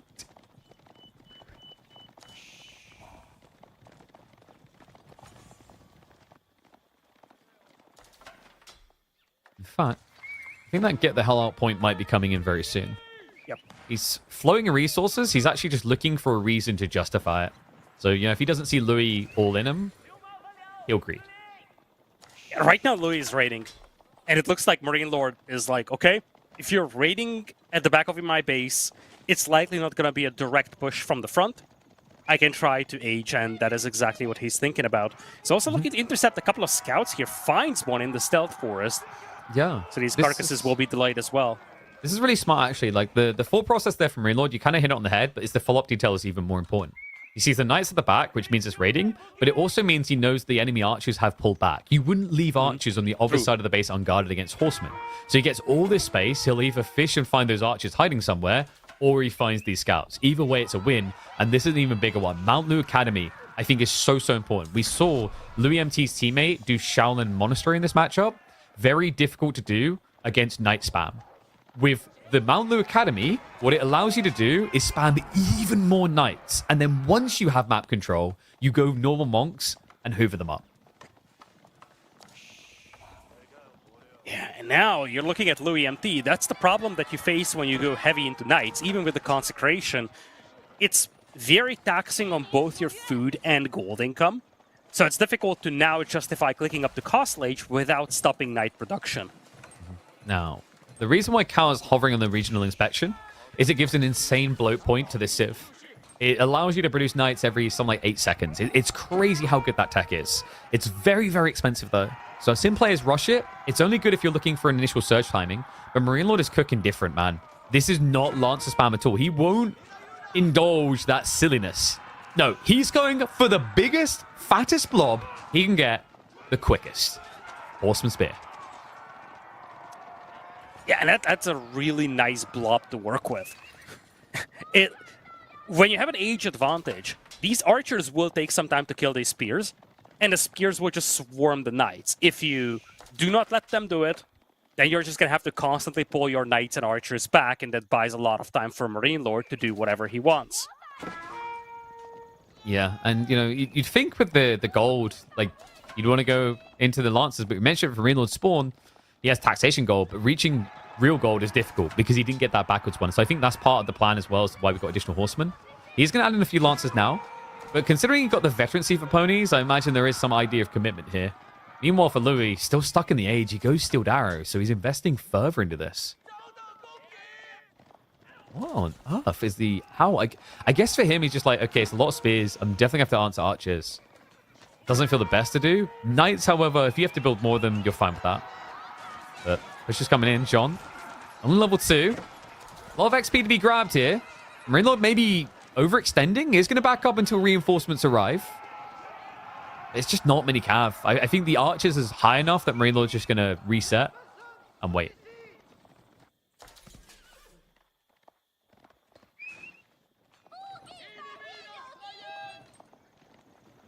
Louis, Guildhall seems viable here. I don't know if he's got the all-in timing for runs too. And because it's Horseman Spears in particular, like the idea of pivoting Arbitrary with crossbow stirrups early is not as good. Yeah, this is not an easy matchup for him. Because Marine Lord's composition is very cost efficient. I think he's fine with Knights and Archers as long as Marine Lord only has like 6-7 horsemen, which is the case right now. Because he can still raid with these Knights and just hold off whatever is coming his way with the Archers.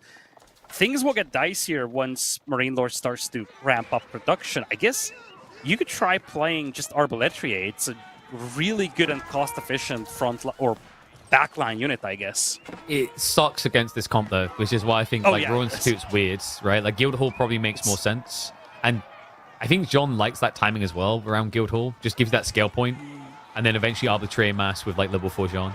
That's going to come in. Marine Lord just punting a little bit more XP into the hands of Louis. Lancers are going to be cut off from the retreat, but I mean, you stuck them in the middle of the archers actually. The spears are going to commit again. Nice, a little bit ambitious there. Yeah, like Marine Lord. I mean, yes, you're an age ahead, but this unit is the counter to yours, right? Like, you've got to show a level of respect to this. Speaking of level, Louis has Jean level 3 coming in just a moment. That's going to be a big game changer here, KP. So when it comes to the Arbaletria, just to get back to that conversation, when you only have 2 horsemen out there and it's mostly spearmen, Arbaletria has often proven to be a really good, just like, general purpose unit. So many times you see French players just playing heavy Arbaletria because it's affordable and it's just generally decent against everything that can come from the other player. It definitely feels good now that Marine Lord has cut all horseman production. Like, if he'd been sticking horseman spears, the Arbitrary would feel a bit odd. But, like, if you want to do Arb, I still think, usually you're thinking, like, Guildhall.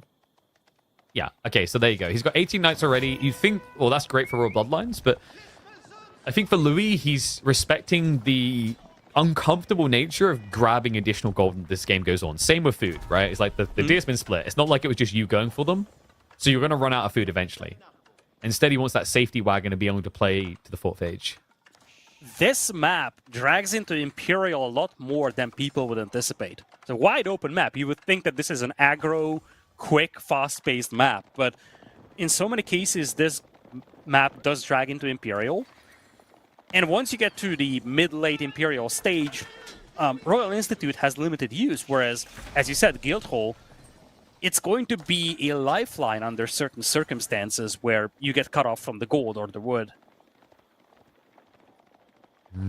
And like on top of that, the Guildhall, I feel like Louis just doesn't really go Royal Institute that much anymore. A few players just completely stripped it from their builds. I've maybe seen Louis do it like 5% of the time in the last month. Like, just a big believer in scaling that late game. It just makes sense. Louis, you know, it's what he was infamous for last year. He was so comfortable in the later phases. He was actually one of the hardest players to deal with there. Partially due to his crazy walling, but there's a bunch of different factors. So, you know, looking at this matchup, I don't think he's shy about the idea going later. The question now is whether Marine Lord's going to allow it. If he can actually do anything about it. It's still mass spears. More horsemen being produced again. And knights are poking at the back of M Lord's base here. Yeah, this composition is just so much better right now for Louis. Well, Marine Lord does have 7 Lancers, though, and that could change things very, very quickly. Lancer plus Spearman is better than Lancer plus Archer. Also, keep in mind, Dali Horses is a tech. It is real. It can occasionally hurt you. Burn Town attempt's not going to work out here. Level 3 Sean in. Let's go show a little bit of respect. You'd think you can just turn around and instantly spear it down, but it can actually become problematic because then you don't brace for the Night Charge. Yeah, Marine Lord is still boxing Louis empty inside his base, though, and that has been the theme in the previous game as well. Maybe even the one before that, too. Marine Lords seem to have been able to dictate the tempo of the game, and that seems to be the case once again, getting these little raids going. And again, this is happening with Marine Lord having 8 Lancers as opposed to 20 Knights on the other side. Exactly. It's almost like the implied threat is stronger. You know, it's kind of like when someone attacks from the shadows and you can't see their real numbers. You're like, oh my god, they're really threatening. And that's kind of what's happening here. If we look at Louis' vision, he's a little bit blind to what actually is going on. So for him, he's in this position where he's like, oh, there's probably more coming behind this. He keeps attacking me. I think Louis had enough of that crap. You guys start sallying forth. 22 Knights is pretty powerful here. Marine Lord, he only just started the crossbow transition, so he wasn't ready for this. That gold mine is more than exposed. We talked about this. The backup gold mine is not very well positioned for Marine Lord. And level 3 Jean is no pushover. It looks like Louis is going to think twice about this one. He cannot afford to get caught off guard. Oh, the spears. Marine Lord just had so many waiting in reserve, so now it's a staggered retreat. With horsemen laid into the cake as well, it just means your archers are going to start dying fast. Also, by switching arbitrary, you see the weakness. It slows your retreat down even more. And that's the problem on a map like this. Wide open in the middle. If you have to fall back, you will likely get pursued by the horsemen. That's exactly what's happening. A lot of casualties here for Louis. And in fact, look at this for Louis. Everything but the knights are gone. There's nothing that can deal with the spearmen right now. Yeah, he's at risk of melting here.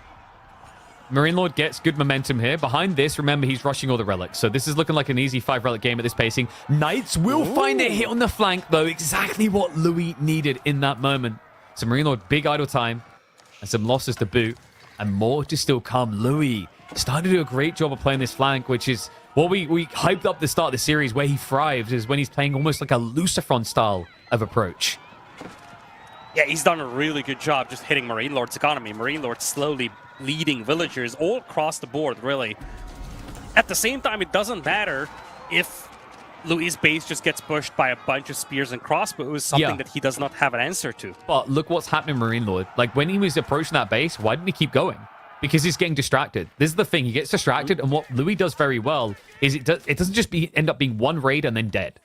It's, oh, the knights are still alive. You're still going to have to address them. It's about to hit the berries again from both sides. The villagers run away from the north into the southward knight.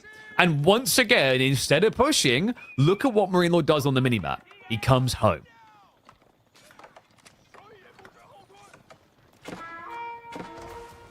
And once again, Louis says, oh, well, those are valuable. I don't want to lose them. Just walks it off. Marine Lord's like, I can raid too. Oh. I guess not.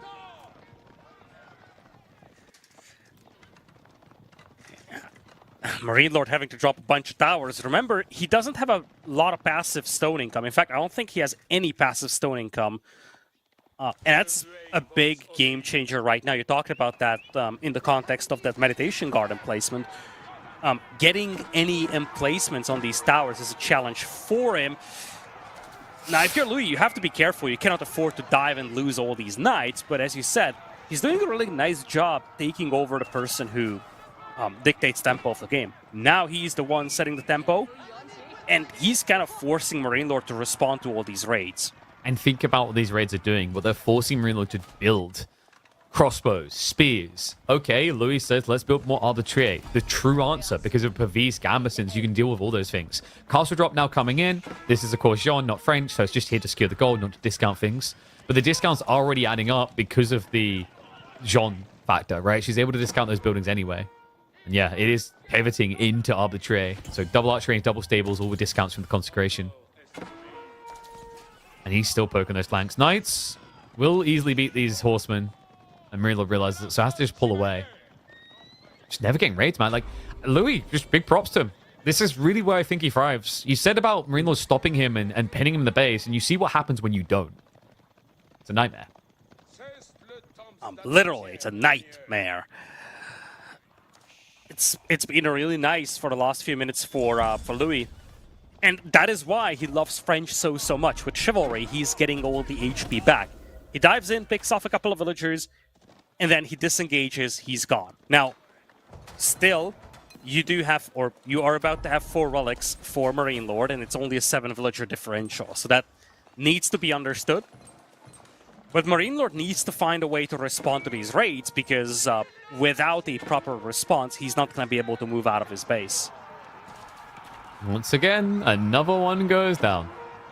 I'm going to say once again in this cast a lot, because that's what it is with these raids. Every single time you look away, someone else pays the price. Or more than just one someone else. That's going to be, what, 3 more worker kills on that south side? A second TC now coming from Marine Lord. Yeah, I'm not surprised. Keep in mind, he's been losing villagers left and right, and he has to be concerned about the fact that he's just losing way too many villagers. He is, in fact, behind by 12 workers. That number could change very quickly. But behind this, Louis MT secures the 2 sacred sites in the middle. He secures the large gold vein. So he really managed to just get... Oh, boy. Okay, chases on. Can he actually pin them? Gets a few knights. Nice little cleanup. Yep. But remember, time is not necessarily on his side here. Louis MT's locked the sacred sites, and he's done it at this exact moment for a good reason. There's a guild hall that is accruing the resources to make a sacred site victory feasible here. Yeah, he's gonna pull the food and imp with the Red Palace. Oh my god. And he does have the large gold vein as well. Look at the timing on this as well, because I think, did he scout the 2 TC, so maybe understands that Marine Lord can't come out right now? Then again, like, Marine Lord actually has numerical advantage. Barely. But still. And what is that Red Palace? Louis. He's so greedy. He wants the gold. Yeah, but it's so greedy. I don't mind it, though. If you're leading, you might as well close the game. If that Red Palace goes up, Marine Lord's position is going to be abysmal. No gold, no wood. That's going to be so rough. Now, seems like he's aware. Like, is Marine Lord expecting that? I think he's suspicious. The way he moved for the North Sacred Site, why not just take the South? He moves the whole army north instead. Cleave's coming on the backside. The villagers are running around the forest. Yep, and Jean is having a party here. Like, this is not an ample defense from Marine Lord. No, he's going to go for an A-click. And there's so many bodies waiting to meet him here. Archers are forwarding. Villagers are... Wait. All right, that's one safe way of getting the Red Palace up. He just looped the north side tree line, goes completely unseen, and is now going up into Imperial. Meanwhile, Marine Lord still hasn't dealt with the Jean threat in the back of his base. And he's not managing to cleanly break through here. A lot of the knights are badly bloodied, though, but the archers just cannot break through this line That's of it. arbalestry, GG. and there it is. He does it. Louis MT, Sacre Bluey, gets a second on the board. And we find out that when you make them mirror each other's nationality, China is better is French. Clutch. That's the word you gotta use for Louis MT. Things looked grim mid-game, and we talked about the momentum swings. It was 2 in a row for Marine Lord, and there was a moment where it felt like Marine Lord is able to do the same thing that he did in the previous 2 games. Dictate the tempo, make Louis run around. And then Louis comes in, and as you said, one of his trademark moves, his incredible ability to just keep these raids going non-stop and totally flip a game upside down off the back of those. That is how it all started. And now we're looking at an even series. So before the redraft, we do have a 2-2 score. We could be in for a 9-game series here, KP, at this pace. That is a possibility. That is how the numbers work. And with the way Louis played, feasible nature to it. I mean, this is exactly what Murillo needs to wake up to if he wants to shut down this nuisance from the east. He's so good when he gets these wide flank maps. And you got to remember, when you look at the map pool, you know, we've got things like Sacred Grove still in there. Dry Arabia can sometimes be an open book. Lipany is a little bit of a coin flip, depends on the Civ matchups. But the takeaway is there is still multiple maps in the pool that could play exactly like this one. Flank rotations that would give Louis the dominant position that he thrives in.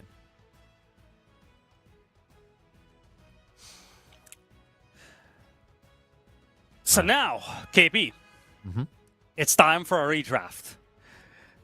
4 games gone.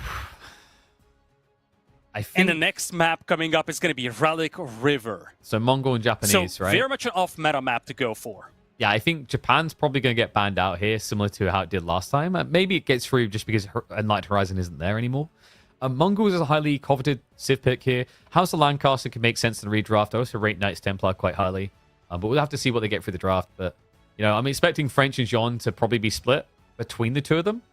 And Shishi and plus Chinese could also be in there. Just considering remaining maps, like we've got Sacred Grove coming, so you need to have either Mali and China, Shushi, French, or Jean. Those are like the best civs for that map. And then like Cliffside makes a lot of sense for China being high prio. So wouldn't be surprised if we see Louis open his draft with that again.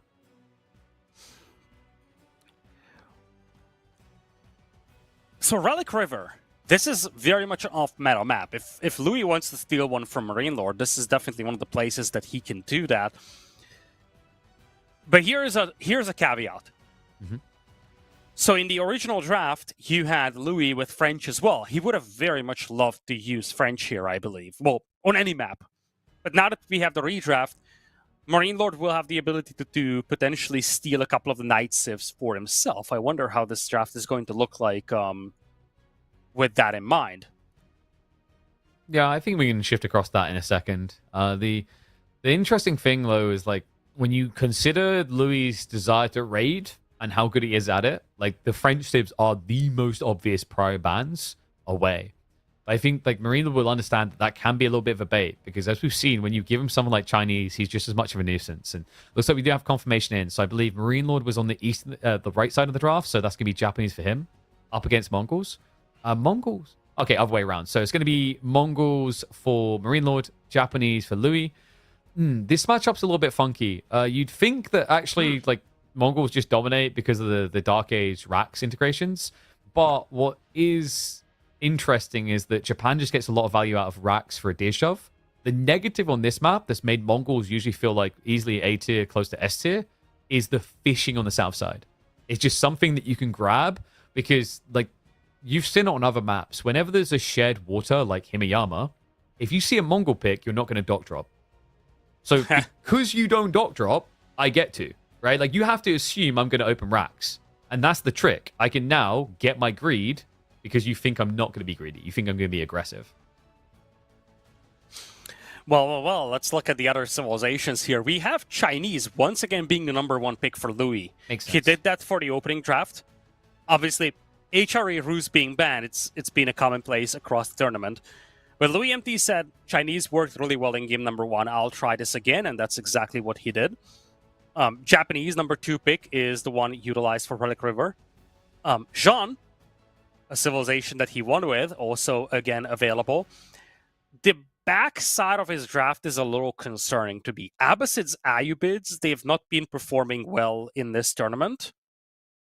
Could be good situationally, but it's not necessarily your wow combination for the backside of that draft. Yeah. At least in my point of view. So you can play Ayubid into French and do reasonably well there. Like, you are considered a counter pick. There is a counter play for French where instead of playing Knights, you hunker down and go for like arbitrary fast Imperial. But like outside that, it's also a blocker pick. It protects Jean. Jean is crippled by Ayubids. With the Dervish opening and a Desert Raider or two, she loses all tempo in the game. So I think there's a layer of protection with that pick coming in from Louis. Other side of it, though, you know, we've got Marine Lord going in for French very early on. House of Lancaster coming through again. Cliffside is a very interesting map here as well. I imagine Marine Lord might be originally thinking something like Shushi there, or possibly House of Lancaster, because we've seen some people do that forward Lancaster castle build. I'm thinking Lancaster for that map. It's a mixed bag against Delhi, though. Delhi can just rip you asunder with Ghazi spam. Like, you know how one-sided the English-Delhi matchup feels? Lancaster suffers similar issues there. And on a map like Cliffside, you can at least stop the Sacred Site win condition a little bit. But from what I've seen so far, those type of builds, the Lancaster Castle does not feel anywhere near as good as a Barbican on the Sacred Sites. So curious to see if he goes to that one. Sacred Grove will probably be where Malians is reserved for, French. Knowing that it could be Jean, I think Marine Lord might just say French for there and then play like Malians on Dry Arabia. But outside that, I'm thinking Jeanne d'Arc for the Dry Arabia here. That seems like a reasonable proposition. Delhi, Ayubids, Abbasids, all an option for Lipany. I would not shut the door to a Chinese play on Cliffside. But my gut tells me that Chinese could get to Sacred Grove and try to play a Gorge-esque game. Yeah, I mean, he's still got Jean, which would make sense for Sacred Grove anyway. It's just, if you're worried about French, it might be a bit tricky. I'm wondering if there's like any room for the Abbasids. If we see it, likely it's going to be Lipany. But that could be where Louis wants to punt Ayubids. I think like that's maybe the polarizing element about his final 3 picks. They all make a lot of sense for Lipany. Whereas like Delhi, you can flex them to Cliffside. But we already talked about the negatives of the closest spawn. It might enable something like Lancaster. What is going to be key to keep an eye out for here is Ottomans, by the way. Ottomans at like the highest level, if you execute well, can solve the Delhi issue. It's very difficult to do, but I mean, I think Marine Lord is up to the challenge there, right? There's a few players that like I trust to execute that matchup.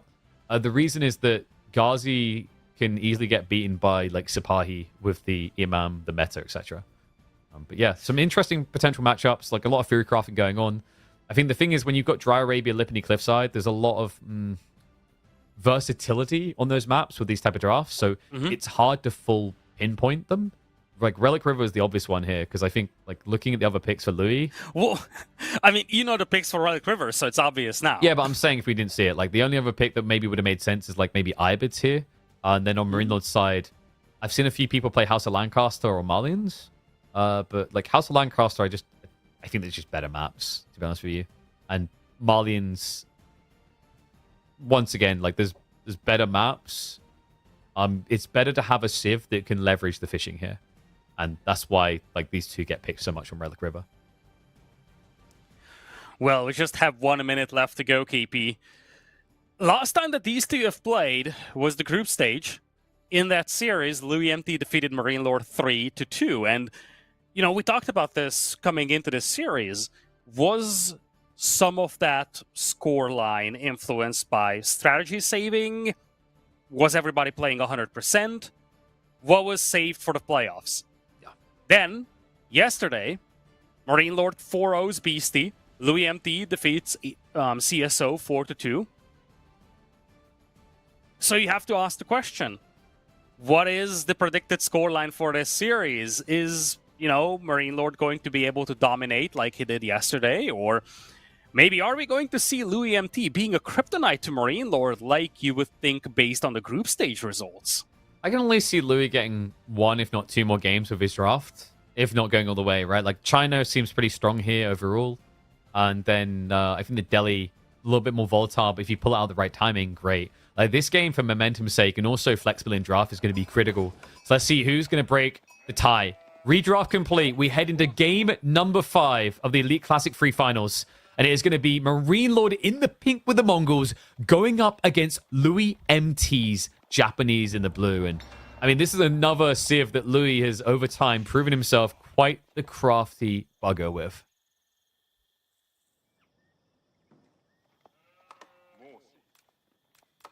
And it is going to be that Dark Age beginning. Very popular right now with Japan. First thing Marine Lord's going to be looking for now is probably the deer. No? Is he just going to run away? He just scouted it, so he knows it's happening. That Uvu is really far out, but usually Japan doesn't rush your Uvu in this matchup. Yeah, they do this instead. That's surprising. Huh? Well, Marine Lord scouted it, right? Like, he saw it straight away, but he didn't care. Okay. Yeah, I'm a little bit puzzled by this because, like, usually when you see this type of play, you know it's going to be a deer shot from Japan, so you try to block it. I guess Marine Lord just really needs food.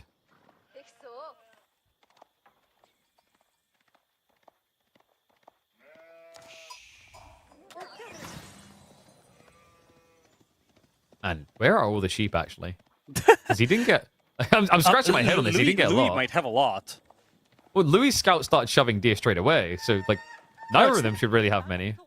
He's not shoving deer. Yeah, he started, though. He started off shoving the deer and then moved across. It's like, Marine Lord, because he didn't do something similar, should have an advantage there. His spawn looks atrocious, by the way. Oh my god. Wait, I can't... Let me check myself. Did I just say Marine Lord has a bad spawn? Sorry, I'm pretty sure that's not allowed. That's an illegal statement. It's 11 apiece, so really players just took their time finding the actual sheep. It was quite challenging to do so. Both players on spears now, and the deer shove is indeed happening. Man, this is a familiar sight, actually. Last time we saw this matchup, it was in Marine Lord series, where Beastie was manning the Mongols, and that was not a pretty picture. A very quick game. The timing, like, for this Rax is quite slow for Marine Lord, right? Because, like, he built the Rax over at the TC, then packs it over. So he's not really in position to do any damage here. The deer have already been shoved in, which is why you do this as Japan. That's why you do Dark Age.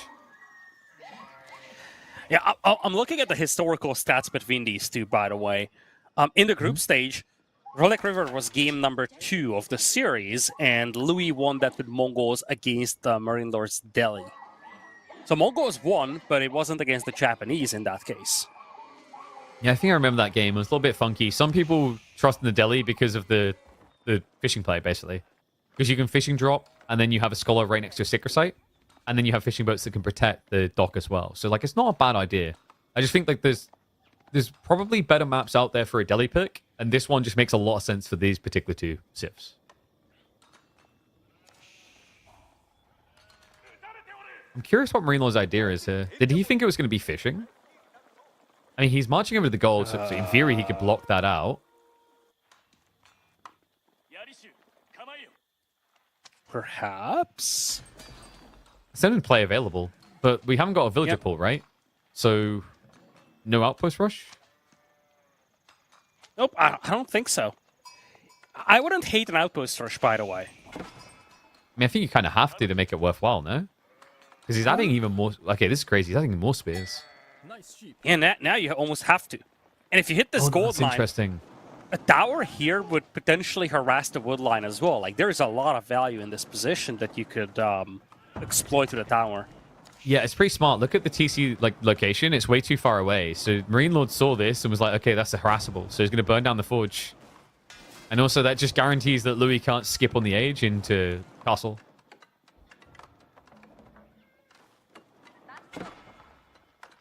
An interesting approach here. I mean, the spears keep some value. If your opponent eventually gets to castle, it's going to be Mount Samurai anyway. Sometimes going spears does feel a little bit dangerous against Japan now because the Yumi got buffed. Like, they're a lot cheaper. So, you know, feudal Yumi play, I don't think it's as bad as it kind of seems now.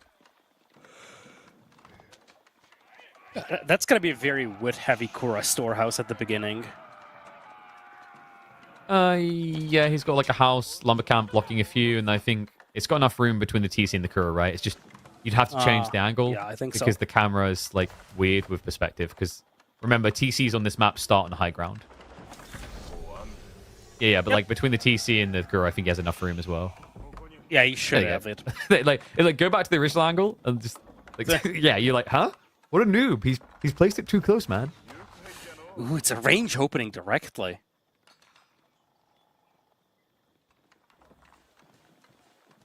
Yeah. So the Yuumi got buffed, right? It's 10% cheaper than it used to be, which doesn't sound like a lot. For scale point, it actually matters significantly here. Like usually the issue with feudal Yuumi is you just couldn't get enough out quick enough, and it always fell apart. This change is, I think, flips a lot of details of these matchups, and your opponent did build 8 spears. You're kind of encouraged to do this.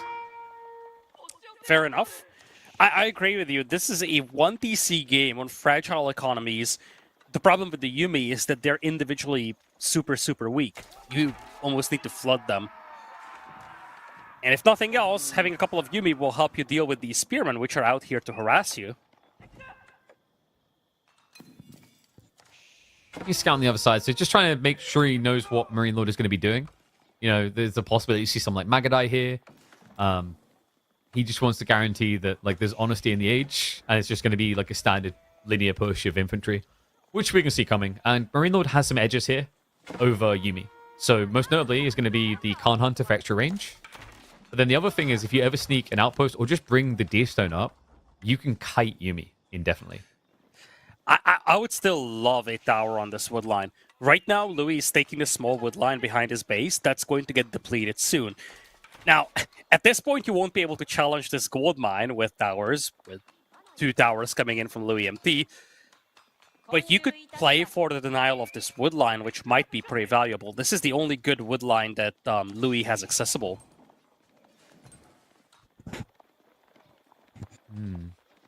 Arslet suggests Louis just done with the age, so double Yuumi into she baited, leaving.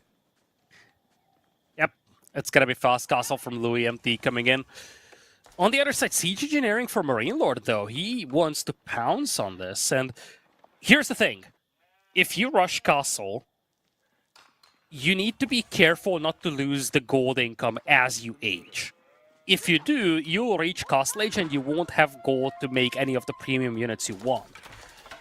So here for Marine Lord, if he times this right, he might be able to push that position and try to deny the gold before the Mounted Samurai arrive. With his current position, though, he's fallen back so far. Your opponent's definitely going to get the age up. And the concern is, you know, if you don't get the time right, if you delay it just a little bit, the gold is going to accumulate to a point where you can just pivot veteran Yuumi, which would clear everything. Like, it's a little bit shaky to get the all in. I like the board details. Going to give Marine Lord an accelerant here. He doesn't really have many accelerants right now. He didn't go fishing. He hasn't gone Silver Tree. It's a little bit of a weird position for an all-in, especially with Outpost going up on the gold. Yeah, to me, this is way too late. I don't know if he canceled Siege Engineering. He did not. This is... No, Ram's coming. This is way too late. Because Okay, notice that Louis clicked now, and he's still heavy on the gold. By the time this Ram arrives, Louis has enough gold to make 2 or 3 Mounted Samurai. That is phenomenal position by Marine Lord, by the way. He's hidden in the Shroud perfectly here. So the Ram only gets seen once it's complete. But as you said, with so much gold being gathered already, it's already a little bit awkward for Louis, for Marine Lord, brother. But, you know, Louis, like we said about the veteran Sifayumi being an option, look at his gold. It's not there yet. A little bit tricky to thread this. And he did not fortify those outposts whatsoever. No. Yeah, he's bailing on this gold mine. He's got another gold to the north, but it takes quite some time to walk up there. Yeah, and he doesn't even have a stable. No, this is awkward now because he just doesn't have enough gold to upgrade anything. Like, you could open with a few samurai here, but I don't think you're going to feel great about it. Yeah, I mean, he kind of has to. He doesn't have a stable for mounted samurai. He doesn't even have the wood to drop a stable.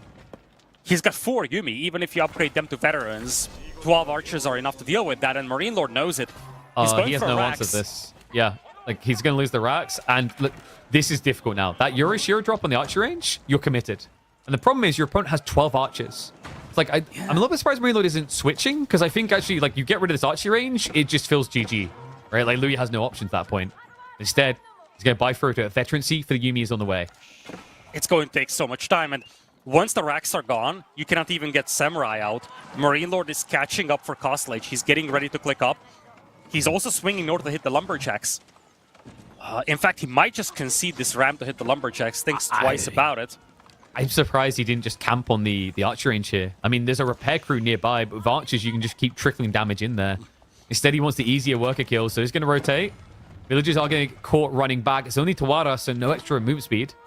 But the micro, not quite on point there from Marine Lord. Doesn't get himself any worker kills. He's trying to just buy time here. I think he might be satisfied with the fact that there are no mounted samurai, and he made Louis commit into the archers. He's already mixing in Kashik, and he's going to click up very soon. I think he's just happy about the fact that Louis is stuck on archers right now. And Louis is stuck. He doesn't have the wood income to make new production buildings, basically. Exactly, and he's got other problems, right? A lack of wood, because he keeps idling left to east, east to west, rather. And on top of that, he's losing buildings. Buildings that Marine Lord gets paid to burn every time. And if he loses this house, he's going to be pop-capped as well. Well, good guy Marine Lord is here to help with that. Like, let me just cull a few of those Yumi for you. That's an ambitious dive. He's just tossing the spears away. Like, you don't ever think that's going to be a good trade. Like, you shouldn't anyway. I think he's just trying to create space so that Ram can take out more farms, and he keeps forcing idle on food.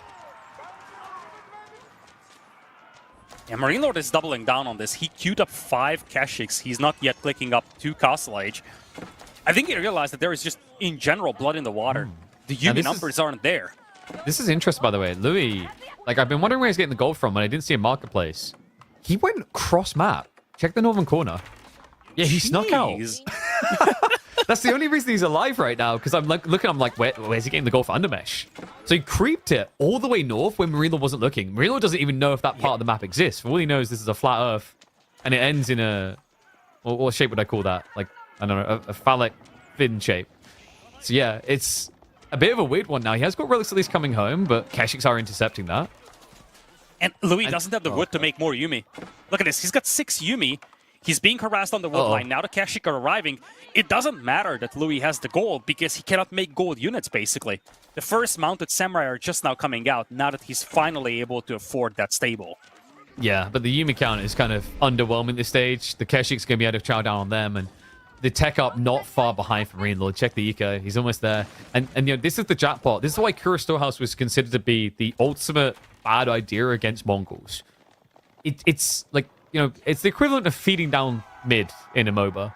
Because these farms spawn, which you have no control over, and then a Mongol player comes in and kills them.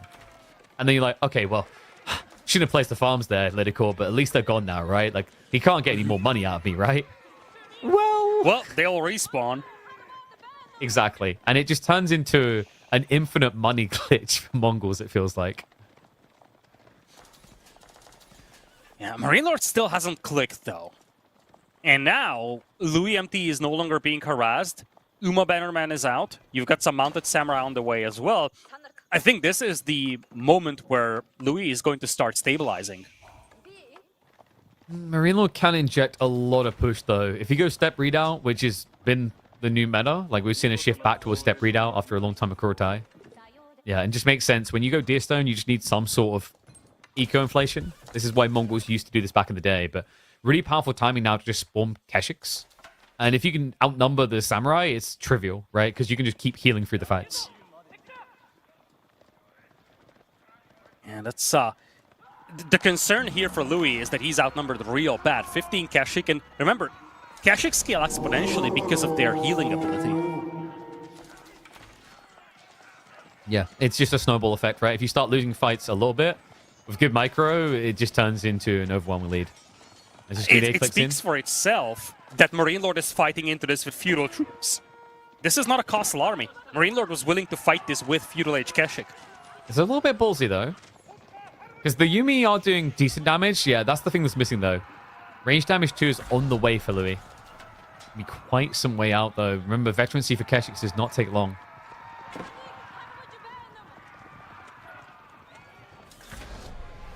Staggered retreat. It's kind of annoying because Louis would prefer to just be able to raid with these Mount Samurai. He's stuck in a back and forth tug of war, though.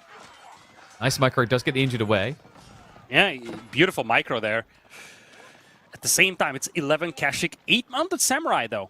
If Louis can heal those back up, he's on par with his opponent. And look at the food income now from Marine Lord. He has been harassed on the boar.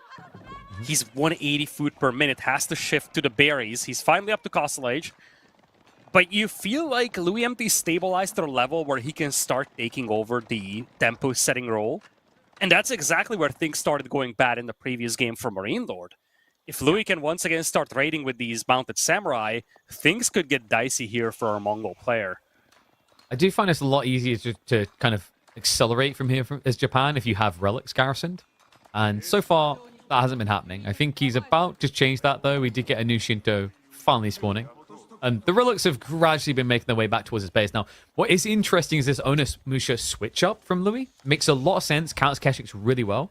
Marine Lord is mirroring, though, with crossbows. And if you think about it, crossbows is just going to be the better option here, considering it's a little bit cheaper. So unless you can turn Onimusha into raiding, you're not going to be happy about this matchup.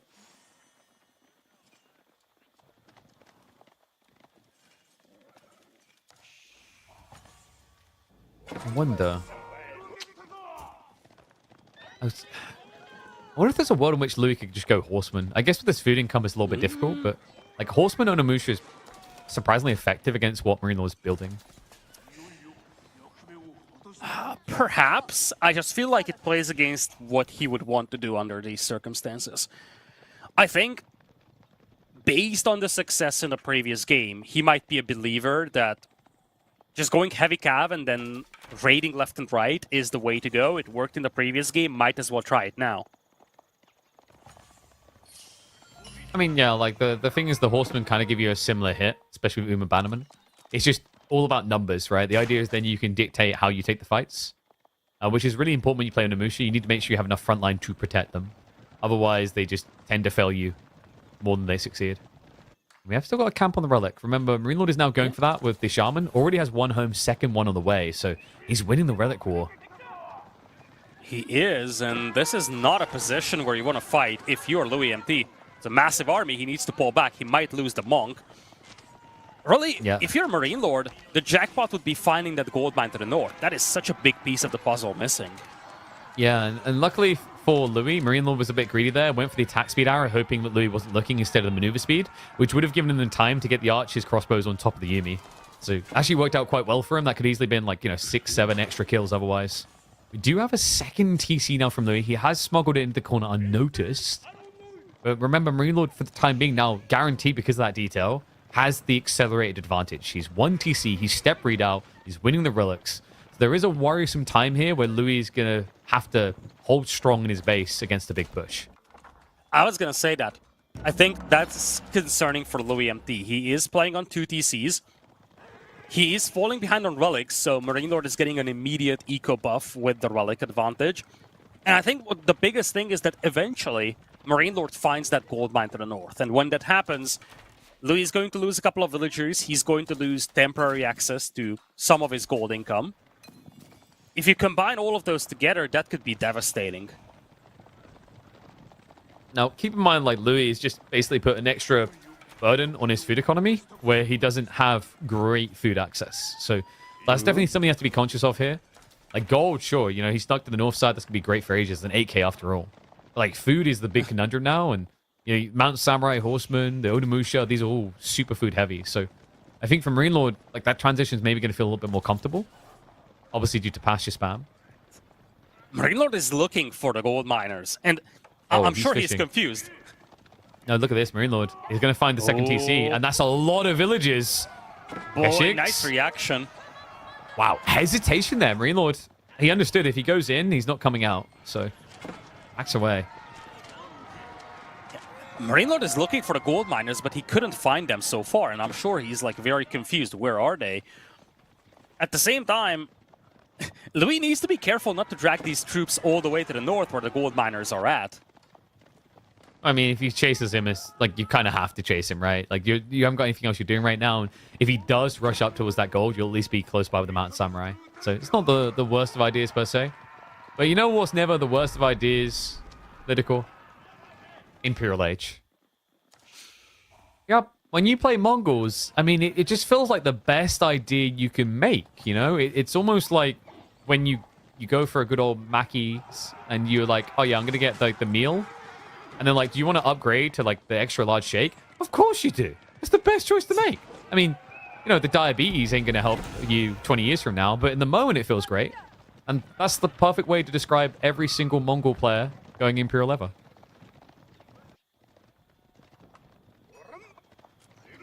The diabetes, I guess, is like their reputation hit when none of their friends like them anymore.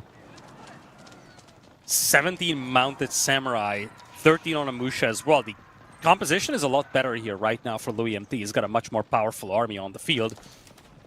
And I love how he's walling himself off. He's definitely insulating himself against the potential counterattack. But as you said, Marine Lord has no desire to counterattack here. It's all about that Imperial. Has 3 relics. There's one more relic all the way to the south. Marine Lord could have picked it up if it was. They probably don't see it. he did not scout anywhere near there. I've seen this before. Yep. Even without looking, I knew it. It happens every time on this map. Relic River, like, sometimes doesn't spawn 3 relics at the bottom. Sometimes it'll spawn, like, 2 in the center or whatnot.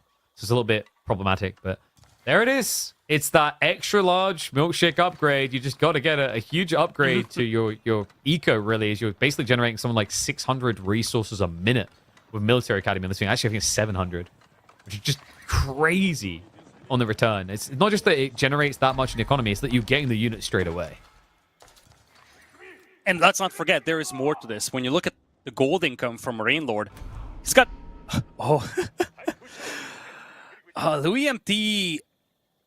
He is capping the sacred site, and that makes Marine Lord send a unit here, which might reveal the position of this gold mine. That's what our observer is trying to tell us. Mm-hmm. Might be a little bit awkward for Louis, considering he's also starting to macro towards Imperial. It's okay, though. Like, oh, and there it is. The spoon in place. If it wasn't for this... Like, it's so funny because Louis probably was sitting there like, there's no way he doesn't find this. So he built a tower at Springhold emplacements just in case, and it's that tower that reveals what's up. Now, Marine Lord is up to Imperial, and he had a decent gold bank. He's getting the elite upgrade for the Kashik, now getting hand cannoneers as well. And that's the upgrade that's going to swing these battles in his favor, and he would have a massive momentum switch if he's able to take a good fight here. Louis is looking for a fight before the upgrades come in. Marine Lord is not giving him one. Yeah, hand cannoneers with Yam and Khan Hunter aura are low-key, like, busted for Mongols. It's actually crazy how easily you can kite. Never get touched in the fights. So pretty smart by Marine Lord, just building enough cannon fodder while he gets the premium. Oh, like that's going to be that's going to be a landmark drop. I mean, it has to be. Castle the Crow time. It's going to secure a lot of gold for him, which is crucial here. Ooh, so this is beautiful.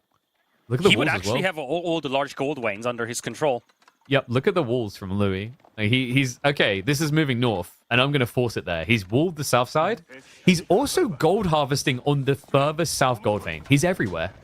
Yeah, he's stripping the map barren of resources.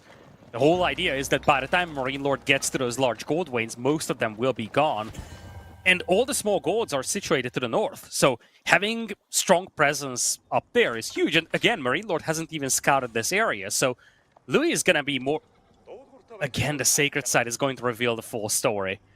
But Louis has been mining on this gold for some time now.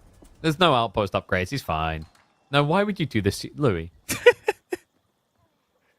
He's like, I got to help him out. Why does he not scout the whole map? And what is this mockery? You see a Mongol player and you build stone walls? Dives on in. Brings enough Keshiks to burn this down as well. Army will need to react. Fortifications, I don't think are going to buy enough time here if he just commits. So you'll need a repair along the way. And upgrades now coming in. Now, I'll say this about Louis. Louis is probably the most effective player at playing mass mount samurai in Imperial that I've ever seen in Age of Empires 4. So this is looking good for Marine Lord on the hand cannoneer switch count. But be weary of what this guy can do with Japanese knights.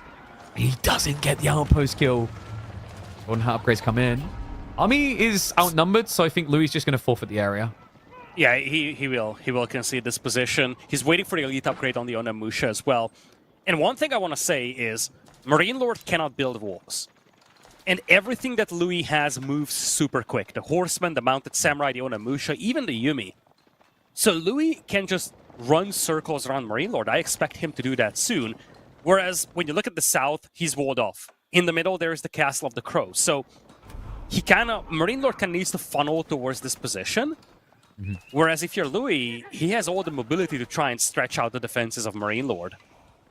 And like for a second there, when you went, Marine Lord cannot build walls, someone in the chat hadn't realized what he's playing and was like, what a noob. But yes, this is the sad life of Mongols. Late game is not necessarily your friend. The fast Imperial build has been successful because you do it so early that you're still kind of condensed, and you just use Outpost to protect and Cargonet to overwhelm. Now, Marine Lord is overwhelming on the count right now, but he's not leveraging it. He did lock out quite nicely with the Hui Hui Pow. Second one coming in again. This is exactly what he needs to claim that central sacred site location with all the gold around it. Yeah, Louis did start the sacred site timer. Relic split is 2 to 3. Add the sacred sites on top of that. That's a nice little chunk of passive resource income for Louis. And I think what's cool about Louis' position is that it's fairly safe. There's this big funnel point in the middle that's going to be difficult to push through. And then everywhere else, he's got some walls going. I think he tried to re-wall the north once again. That has not come together so far. Yep. No, even the Rooster against you now. I remember there's a Poleaxe upgrade, so they're pretty damn effective. Hui Hui Pow sieging into the Castle of the Crow, though, and Louis MT currently lacking an answer. He's going to switch into hand cannoneers himself, and this is where you kind of wish you could have justified going for the alternative landmark just to pump those out for free with the tickets. But we said about this, like, Yumi Bannerman is going to give you a nice buff on hand cannoneers, but what's more important is movement speed and range, which is where the Mongols are going to be kings here. Have you seen the treasure caravans from the Castle of the Crow yet? It's like decent. Has he actually been? Yeah, it's still on cooldown. So like it's decent at this distance. He'll get, I think, about probably 1,400 resources total, 1,500, something like that. You don't really need that much distance from a trade post to get maximum. Okay, so has secured to the north side walls now. Dive coming in elsewhere though. That's going to force Marine Lord away, and that might enable a second wave of troops to snipe the Hui Hui Pows. A lot of spears here from Marine Lord. I wonder if Marine Lord isn't going to get shaken up by this. He might just focus down the middle, say, okay, he is ignoring this bush. He's actually shifting some of his troops down south, but it's not the whole army. It's really just the fact that he's got a huge army to work with. It's actually a combination of a gazillion types of units. That's what the Cargonet does. It's like, welcome to the UI. How many rows can Capture Age hold? Let's find out today on this episode of Fast Imperial Mongols. It's like, what's the level of unit diversity that you want for your army? Yes. Yeah, Mongols in the late game have more diversity than the capital, London. Meanwhile, Japanese, usually a little bit more linear. You see maybe 2 or 3 units maximum. Over on the front. Second Hui Hui Pow has finally arrived. I was wondering where the hell it was. I feel like I've been waiting a century for this.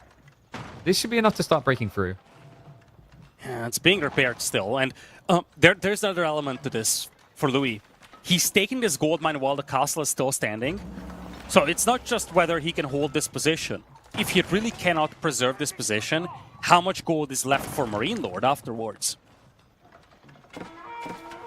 Great blacksmith upgrades for Louis, by the way.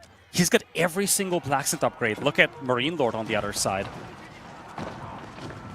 Yeah, but you know what's better than blacksmith upgrades? Free units! Dives on in. Repair crew's going to come out. Everyone has to ungarrison just to keep it alive. Hand Cannoneers should be winning on the south side of this fight for Marine Lord. And the Hui Hui Pows, if he gets one more out, that should be enough to kind of blitz through this. Needs to respect the rocket launcher, though.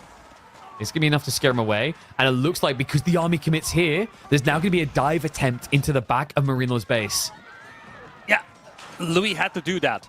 He was actually outnumbered in the middle, so he needs to do something to shake things up. He's actually trying to snipe production buildings here real quick. Just trying to slow things down, but I wonder if this army would better serve Louis just by heading towards the middle and trying to snipe the Hui Hui Pow. It's difficult because the hand cannoneer spear it perfectly counters you here, which is it's understandable why he's reluctant in that. And we have enough spears here to scare him away. Like, it's so difficult to get in on Mongols against Yam like this.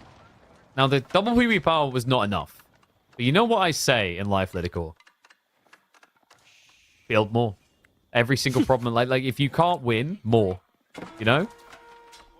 Like, we're talking about my inevitable death by diabetes from McDonald's milkshakes. Just got to build up a resistance and immunity to them. And similar to that, when you're dealing with a keep that just won't drop, more siege is always the answer. At some point, Louis is going to have to leave that safe position. That is one thing, and that's where the Heavy Pow comes into play. Louis is fine sitting under that castle. He doesn't want to leave that position, and eventually, when you have enough firepower to just take out the castle, he's going to have to try it. I'm not a fan of Louis MT's army count right now. It's just being built so slowly. That's my concern. Wait, he has an army? Like, I mean, this is the thing. It's just, you look at his income, you're like, what? These numbers don't make sense right now. It's tricky as well because he's falling behind drastically in quality. Like, the spears count out your Mount Samurai, and your hand cannon account is, like, I mean, yeah. You know, my daughter can count to that very easily, so that's not a good sign for you. Actually, it's so low, I think my son might be able to count, and he's not even one. Like, 4 hand cannon is not really scaring anyone here. He's trying to go heavy on the siege, though. So it's going to be a funnel point setup. Trying to get some mangonels in. And at the same time, he's trying to steal as much gold from the map as humanly possible. He is taking the large gold vein to the north. He is taking the middle one as well. Try to challenge the one to the south. The problem is that there's just so much more gold left for Marine Lord. This is not a concern for Marine Lord for the next, like, 10 minutes. I think what Marine Lord done really well here is he also steered his economy north to enable this push where the big golds, what really mattered, could be accessed, right? Like, so we've always seen Louis just trying to stab that south side, but, like, what's his target? He has to dive all the way to the TC, and that's it. Like, just spawning on the map definitely enabled it. Because if you just look at the tree lines in the south, you can't even call them tree lines, you know?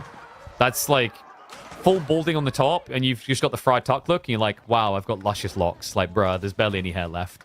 So, you know, there was... Oh, sorry, is that too burst? No, I was just going to say, okay. I don't like the fact that Louis is literally playing Mounted Samurai only. We've seen this in a previous game. Sipahi, the Spearman, didn't work. Yeah, he always does this. I said he's one of the best players at doing it. And this is one of those examples where success can be a big negative. Like, when you actually have a great success rate with something like this, it just re-enables the belief that it is right. You know, it doubles it down for you. And I think for him, that's been an overwhelming negative. Marine Lord has just used it against him. Yeah, is he coming off? It's not going to work against Hand Cannoneer plus Spearman, and now it's too late to switch. Things are collapsing, and I think this lack of flexibility that we've seen in this game, just being too heavily locked in on the Mounted Samurai, is something that's costing Louis. Yeah, he's just never able to get the high-value strike, unfortunately for him. I mean, it's just a masterclass on how to leverage Yam and leverage economy location. I think, you know, people who struggle with playing Mongols in the late game, like Marine Lord, what he done here is a good thing to look at. He understood the weakness defensively of this Civ, so instead of being forced to Benny Hills against Heavy Cav, he just moved everything in one direction. Just a smart read, and at this stage, kind of feels like Louis is just going through the motions, you know? The motion being, let me queue up a dozen more Mounted Samurai.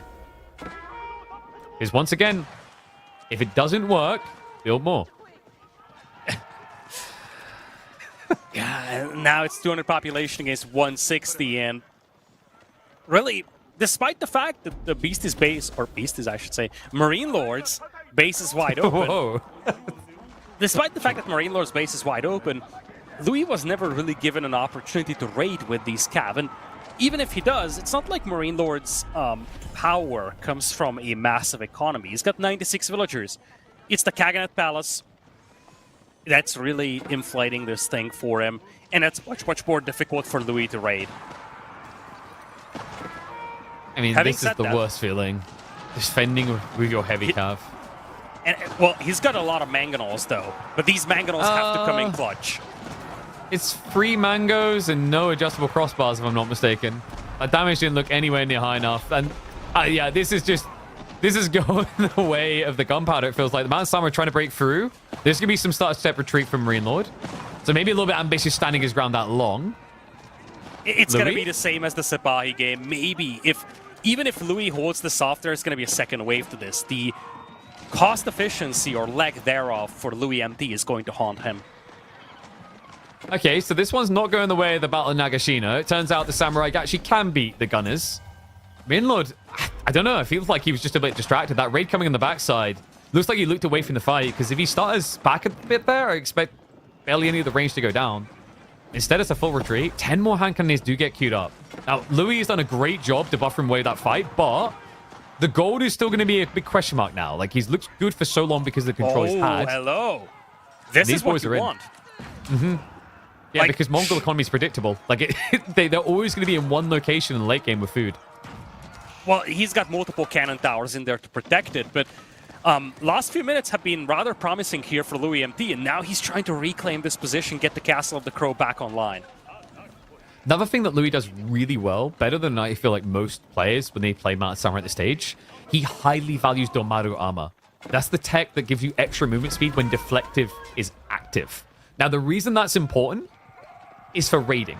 It didn't look good earlier because he was stuck defending, but now that the map is opening up again, it allows these Mount Samurai to get in position much quicker. He still needs the upgrades on the Mangonels, but he's finally pivoting into different units. Now we're seeing some Yumi on the back line. We're seeing some Mangonels. And, I mean, I don't know if it's going to be a comp that beats Hand Cannoneer, Kashake, and Spearman in the long run, but it's definitely more encouraging than simply playing pure Mounted Samurai. Can we check the Mangos to see if they do have adjustable crossbars? Because that is quite important. It does. Okay, yeah, so Warp's going to start to hurt a bit more. I believe the Spearmen have elite army tactics. Nesubi's coming in clutch here, though. That's going to be quick clear for the cannon fodder. And Mangos have been accessed, so Marine Lord zergs forward. Hand Cannoneer is no longer threatened. Now, the rocket launcher from the Castle Crow is going to be slightly problematic, but not when the numbers are this big. Marine Lord, he could go for the dive.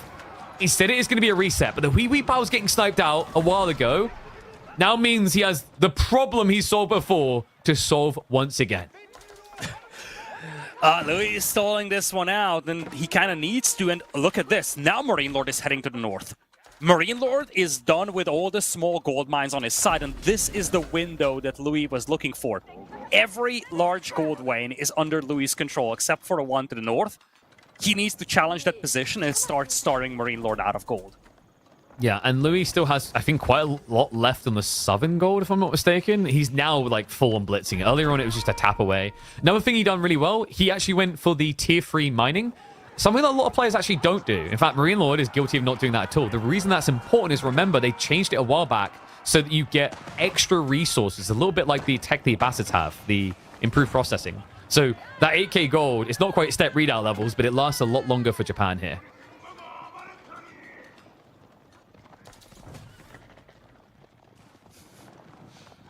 Wait, did they not update the UI? I'm pretty sure it gives additional now, no? Or am I drunk? You might be. But if a push coming in, overchop. There's definitely one of the that overchop is nasty for Louis. His eco was untouchable back then, and now he overchops it. Finally, an opportunity for Marine Lord to raid. The first one in quite a while. Ah, got it. So Louis' weakness is when he doesn't have the walls. Like, the small group is like not in the right position. If he goes all the way to the corner, could be pretty good. I don't think Louis upgraded to a Shogunate in the east corner. If we can just double check. Yeah, like the corner one's more important. Yeah, so like these are pretty weak. So he could technically dive in, but Marine Lord backs off entirely again. Yeah, he needs to protect that gold mine. Louis wanted to challenge that with the Mounted Samurai. Looks like Louis is done with that. I wonder how much is left on that northern gold. Because Louis, okay, so 2,000 on this. Louis still has 2 small gold veins and both of the big ones. Louis got way more gold to work with than Marine Lord does. Yes. So that's the window that Louis is looking for. Essentially starving Marine Lord out of gold while he still has access to some. And like you've got the Euroshiro drops as well. Now, one thing to keep in mind is we are on a map with neutral trade posts, and you are talking about Mongols, one of the best trading cities in the game. But that takes setup, that takes time, that hasn't even begun yet. Marine Lord is trying to do everything he can to avoid doing that by the looks of it. He's banking up a lot of resources, though. Look at Louis. He's got 4,000 gold. It's really a matter of taking all the gold he can, then being done for quite some time, never having to make a trade transition. Looks like he's This not is going to crazy, challenge though. the Northern Gold, though. Yeah, we have 2 more mangoes in queue. That's kind of like critical mass that you need. He's starting to turn these fights into a more kind of like choke-oriented approach, which is great for mango play. Now, we do have Marine Lord forced to react. Bombards are going to get queued up. Bombards, man, like, it just feels like they're terrible snipers sometimes. They're good, but nowhere near as good as cannons, culverins, etc. This army is bad for Marine Lord, though. Most of them are so heavily damaged. Yeah. And it's not even the full army of Marine Lord. He had a force down south. Louis is starting to counterattack this. There's a lot of troops on that dive south side as well. Even if he gets through it, it's going to be painful up here. The mangoes are moving in range. Bombard's going to be dove. Mount Samurai just hop on in there. Now, it's Yumi against the hand cannoneers, but the Spearman's the bigger concern here. This is kind of a race to see if hand cannoneers can clear Mount Samurai first, or if Yumi can clear spears. Yeah, it's more and more of a push coming in here from Louis. The gold mine was taken away from Louis down south, so that's a win for Marine Lord, but at the same time, he's conceding a lot of ground in the middle. Big hit. And it's starting to snowball out of control, I feel. It is. He's finding the hand cannoneers now. Marine Lord doesn't have much firepower here to defend on the backside, so the Yumi now diving in. At first, the Saints placing looked like it was going to be good to minimize the damage to Yumi, but it just felt irrelevant in the end. So even Ford Siege Workshops now, Louis, he can feel it building towards him. Marine Lord falling behind on military, struggling to catch up. He has got horsemen coming out to reset against the Yumi. The Mount Samurai line is thinning, so Louis, I don't think there's enough here to break through entirely, but he's got Marine Lord in an uncomfortable position. Yeah, the army count is now favoring Louis MT's 200 population against 150, and if he finds all these lumberjacks, that could be the end for Marine Lord. He cannot afford to lose more population here. Now, mangoes are going to back up a little bit because you're about to dive into stables producing horsemen. You're basically setting yourself up to get killed, and he will be found. One goes down. Others will be protected. Marine Lord has no food, though. Oh, it's a castle drop. It's going to be a castle drop on the production to block out the wood to cut the map. How the hell has Louis pulled this out of the bag?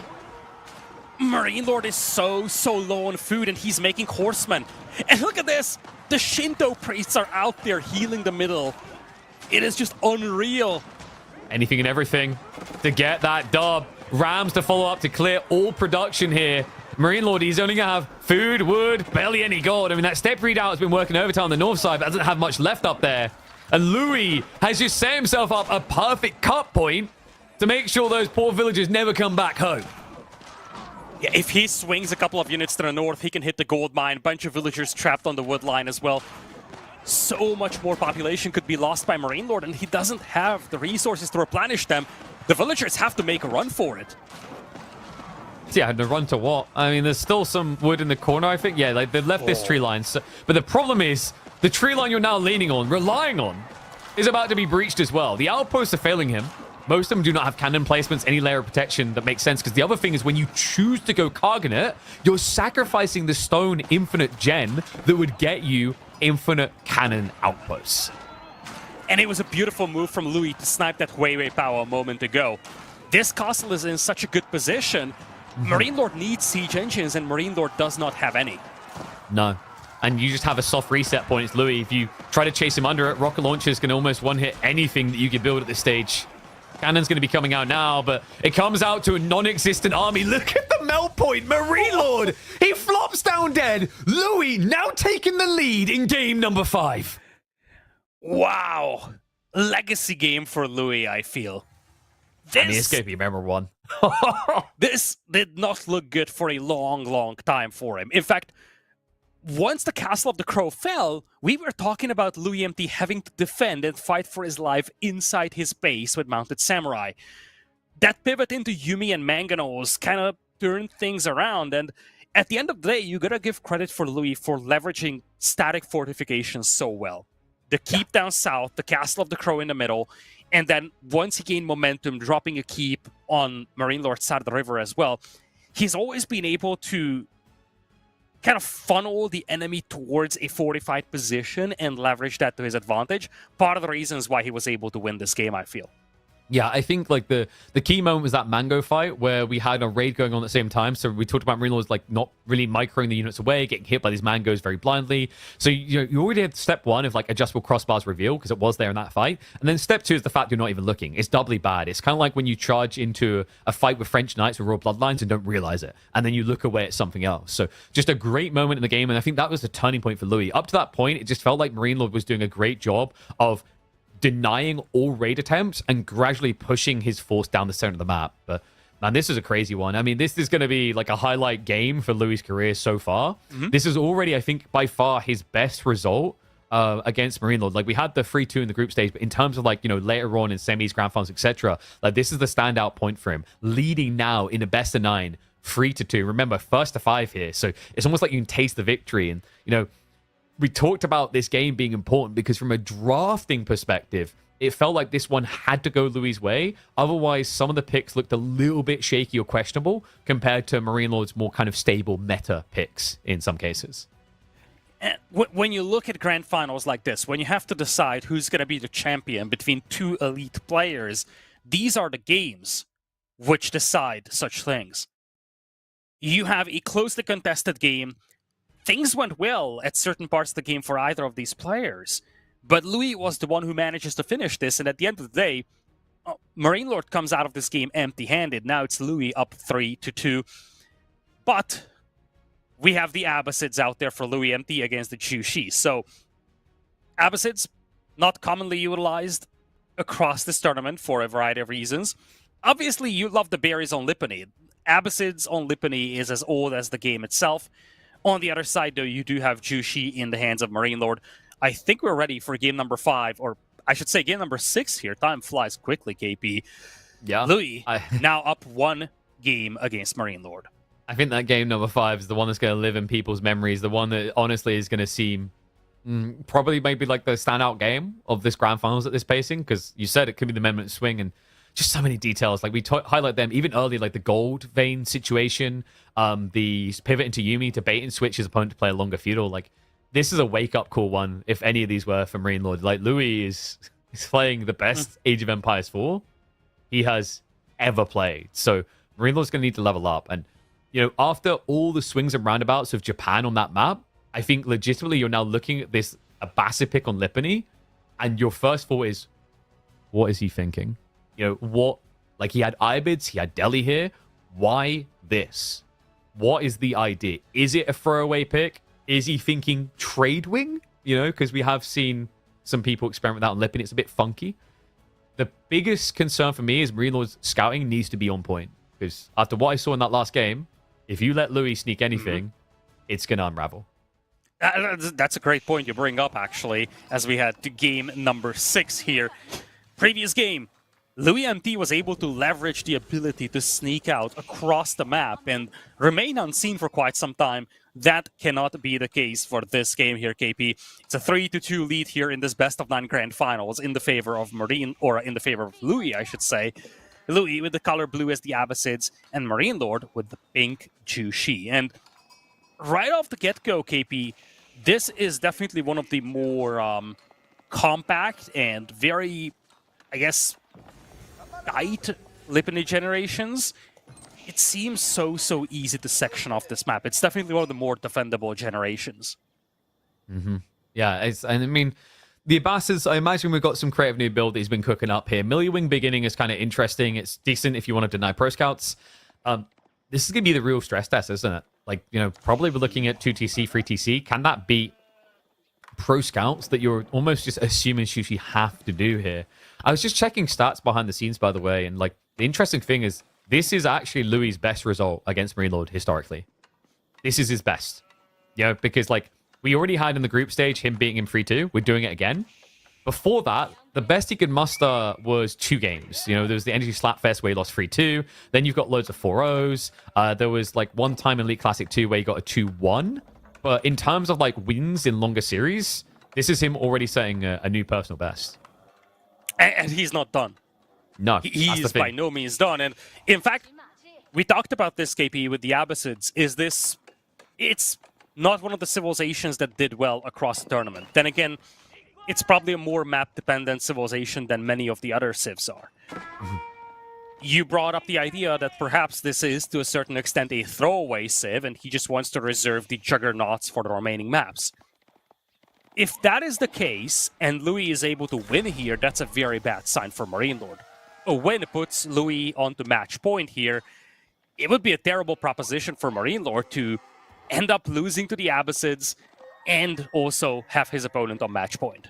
Yeah, and like this is going to be a scary timing because Louis is doing the Horseman opening. So we're going to see stables drop into ponies. So then you have all three corners of the counter triangle while then gradually going to TC. I much prefer this approach. Wait, is it what is it going for? Or has he just randomly gathered the wood aggressively here? Okay, scrap my thought. It's just going to be greed. That's interesting. So he's just going to kind of use this to force Marine Lord to slow his pro scout timing, I guess. Yeah, and he's already being greedy, so scout opening. I wonder why. I guess like for Louis, if he goes Horseman, maybe his concern is he gets stuck in a cycle because then Marine Lord will mirror Horseman. So yeah, just takes the greed. And this should now be an optimal timing on a TC drop towards the deer. Wait, is he... oh, okay. He's melee wing shoving, isn't he? Of course, dude. You know what it was? Last game, that game was so long, I forgot. We begin every game by doing this. What a deep opening. Yeah, this is... like, honestly, the deer shoves is making 3 units look OP. You know, I've seen it from Iabids. I've seen it from Abbasids. I haven't seen it from Lancaster with Abbey of Kings yet, but they'll get there. And it's huge if you think about it, because by default, you have a lot more food to work with here for the Abbasids. You have a lot of berries on Lipany. You are playing a second TC, so you are in the need of food. If you can push in the deer, that's going to be a great start. And it also means that Marine Lord is going to be limited on what he can realistically secure with the Pro Scouts build. Yeah, and I imagine this is now like a hunker it down and tech up, unless you're given a reason not to, which is why we're seeing Marine Lord now add in Chuganu to try and punish. Chuganu can feel a little bit weird sometimes when you play Pro Scouts like this, if your opponent's like being super greedy and hunkered down. But we have to remember, like, it's 2 TC. That's going to take some time to return value. I think that's why it's really smart to get this deer shove in, because the berries are great to start with, but when they're gone, things just kind of shrink in terms of your scale. But we've seen, like, deer with 0.84 gathering rate is just so easy to bolster into, especially with the cheap survival techniques. So here's the thing. This kind of a game takes us back about 2.5 years in competitive AoE 4. Back when 2 TC Abbasids on Lipany were a thing. I actually recall a Demu set where you had like a 6 versus 7 TC Abbasid versus Chinese match. It was ridiculous. It was a TC fiesta. But the point I'm trying to make here is that we often have seen Abbasids with 2 TCs, and many players try to respond to that with a ram push, which was quite popular in that era. And that thing usually did not come together, because by the time you arrived, by the time you had your rams, the Abbasids got enough from the second TC to start building up their own forces and respond to that. So I think it's a good choice for Marine Lord to head to Castle Age, and that's what he's doing right now, instead of trying to be aggressive with the Jugenu and try to push into this. Yeah, so I guess like he was worried about that Horseman Archer spear timing. So he goes Chug to cover like the Archer spears, which is what you normally do. And now, like, assume there's going to be Horsemen, you'll have your own ponies. Like, that's usually the thought, right? Because, like, you have to think, like, this Chug opening from Marine Lord is basically what you see from other civs, it's just normally Archers. You just don't have them. So it works out nicely. The Horseman's definitely going to play a little bit of a blocker. And Louis, I think he knows he has to do something here because, like, you can't rush your age up. Not like this. Yeah, Mount Lu Academy is going to be coming in fast. And yeah, definitely not ram pushable, but objective-wise, there's a very clear mid-map objective that Louis has to now worry about. Culture Wing time? I mean, you've got the deer shove. Like, Eco Wing would feel pretty greedy here. Yeah, I think you culture this. Trade does not seem right. You went military. I think you're going culture. Does this trade ever seem right? I mean, it's won this series, right? Yeah, like it's won in this series. It just needed the perfect map for it. I don't think Lipany is exactly that. Yeah, especially not with these market spawns. No. Okay, so horsemen are gonna be a little bit annoying, but he knows. Yeah, Chicken just step up. Like, am I a joke to you? Yes, yes, you are. We're gonna keep attacking the villages. Eco Louis, you greedy son of a. Now that's interesting. In the meantime, Marine Lord is able to secure that third deer pack. That is one that is originally spawned on the side of Louis MT. So Marine Lord does get 3 out of the 4 deer packs. That's a pretty good value for the pro scouts. And I'm not the biggest fan of the eco wing here. I feel like it's a little greedy, especially against Jushi, who can just supervise production and flood you. Yeah, I thought because he has the northern berries, he might just try to play unlimited resources. But this feels like he's uncomfortable with the idea of like the map, so he's gonna have to lean into farms early. Like that's normally why you do eco wing here. It's not that we're gonna see the 3 and then the 4 and then the 5 and then the 6 TC. It's just he doesn't think he's gonna have map control, I guess. So Louis gonna be going to his old infamous style of gameplay, defending. Worked well in the last game. Yeah, I'm wondering what the long-term game plan is here for Louis MT. Is he trying to play late game like he did in the previous one? Just try to start playing the attrition game? Because let's start talking about this, KP. This series has been going on for like 2.5 hours. Could go for quite some more time. Attrition becomes a factor as you go along, which is funny to say considering that Louis is playing from China and it's like 3 a.m. But dude, they're both degenerates. Yeah, they're both degenerates. Like they don't care. Like Louis, I've seen this from Louis before. Like he gets to this point in the evening, and then you like see a game or two, you're like, well, that's shaky, and then he just goes off for a coffee break, and then he just comes back and he's like, what the hell, dude? Did this guy just get 8 hours of sleep in 30 minutes? What's going on? And then you have Marine Lord who doesn't like. He doesn't know what light is, so I don't know if you noticed like the pale complexion. I think he might be a vampire. Like, you will see this guy scrim in the late hours of the night. So we're kind of in prime time territory for both, actually. Yeah, anyway, I wonder if Louis is thinking about trying to drag this into late game like he did in the previous one. He's queuing up 8 knights. He's not messing around. But he is doing that against crossbows and lancers, which, again, is the same conversation that we had in the previous game before he started adding Yumi. Yeah, it's a little bit wacky on the timing. Like, I think Louis' concept is that it was going to be knights v knights and he'd add in like 1 or 2 camels and win. But this timing by going crossbows so early from Green Lord, usually like you just try to raid. He's just reacted perfectly. He's seen his opponent isn't playing the map, so he's going to cheaply move out for relics and focus on an all-in timing to punish Louis for this greed.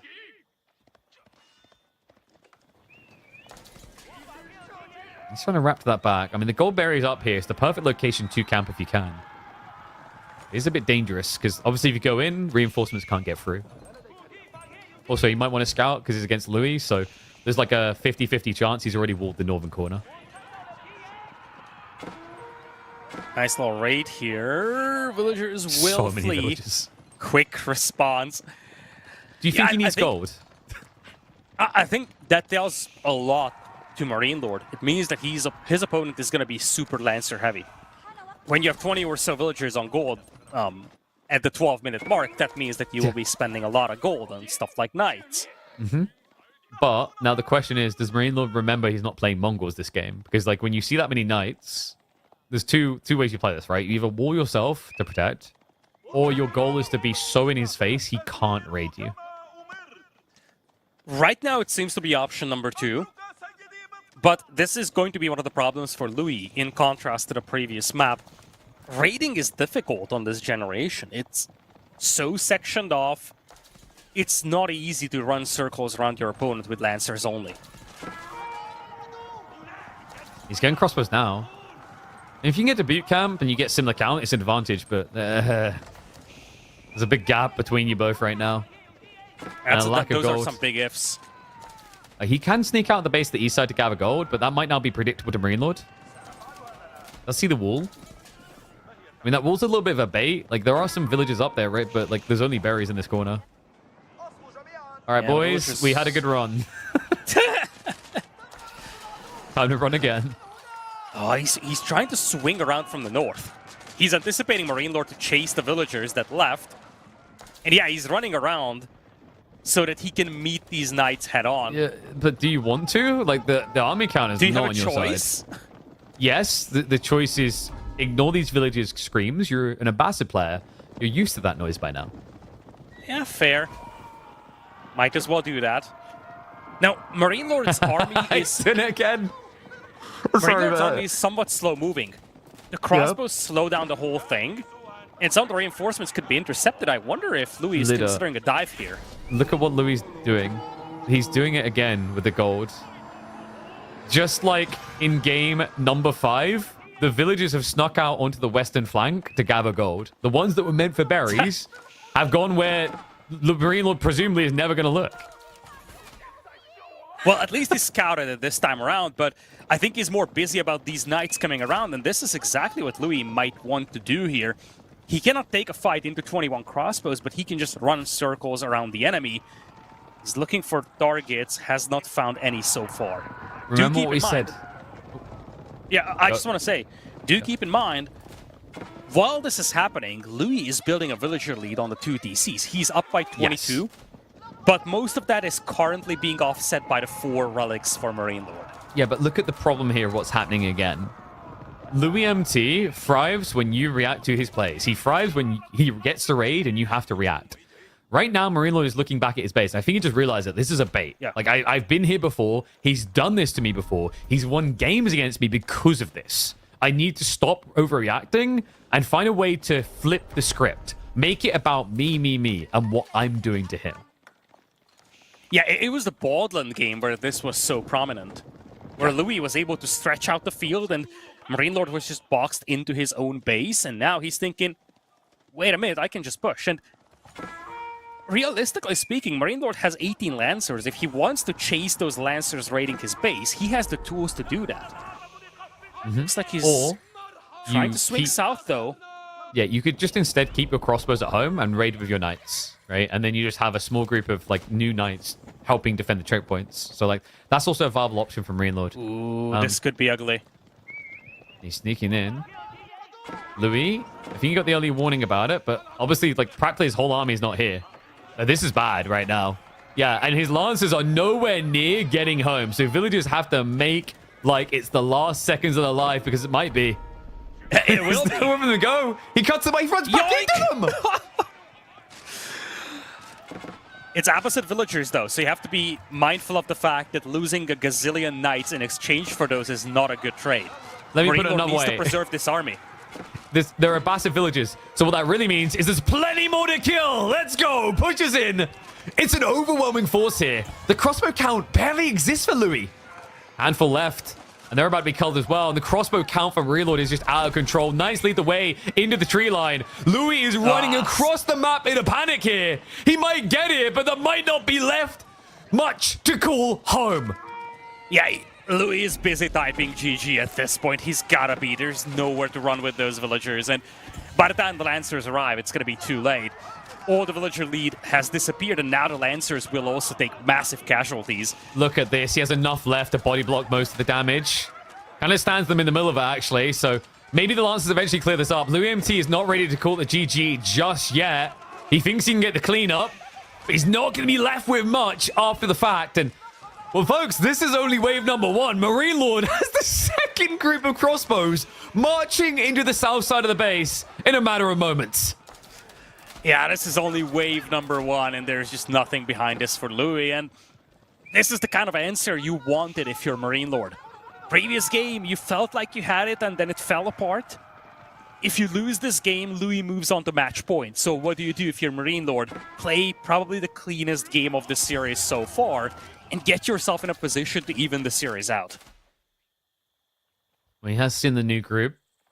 Louis, not faced, says, I still have walls, I have a corner. I've got this.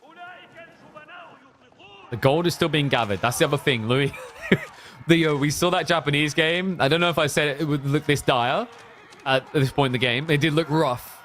And Louis was able to turn that around. So he's still a believer. Horsemen are going to cut the reinforcements. That's actually quite efficient the way he's done that. The aggro from the crossbows went onto them. The military lead, not as big as it was for Marine Lords. And he has his own issues, remember. He played pro scouts, so food is starting to shrink a bit. And he's having to play now onto the map onto berries. I think if Louis was able to preserve some of that existing villager lead, I would be a little bit more optimistic. But in the previous game, Louis was not up against 5 relics and 2 sacred sites. There's just such a big differential, and there is enough berries on the field for Marine Lord to just buffer up this whole food problem for the time being. If Louis is able to drag this game out a lot, then maybe. I just feel like he's got a 3 villager lead. Come on. I just feel like it takes too much time for Louis to recover. And Shallow Monastery. Woo-hoo-hoo. I mean, you got 5 relics. Why not? Indulge yourself. Pagoda's on the way. Also, discount, which can be quite handy on limited food. And he's going to knock at the northern door here. Blue MT, it's time to leave. You guys never leave. You're here forever. They got a long job ahead of them. No overtime, though.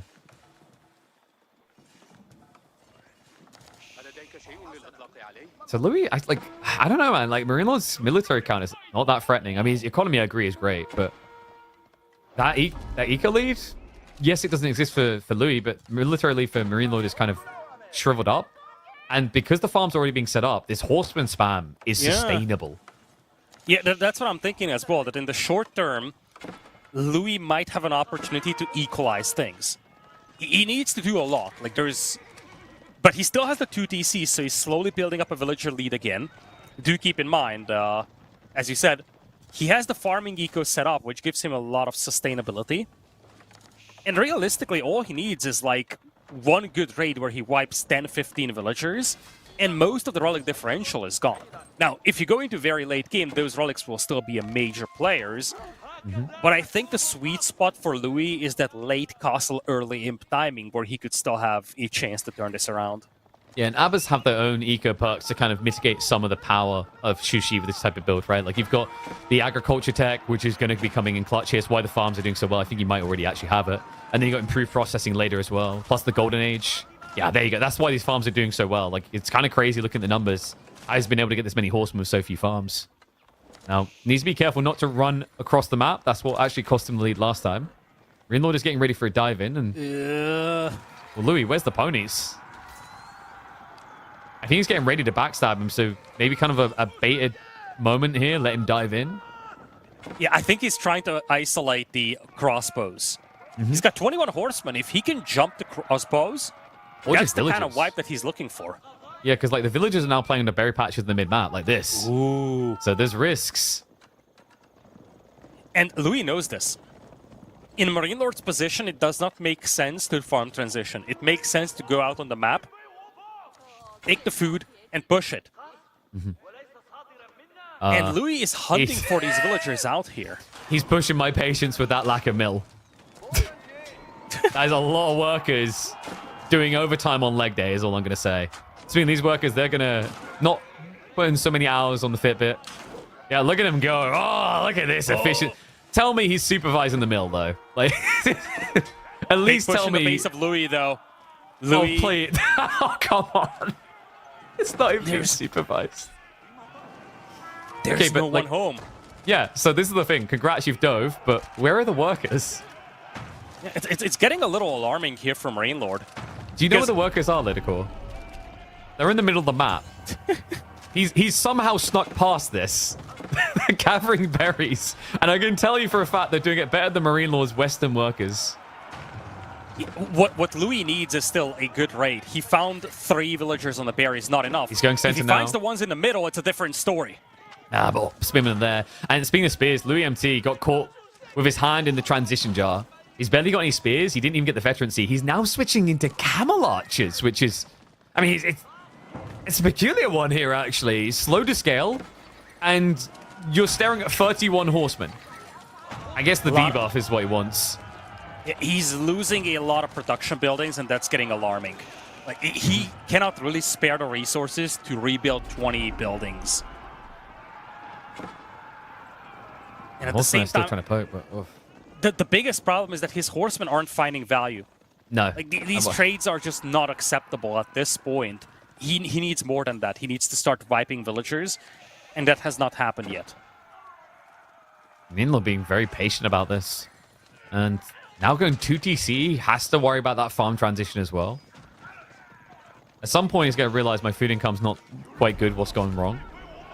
And when it does realize that, he's going to be an unstoppable force of nature. But that moment is not yet. Yeah, army count is much, much better for Marine Lord now. Yeah, and it shows. Like, before, Louis was hiding his numbers because he's trying to raid. But now it becomes a little bit obvious. Horseman dive to the backside of the crossbows. Trying to take out as many as possible. Has got Spearman production underway behind this, but it is not as rapido as you'd hope. And the Horseman should just be able to flood now onto the Expo line.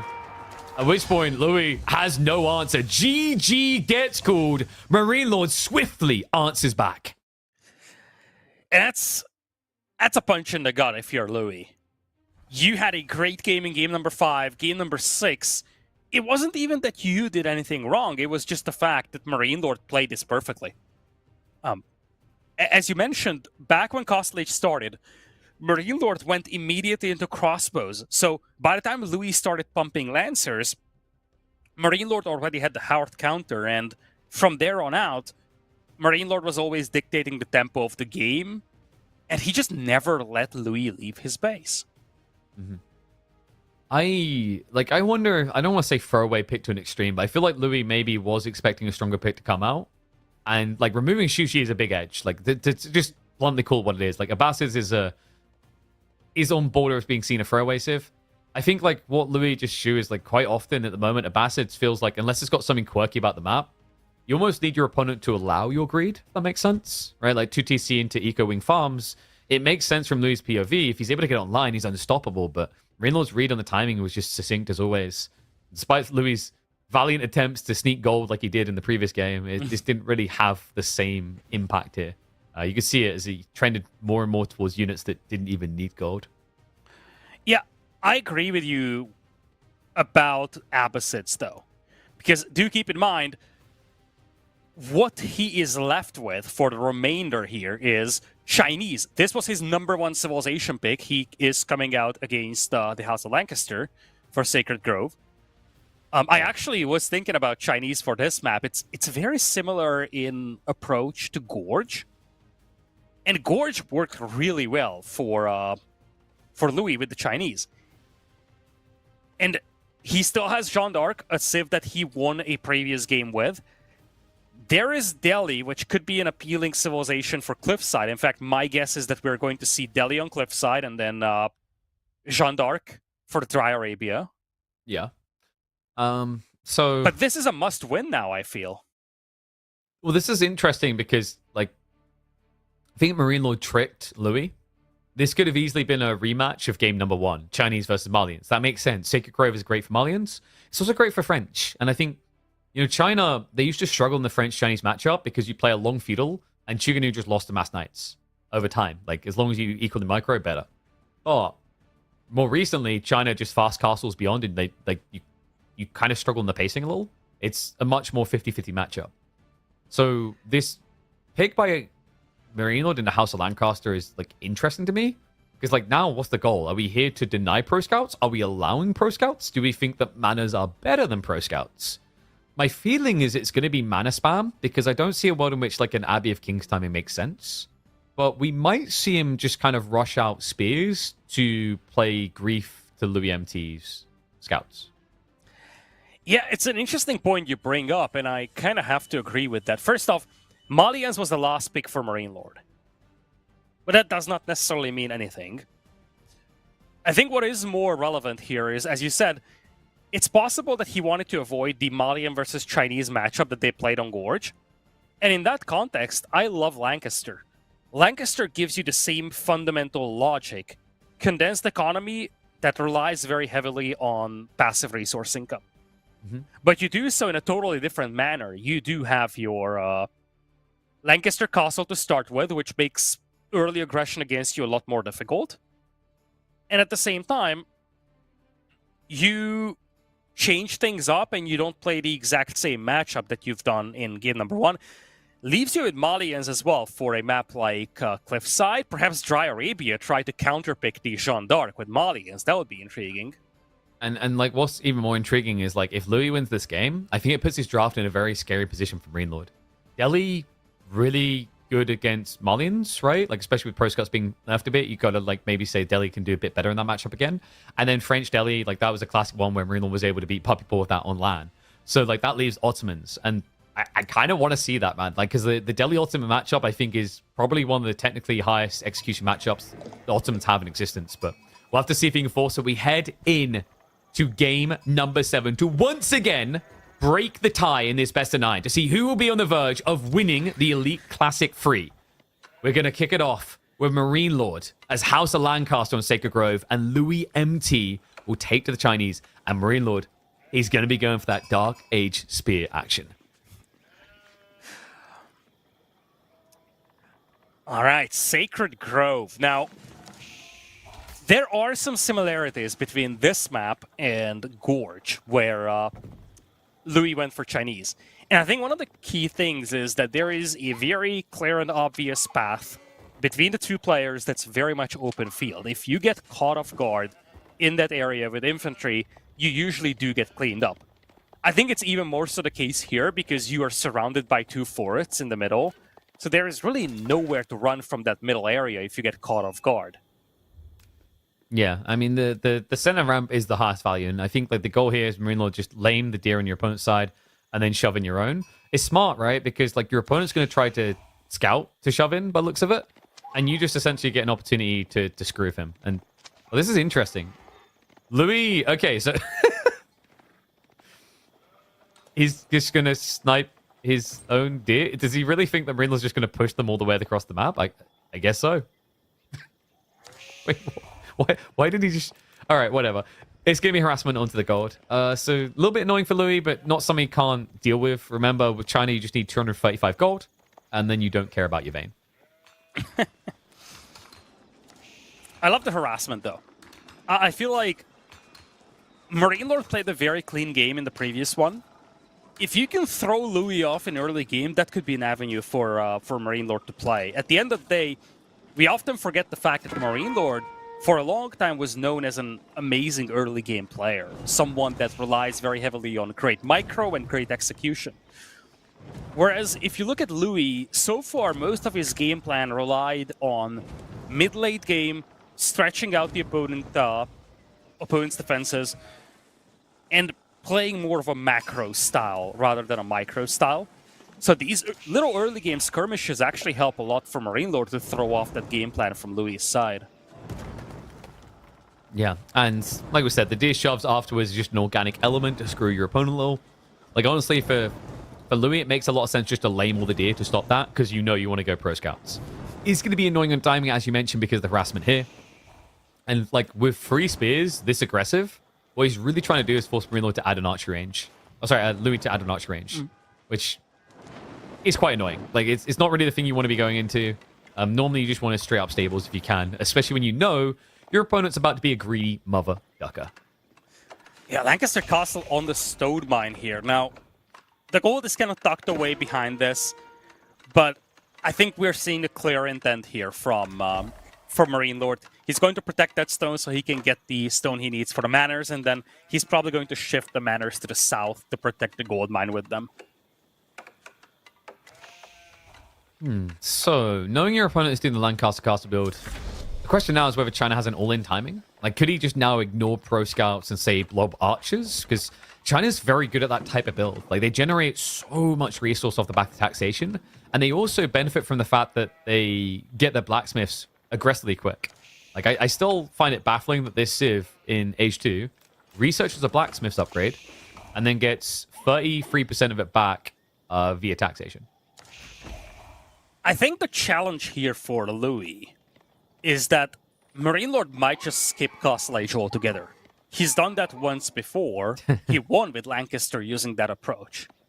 So what is your timing if you're Louis? Are you trying to, like, time a late feudal push? Maybe rush Castle, get the relics, try to be aggressive in Castle Age? How do you even approach this against the Lancaster? Yeah, I think China is a Civ that has a pretty good ramp timing into, like, knights to dive if your opponent's being too greedy. So, like, if Marine Lord wants to do that, it probably have to be White Tower, which does weaken his late-game scalability a little bit. You prefer to go King's College if possible. Whether he can go for an all-in siege or just turns it into a macro game is going to be curious. Because, like, China does have their own macro advantage, But we've seen people try to contest like House of Lancaster with 2TC. It does feel weird. It just feels like Lancaster gets paid off a lot more and is much harder to dive in response. And there you go, archery beginning. So it makes sense to count the spears. The question now is how far is he going to take it? Because we did see him shoving in the deer. That is now going to get denied by Marine Lord. And he hasn't moved back out to the gold, Lidicor, so it's not looking like a pro scouts build, at least not a rush. Okay, as soon as I say that. It's going to be a pro scouts build. It has to be. It just has to be, I feel. You need some sort of a early eco buff to give you momentum here. And that could be a window that you could utilize. The return of investment on pro scouts, plus maybe a fast castle into monks to pick up relics. That could be a lot quicker than the return of investment of manors. Although, that again, I'm not exactly sure about that statement. The ROI on manors is just absolutely bonkers. Well, this is like also just a fresh reminder as to how busted Demi-Lancers are. Because I think if the Demi-Lancer option did not exist in Lancaster Castle, Louis probably just plays out into the deer with villagers. Because you're not going to get harassed if your opponent's doing this, right? Like, the problem with this build is that your opponent builds all this crap and then can immediately vomit out, you know, half a dozen or so Demi-Lancers. Or half a dozen if you're feeling weak, right? But a dozen if you're feeling strong. And that just shuts down the entire map. So, you know, I think at the heart of it, the issue I still have of Lancaster sometimes is that I call it the win button. Like, mustering the Demi-Lancers is the win button for the Civ. Like, if I had to highlight one thing that I think probably needs to be changed, it's that. Because tempo is everything. Yeah, I actually have a good point of comparison here for you, which I think puts the whole Demi-Lancer thing in historical context. When AoE 3 came out, the game played very different from AoE 2 for a variety of reasons. One of those reasons was the home city mechanic, where you could order stuff and suddenly, boom, at one moment you have 20 musketeers popping out of your town center. Up until that point in AoE 2, the way the game worked is that it took time to build a military. If you only had one production building, you couldn't just spawn a whole army. If you played greedy, you might have been punished before you could turn the resources into an army. And AoE 3 did not have that mechanic, and that made things very weird. Oftentimes, there was an incentive to just play super turtley and then magically spawn a whole army inside your base. And to me, the Demi-Lancer thing does this to a certain extent. You're not being punished for the fact that you're not consistently producing units. You can play full greed, and then in an instant have an army that's standing. Yeah, and like, so there's an even easier way of like looking at this within AoE 4. Think about the Gremlins from the Kremlin. Think about the Desert Raiders. Like, these things got nerfed for good reason. Like, the Desert Raider timing had to be delayed because of how powerful one of those was so early. And the thing with the House of Lancaster build is, like, you can actually achieve a pretty vile timing on the Demi-Lancers around towards 10 minutes to control the map. Now, if we had issues with, you know, one Desert Raider coming out for free at around 4 or 5 minutes, like, what happens when you know, over quadruple that count a few minutes later while having a better economy? Like, it's all about, you know, RTSs are all about gives and takes. So, you know, doing this should have a take. And that take is, I am not present on the map. So you can do some of it. But as we see that very strong-looking arm waving that sword around while screaming Leviosa, it's about to raise up an army that can shut down any map control that Louis was looking to dictate. Yeah, that's the timing on this. At the minute 9, you have essentially, what, 9-ish cavalry units, semi-heavy cavalry. Not as good as knights, but you have 8 of those on the field. I would need to do the math on how many knights you can get out with French just by mass producing from the School of Cavalry. Yeah, it feels like it's not far off this, right? And, you know, yeah, they're not as good as knights, but quite often just having bodies early on is incredibly strong. You know, if your opponent is out on the map, let's say he has like a knight or two, you can surround it and club it down. Like, it's the way I like to describe it is, you know, if you throw 5 like 6-year-olds at me, I can beat them up. But if you throw like 60 6-year-olds at me, dude, like, they've reached critical mass, I'm probably done. You know, like, there's a point where the little kicks to the shins and the bites kill you, right? And that's the thing about the Demi-Lancers. It's the same logic as to why a bunch of horsemen can beat a knight. And it's not just that, it's the fact that you get them in exchange for building manors, which already give you a nice resource influx. And look at this. Marine Lord is beating his opponent to Castle Age. Oh my god.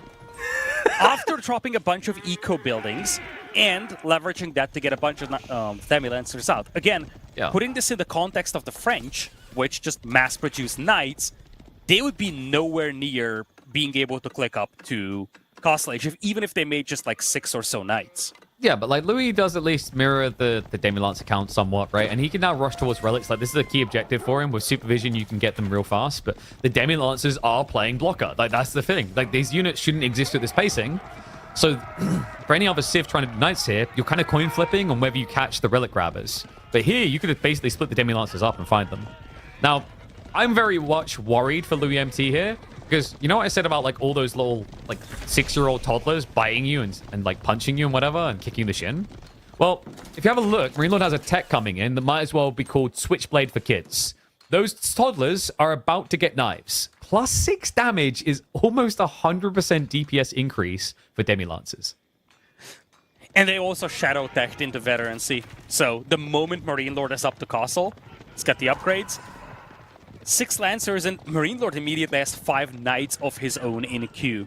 So it's not just Demi-Lancers, it's the fact that he's also adding Knights on his own. He's trying to contest some of the relics at least. Louis is already out on the map for those. He's bringing 1 pack home. The mid-map one should be interesting. The one to the north should belong to Louis. And I assume Marine Lord is going to secure the 2 relics close to his base. So really, I'm expecting a 3-2 split in either direction. Yeah, and now it's just more and more knights. And, you know, this is the tricky thing. Like, the Demi-Lancers do it, and then the knights consolidate it. Is like, when you do this type of comp, China's only option is to now build spears, right? And, like, crossbows. Well, what is the unit that Reddit moans about most for House of Lancaster that counters both of those units? That this is the organic thing about this play that just makes it feel really good for Lancaster. And, you know, any other Civ does this. If it was just the Demi-Lancers, you know, you haven't built stables to do it either. And you force your opponent to, like, play counter. So, Louis, I think he just spotted the color Vesses there.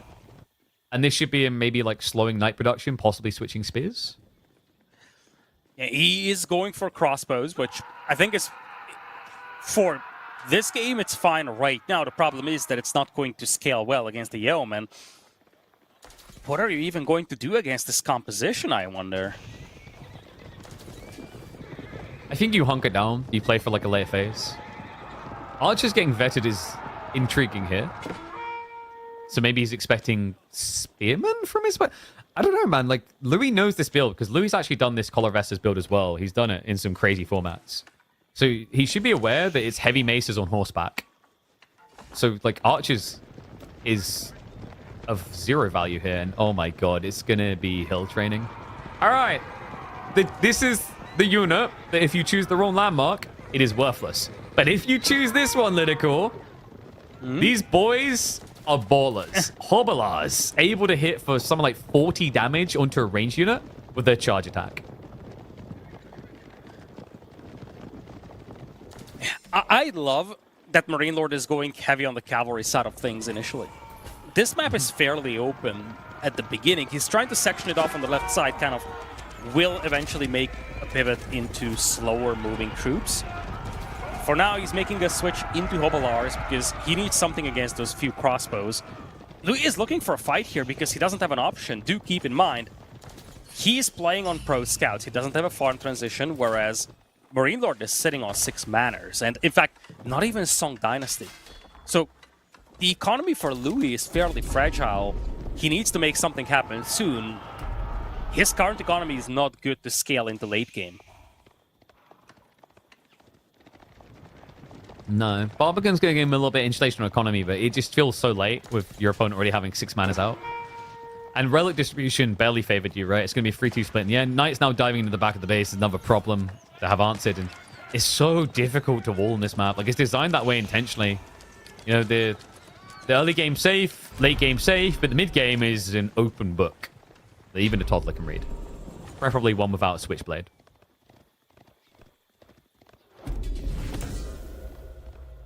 Yeah, 3 relics here for Louis. So I guess one of the positives for him is that he's got the upper hand in relics. Secured the one in the middle as well. Now he's got Song. Where did he go? I love how that's still a thing. Randomly, monks just disappear.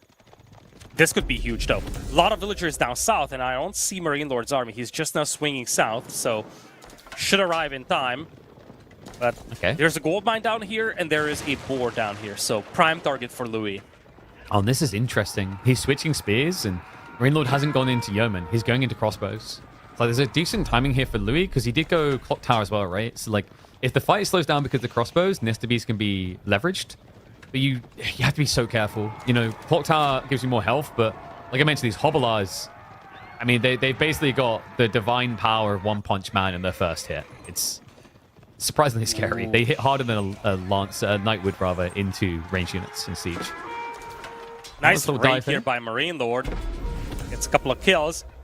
Louis had a quick reaction. Nice little jump back and forth. Only loses... Well, we've lost 4 villagers in total, but I think this raid specifically only killed 1. Louis is looking to push that large clump of villagers down south, and Marine Lord shifted away for a moment with his army. Now he's coming back.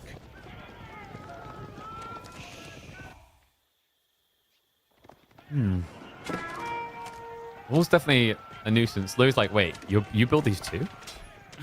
Twinsies? That's a lot of knights, actually. So, I mean... I guess he's just going for the classic brute forcer, it feels like, right? Spear plus knight. Very food heavy.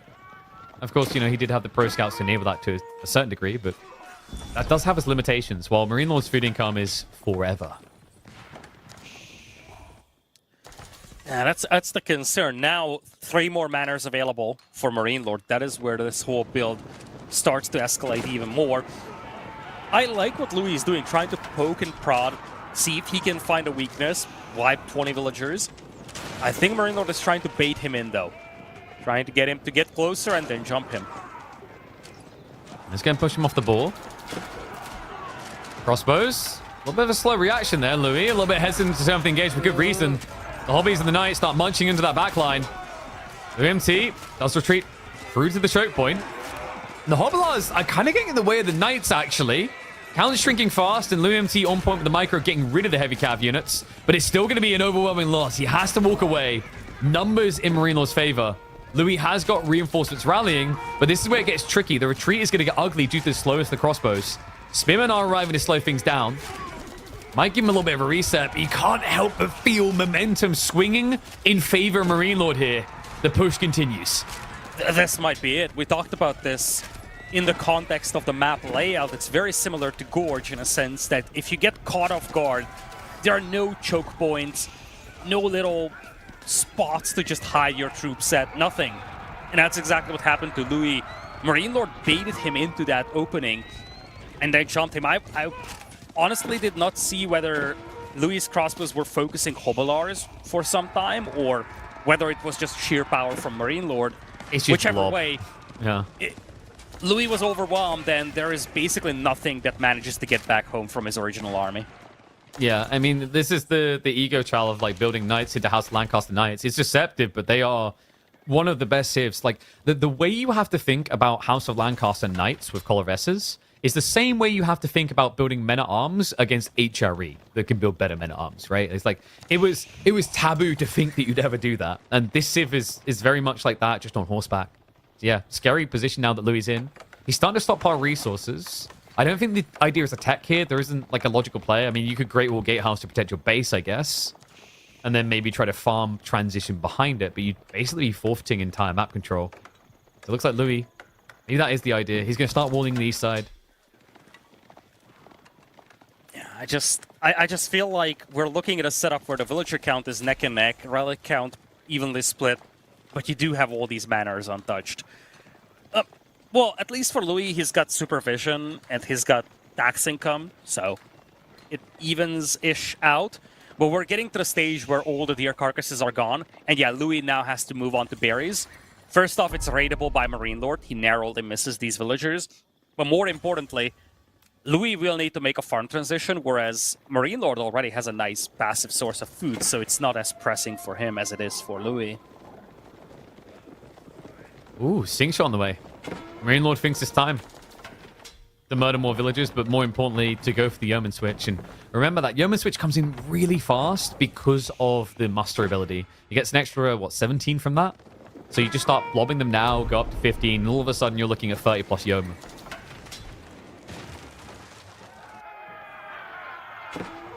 And this is the thing as well, like Lancaster, I don't want to say it feels like a jack of all trades, Zerging Civ. In some ways it feels more specialized with some of these units, but like Spear, Yeoman at the core of it, so good. If you're ever able to justify Hobblar as well, you just have this ability to crap out so many units that even a Civ like China can't keep up.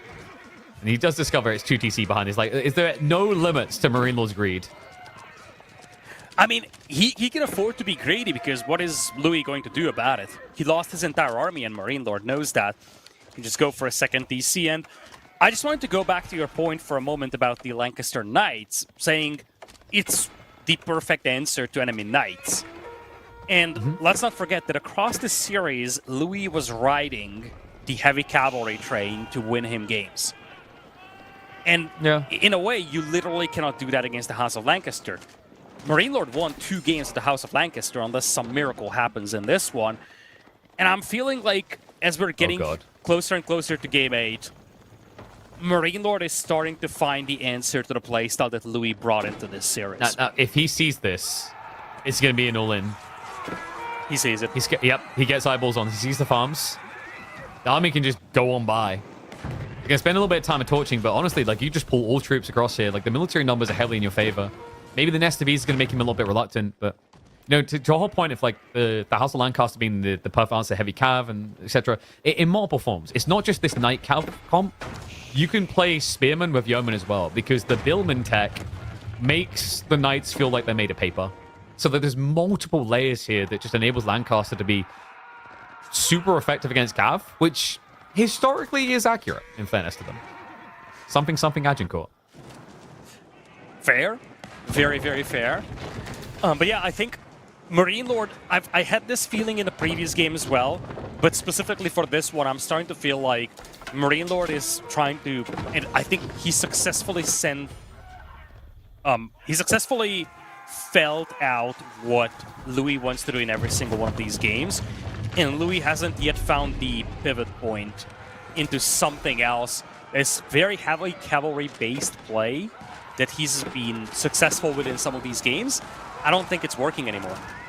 I mean, it feels like a necessity in some ways on this map. Like we said, very hard to wall in the mid game, and just an organic choice for China. It's not like Marine Lord didn't do it too, right? There was a very big focus on both sides on Knights. It shows you how dominant it is on this type of map. GG gets called, and Marine Lord now taking the lead. First on match point, Louis MT needs to find a way to rally fast. It's not going to be easy. He still has some of his best civilizations out there, but you wonder if Chinese was meant to be his go-to civilization against a would-be Malian pick. Chinese was his #1 civ in the redraft. So this was a civilization onto which Louis put a major emphasis, and it did not work out in this game. Now it's match point for Marine Lord, and we always talk about this, KP.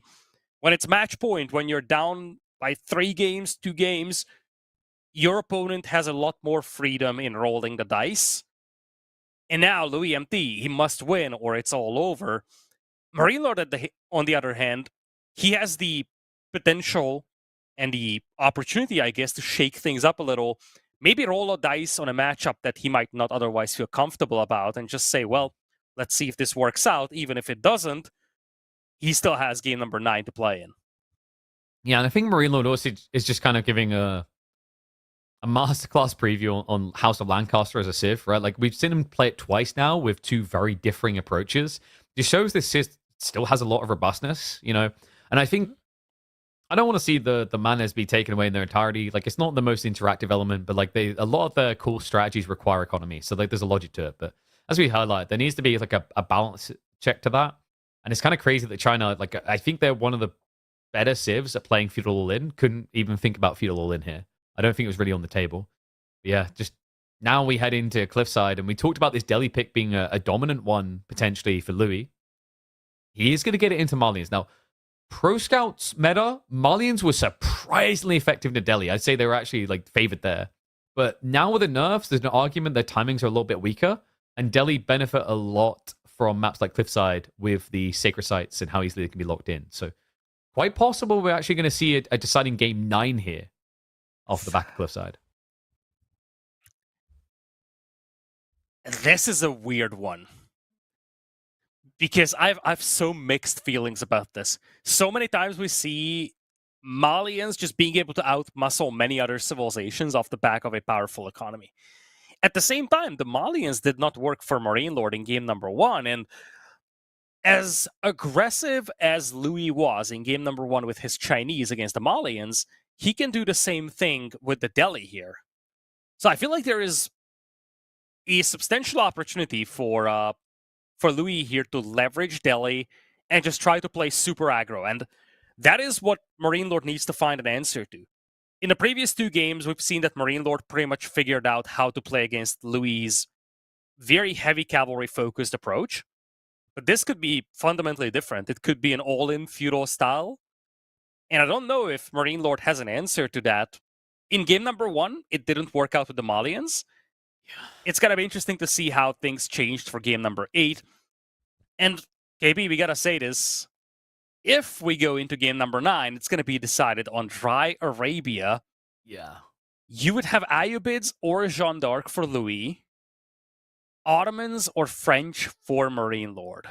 I mean, that has to be Ayu for Louis, right? I don't know if you really want to play Jean into either of those options.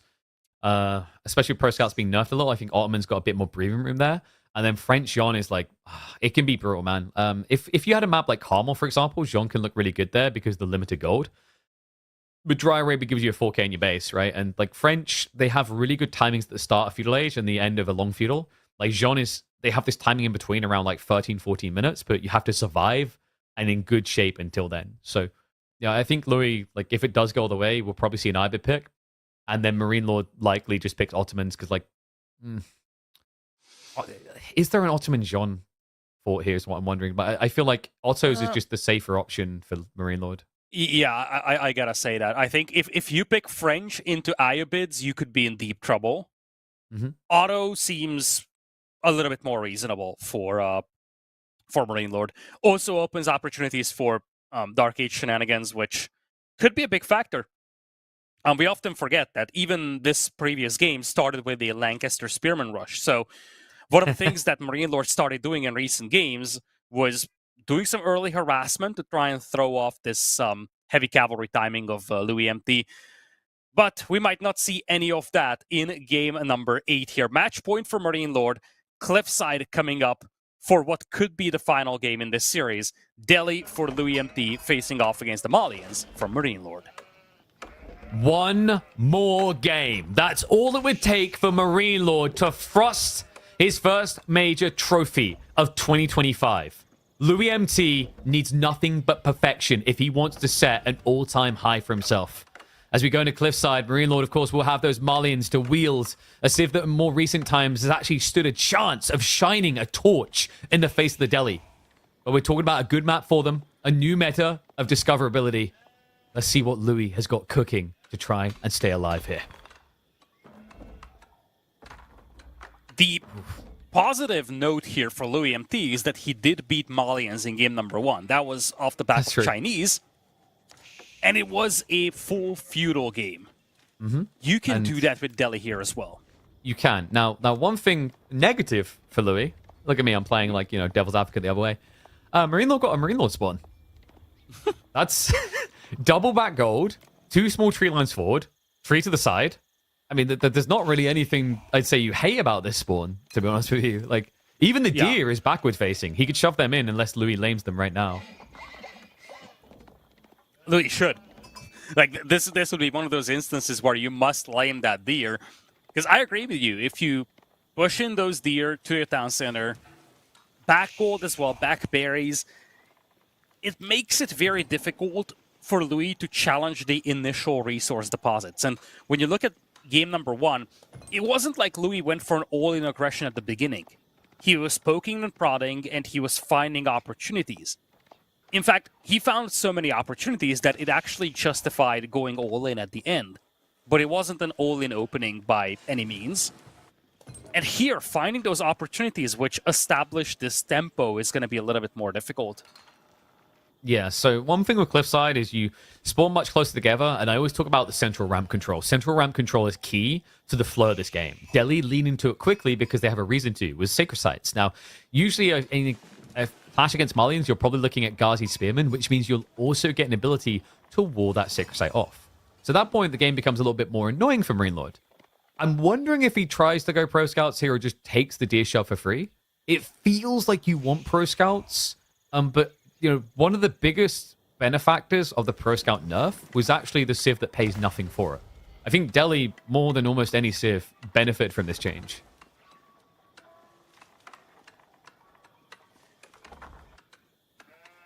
And we are getting the standard. Of course, they did get some nerfs along the way. Dome of Faith is slightly worse than it was before.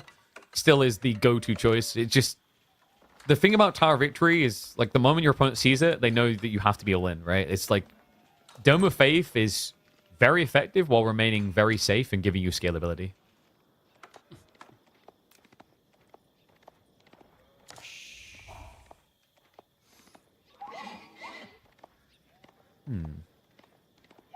Well, there's no sheep left. Did he get many in the end? Because I feel like Marine Lord cut him off on the rotation and took the majority sheep because of that.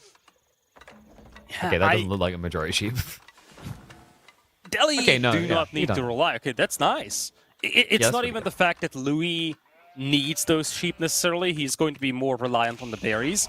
But it's always a good fallback option. And I think the big thing here is that as long as the Malians do not have a decent amount of cattle ranches and cattle in them, they are vulnerable on the food department. If you can take off a lot of sheep, if you can deny the hunt, you can hit them before they can set up the cattle. Speaking of that, I'll be interested to see if he's going to lean on cattle or lean on the deer. He has got the mill set up close by, looking at the gold being accrued. A lot of people on wood, but that's because you want to open stables, so I am expecting Pro Scouts to just be around the corner here. Which gives Louis an opening, actually. It's going to be a bit tricky, because I mentioned the gold on the back and the deer on the back. Well, the secondary deer is, I think, quite nicely positioned for Marine Lord as well. Is there anything bad about his spawn? Like, anything? Good question. I would have liked one more little forest towards the back. Oh my god, you're that guy. You're like, it's perfect. You asked me if this could be more perfect, and I told you, yes, it could be more. It can always be more perfect. It's like, is this the perfect spawn? It's like, well, actually, KP, no. I mean, he didn't spawn in with walls already built and a castle in front of his base, so... Yeah. Not the Marine Lord spawn I've come to expect. I think, is he already deer shoving? Because I don't think the deer on the south side got lamed in the end. Oof. Yeah, Louis being very charitable this game, it seems. I don't know what else the scout has got to do at this stage. Yeah, he's definitely missing out on an opportunity. Yeah, he's like, that's right. Yes, the Sacred Site has spawned where it always spawns. Yeah, it's like, it's a bit unfortunate because you could at least wasted your opponent's time. I mean, Marine Lord, it saves him like, what, about a third of the distance, which doesn't sound like a lot, but with Pro Scout's nerfs is pretty important for the initial deer grab.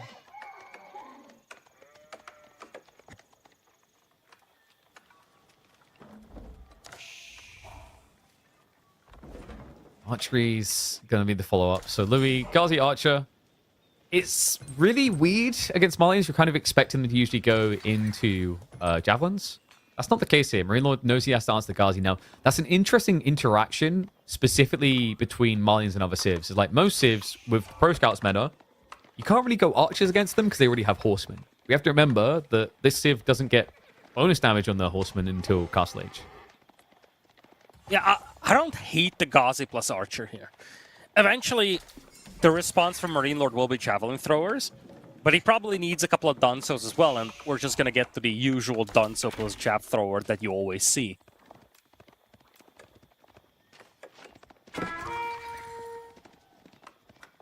And there it is. Just your standard scaling. Now, with the Pro Scouts, that does enable Farimba play here as well. Louis is close to his standard timing. Should be, I don't want to say for free, but mostly uncontested here. just due to the kind of like wide nature of the map. The flank sacred sites are hard to deny.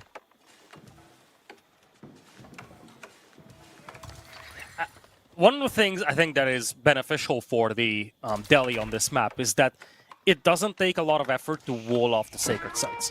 You're kind of sandwiched in between those cliffs, so you can, even if you secure the one on the flank, you can quickly wall it in, and you don't have to worry about it for quite some time. So I think one of the benefits you get with Delhi here is the ability to just focus your attention towards the middle and not worry about the one sacred site on the flank. Yeah, and keep in mind, it's Delhi... a huge thing.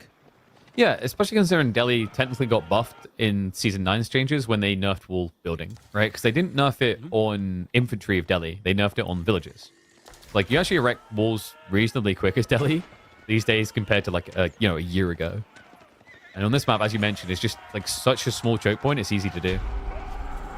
And it's all it does more than just, like, secure the sacred site. If you have a wall with a gate on it, you have a fallback point, so your opponent cannot chase you down even if you take a disadvantageous fight. Trip sacred site now locked in. Micro from Louis there a little bit questionable. He wasn't pulling back the injured archers, so he didn't kind of min-max the engagement because he has healing behind him. So Marine Lord able with the posture. Not sure if he's going to hang on the sacred site, maybe a little bit paranoid. Instead, he's going to go on the flanks. Sadly, there's already Ghazi camping. It's a good map control so far by Louis. The Pro Scouts is really not that far away.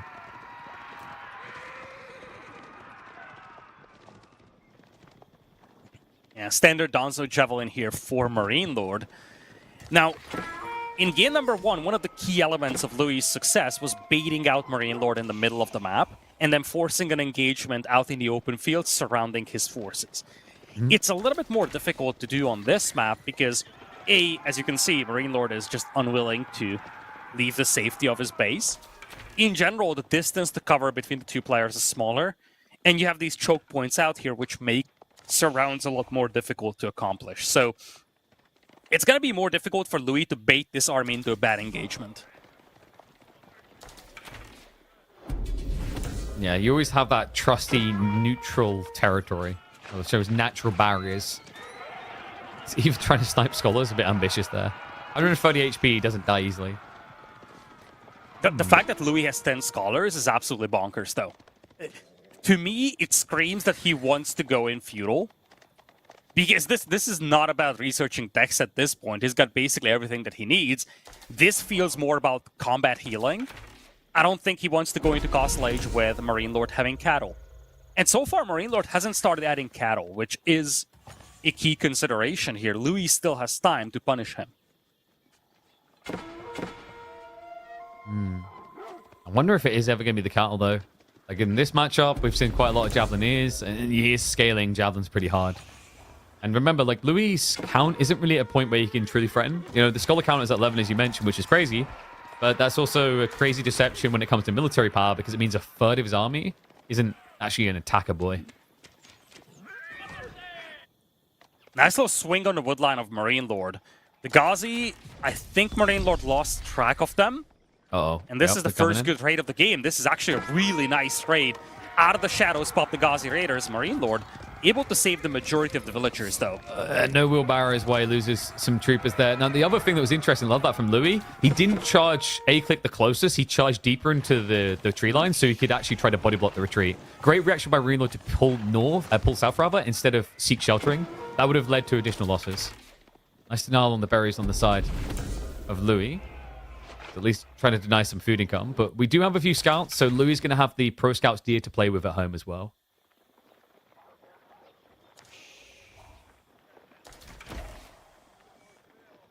And now, Marine Lord is splitting up his army a little here, which is dangerous when you play infantry comps. This time around, it actually pays off because he has a nice surround on this scav, but he needs to be careful not to be split into 3, 4, 5 groups. Otherwise, he could get easily surprised. Yeah, like Louis lost his scout there. That was intentional from Marine Lord to blind him, so he can't just easily freely rotate. So next time that type of move happens, if he doesn't bring another scout, it's going to be a death sentence for all of them. Like, that was almost a perfect surround from Marine Lord. Very difficult for him to get out. Is Marine Lord thinking castle here? Yeah, and like Furimba timing, right? Like, he has no cattle whatsoever, so this is going to be all about the scale power of the javelins. He's already keeping the Ghazi count somewhat in check, And like the scholar count is getting ludicrous for Louis, so you know he wants to tech soon, right? Like, well, war's getting crazy.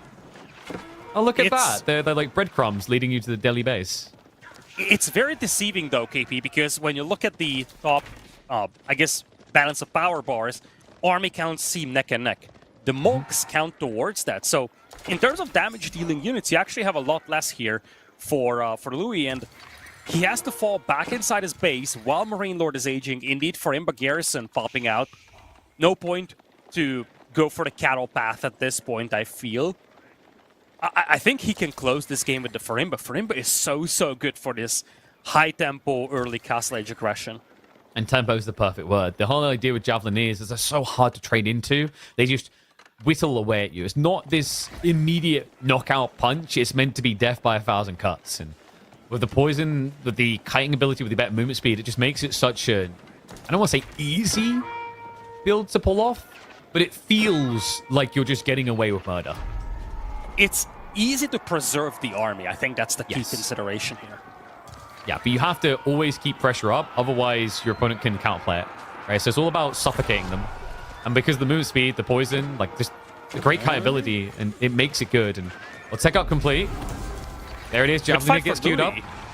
Yeah, I think Marine Lord maybe positioned a little bit questionable here. The Donzo count not that high. Ghazi are going to start getting bloody blocked out though. And the Javelin upgrade is now in. They've got the veterancy on the way. So the time being Archers, at least able to trade out a little bit before getting disintegrated. But he needs Ghazi at the end of this fight. They're going to be his win condition. And Marine Lord is now doing a good job of dodging that death. Second wave of Donzo coming in a choke point. But Ghazi not able to commit. Javelins have stabilized on count. I mean, Louis, it's once again that deceptive count. Like, it's mostly in Scholars now. He's trying to heal through the pain. But just a trickle of Donzos. That's the problem. Scholars are great at keeping your army alive, but when you get one shot by enemy units, it doesn't help. And you just don't have damage-dealing units out there. No. There's only a handful of Ghazi Raiders now. They're almost getting one shot by the Javelins. He's trickling them. Yeah, this is the problem now, right? It's like you're reaching the point of that really tilting kite we were talking about. Oh no, one pony, walk away, shoot.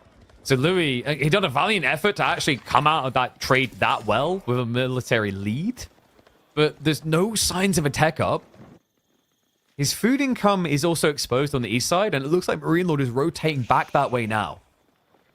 And behind this, Louis lost all 3 sacred sites. His economy is actually very weak for the standards of this game. And really the only positive that you can say about his position is that he also ground down Marine Lord's army. Marine Lord's army took a big beating as well. But now Marine Lord is going to move on to relics. And again, preserving these javelin throwers is going to be on the easier side of things when your opponent doesn't have a lot of Ghazi Raiders. Now, Louis is going to pull back to the eastern berries. Those are his safest ones, but that might become a little bit predictable if Marine Lord has scouted the entire map, which I'm assuming this was found by him. It is. Okay, so that's now got a little bit of a risk. It is wide. I don't think Marine Lord's going to rush out to it because there is a threat towards his direct base. But you're already seeing the new wave of Donzos being built up. Those are going to be veteran. Louis is just stuck re-blobbing Mass Ghazi, which is keeping him completely away from attack up here. And he has 0 sacred sites to scale with. That's the big problem here, KP. If Louis is now done with every single tech, he's not getting the benefit of free techs anymore. He would love to get to Castle Age and start getting the Castle Age techs in, but that would require him to stop producing Ghazi Raiders. If he does that, he gets flooded by all these javelin throwers. He did detach a couple of the Ghazi Raiders to hit the enemy base. They either died or came back home. I actually lost track of them for a moment. Whichever way, now he's up against a fully upgraded Castle Age player. These fights will get increasingly difficult. Well, we got the Ghazi rearing up here to try and get a backstab. I mean, you have to commit at this point, right? Like, you can't let this javelin number keep increasing. So he comes around the back, forces the javelins to run into him. It's just not that many ponies. Archer count should be able to clear up the Donzo Swift. But the Ghazis, I mean, they're just once again dying a bit too quick here.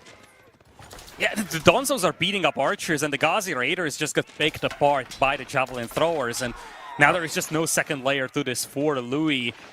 All the damage-dealing units are gone, and I think the monks will also just get picked apart. Second wave of Ghazi.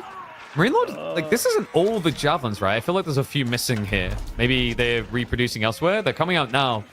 But, like, this gets harder now. You know, if it looks like Louis is winning, remember, he's getting closer to the enemy production and further away from his own reinforcements. In a game where he's trickling troops, he throws the archers in his cannon fodder here to try and at least keep the Ghazi alive a little bit longer.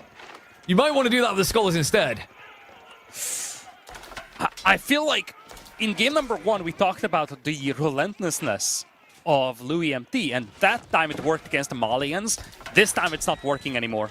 Yeah, the deck advantage that Marine Lord has is just too big to overcome, and trying to overwhelm him with units is just insufficient. Louis did not have sacred sites for a while. He simply doesn't have the economy to spam units like this. He's got them back in, but it's not going to be quick enough. GG gets called. We've been here before.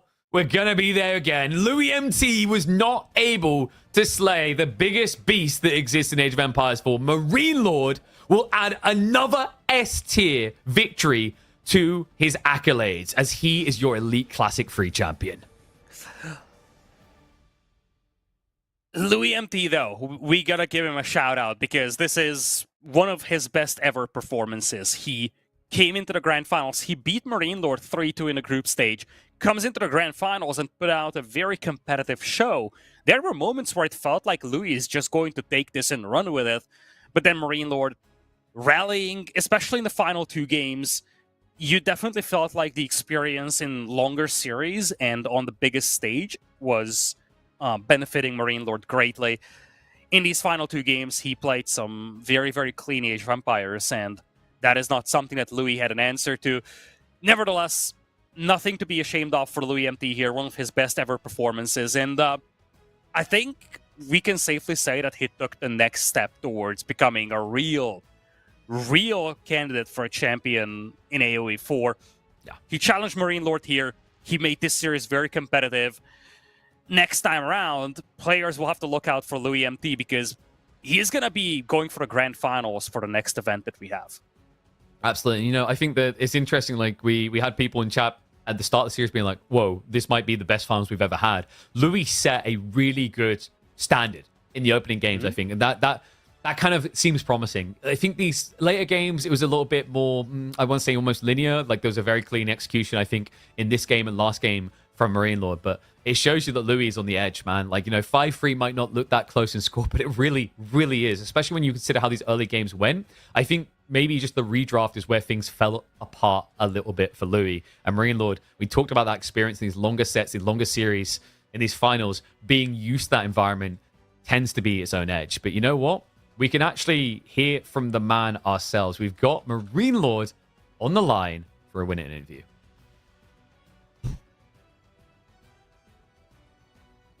There Hello. he is. Marine Lord, congratulations on another win. I mean, Thanks.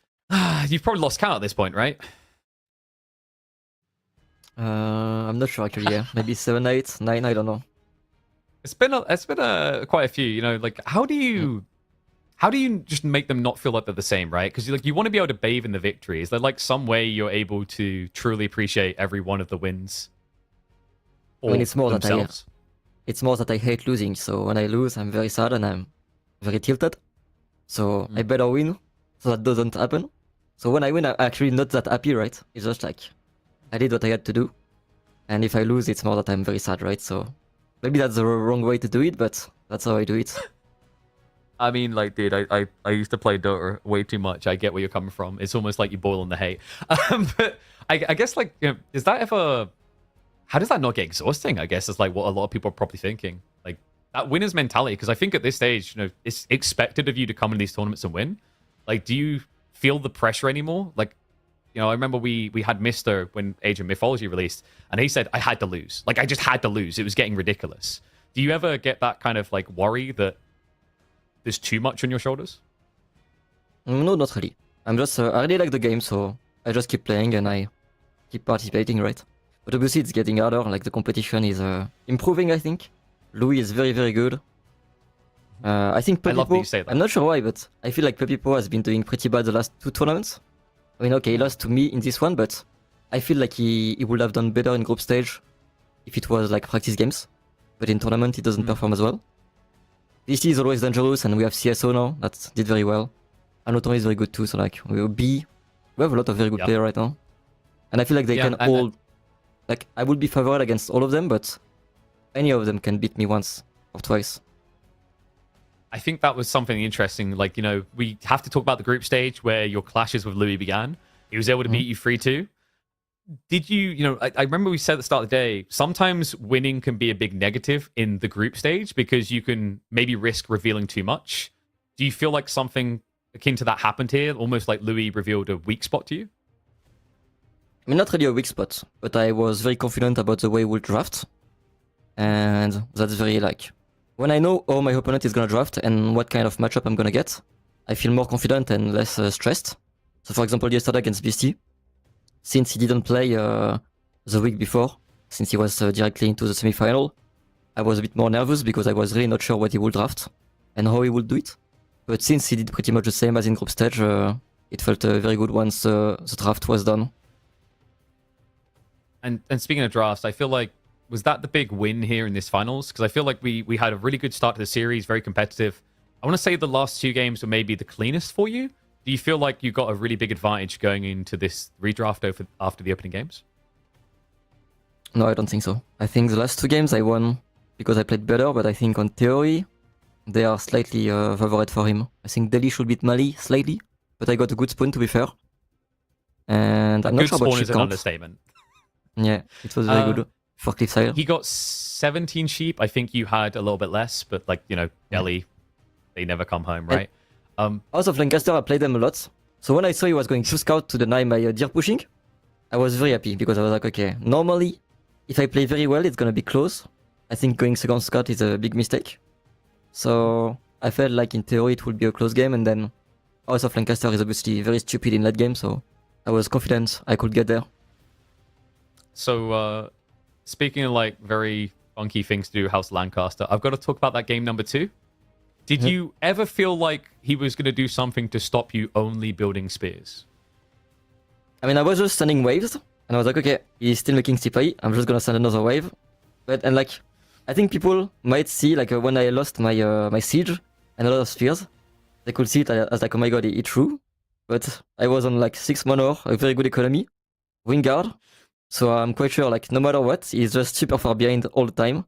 And I just have to send units and units again and again. I think on this map, it's the best save by a decent margin. So when I got Wingard, I knew, like, it's gonna be very hard to lose this one if I play decently, right? I think the other thing that's interesting about Louis MT is just how far he's come as a player. Like, a year or so ago, I called him the Chinese BSTQ, right? He loved playing this late game, playing it really well. We said at the start of the broadcast, it's almost more like Lucifron these days. He's very raid-oriented. He tries to, like, really stretch on the flanks. And he always has these weird little aces up his sleeve. Like, I guess maybe the game in this series that kind of stated that the most was Relic River for you. Because there had to be points where you thought, okay, like, this is where he dies, right? And he always finds ways to thread the needle in the late game. Like, do you see that as an area of the game you never want to go up against him in? I mean, for this game, Relic River, it's actually very sad because I got this situation exactly, Mongol against Japanese, like 3 or 4 times in practice. And like the first 2 times, I died because I tried edging up with the Mongols. And if I kept going feudal, I would win. And once again, because I'm extremely stupid, I went for Castle Age. And at this moment, it's where like it was pretty much even, right? If I just keep going feudal, I'm quite sure I should just kill him. But as I said, I'm pretty stupid, so I was just, okay, let's go castle, just in case. And it doesn't make any sense, so... But in theory, I think his late game is very good. But he plays it in a very weird way. So if you deny his gold pretty well, he cannot go Mass Knights anymore, and then it's pretty weird for him. But if he gets all the gold on the map, it's very scary to play against, yeah. Did you realize just how early he went for that Northern Gold? Like, I think it was something like 7 or 8 minutes. I saw it. He mined already like almost 2k on it, I think. Maybe a bit more than 2k. Yeah, he's been munching for ages. He did that in the group stage, and every time he plays on maps like Cliffside, he does it. But I didn't expect this one to be like that far, right? So I guess I would check the replay, but that's tough. He done it on Lipany to you as well. I don't think you found it in the end. The berry workers in the north, he snuck them to your big 8k vein. Oh, I mean, to be fair, the Lipany, it was more like, okay, no matter what he does, I just need to do a big push and he's gonna die. So the Mongol one was pretty, like it was very different, right? On the Abbasid one, he was Definitely. pretty dead when he got to castle, I guess, which was actually very Exactly. scary, right? The Zoshi Abbasid. Nobody played Abbasid in practice. So I just saw the game on Carmel yesterday against CSO. And I was like, okay, he will probably do the same, and it's a worse map for it. So if I play very well, it should be fine. But if you do like just 1 or 2 mistakes, you can really die to this style. All right, I got 1 or 2 more questions for you. Like this one's quite interesting actually. I feel like the devs are taking the game in a quite different direction. I don't know if you've seen like in feeling it with the points of interest. Like a lot more interaction. We're seeing Dark Age actually matter a lot. Like what's your feeling? What's your opinion on that direction they seem to be steering in? I mean, it's a lot of good ideas, I think. But I feel like point of interest, I think they just need a bigger diversity of it. They need way more different ideas. Because right now, I feel like if you just do the merchant camp on every map, it's just going to be the same Dark Age rush, and it's not going to be very interesting. But the idea is there, I think it's very good, but for now, I don't think it's like perfect, right? They need to improve it a bit. I think Wolf Den should be improved too, so we cannot out-micro the Wolf. I think that's kind of silly. And I don't know, like I think they should just come up with some new ideas. Maybe you can still do some new kind of hybrid map too. And hopefully at some point they do something about Pro Scout, and I don't think deer pushing is that bad. But Pro Scout is very, very weird, and it's giving some very weird game, and it's so freaking strong for Rus, HRE, China, and Zushi. Like especially like the first game, when I played against Pro Scout, I knew like it would be so hard. And he just had so much more than me all the time, and I couldn't do anything pretty much. Because he has a 20% more income. So, I don't know how they will ever balance this tech. Yeah, I think it's like maybe it's okay to have maps that are good for it, but like just have maps. The thing I've been like saying we should have is, you know, different food types, right? Like elephants, giraffes that you could Pro Scouts, and then all of a sudden you can have a map that only has no deer or 4 deer or whatever. It will be the best way to deal with it, I think. Yeah, it gives a variety because like it's good to have some maps where things are good and certain things are bad. It's just part of AOV4's design. And but, remove you mentioned ship RNG. That's good. Oh, that's true. Maybe they can do that at some point. Did you see the idea about creating like neutral pastures that you'd break into, and then you just like get the sheep out, sort of thing? Yeah, I mean that could be a map, right? But I feel like they will never really remove the big ship RNG. And I feel like, I mean, it's not often, right? But sometimes it really breaks game. You just have way more than your opponent and you're pretty dead, or you're gonna win easily. So I feel like they need to do something about it. Other than that, obviously, I think they improve the game very well. The only problem I have with the game right now is House of Lancaster. It doesn't make any sense in any way for RTS to have this kind of sieve. It's like the worst design ever, and they put it all together in one sieve. I think Templar is very interesting, actually. So I think they did a great job with it.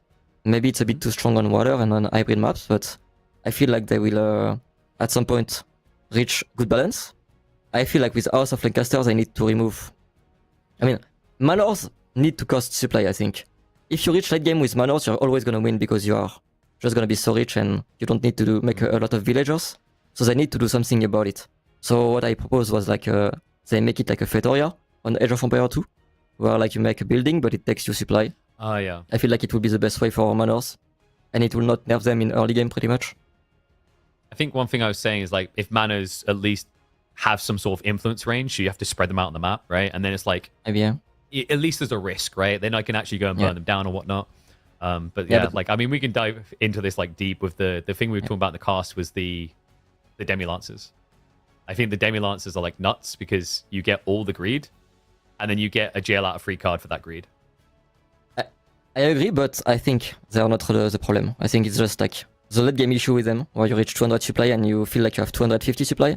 I think everything else can be like, we have so many broken things in the game, so it doesn't really shock me, the Demi-Lancers thing. Same for Yeoman, like they're very strong, but I feel like it's really about the manors and the fact that they take no supply, or like they just give you so much for free.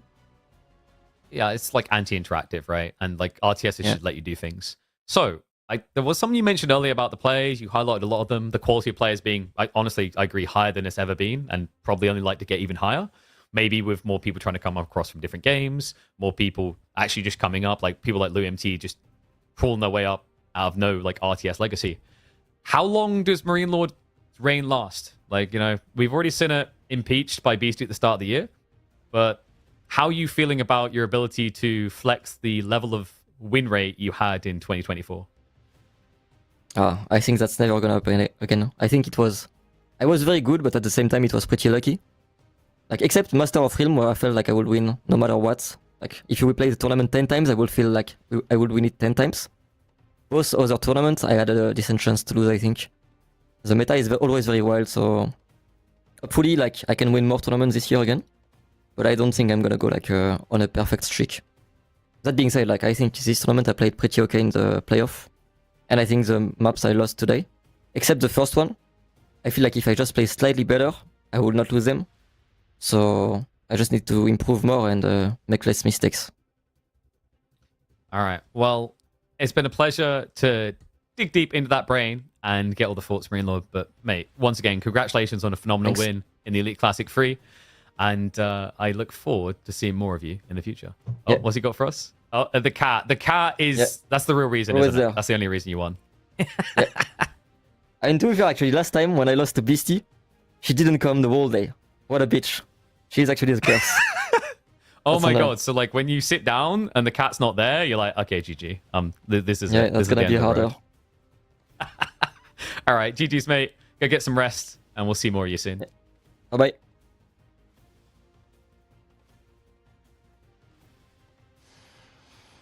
You had to get the cat on cam. Like, that's important, man. Like, you know, AoE4's got to have his mascots Lidicor. I feel like Patate wasn't feeling it today, though. No, I mean, you know, it's been like a long day, right? Like, I think Patate is just like disappointed. He's just looking, going, "Yo, you didn't beat him 5-0, bruh. I've been sitting here waiting to be fed this whole time." That's very possible. It's like, dude, it's getting close to midnight. I want my food, and maybe that applies to a lot of our audience. Which means that we're just going to have to say goodbye to everybody here. Once again, a terrific event with an absolutely amazing finale. Especially the Relic River game. I think that's one of the standout games of the entire tournament. Beautifully played. And a tightly contested series in the grand finals here. It's so exciting to think of what's coming next in Age of Empires 4. Because it's funny that we are saying this every single event, but it's the same thing again, KP. This scene has never been as competitive as it was before. No, you heard it from Marine Lord directly. You know, he doesn't believe that he can achieve the unbeatable streak. I mean, it's already been compromised by Beast at the start of the year. Now we have Marine Lord. We had Louis nibbling at his heels, CSO in the running. Who knows what patches are going to bring next? Maybe all of a sudden the experimenters like B could thrust those trophies. But I agree with him, man. Like, we've got the best play we're seeing from more players than we've historically seen, and I think that's the dream, man. Like, that's when RTS has become their pure best. When you have, let's say, a 16-player tournament, and at least 8 of them, you could genuinely, easily say, that guy's going to thrust the trophy. That's when you have the true, pure competition that makes RTSs incredibly compelling to watch. You know, we have to go through those phases where 1 or 2 people will win, but that's what you're aiming for, and I think we are closer than we've ever been. Listen, this applies to any sport. This applies to any esport. If you have a set into which you go without an idea of who's going to win, that's a great set. Because you're there, you're excited, and it's not always the same pattern. It's not like, okay, I know that this person is going to win. It's just a matter of how. But every single series can put you on the edge of your seat. And I think we are trending in that direction. It's very exciting to see what's next for Age of Empires 4. What is next for EGC TV is EGC Masters Summer, kicking off on the 14th of June, so a little less than a month from now. So if you haven't already, then make sure you follow EGC TV on Twitch. Make sure you subscribe on YouTube in case you missed any of the series. You can also rewatch the VODs on YouTube as well. But most importantly, tell your friends, tell your family, because, you know, AoE4, it's never been this competitive, and I'm super excited for what the future events will hold to us.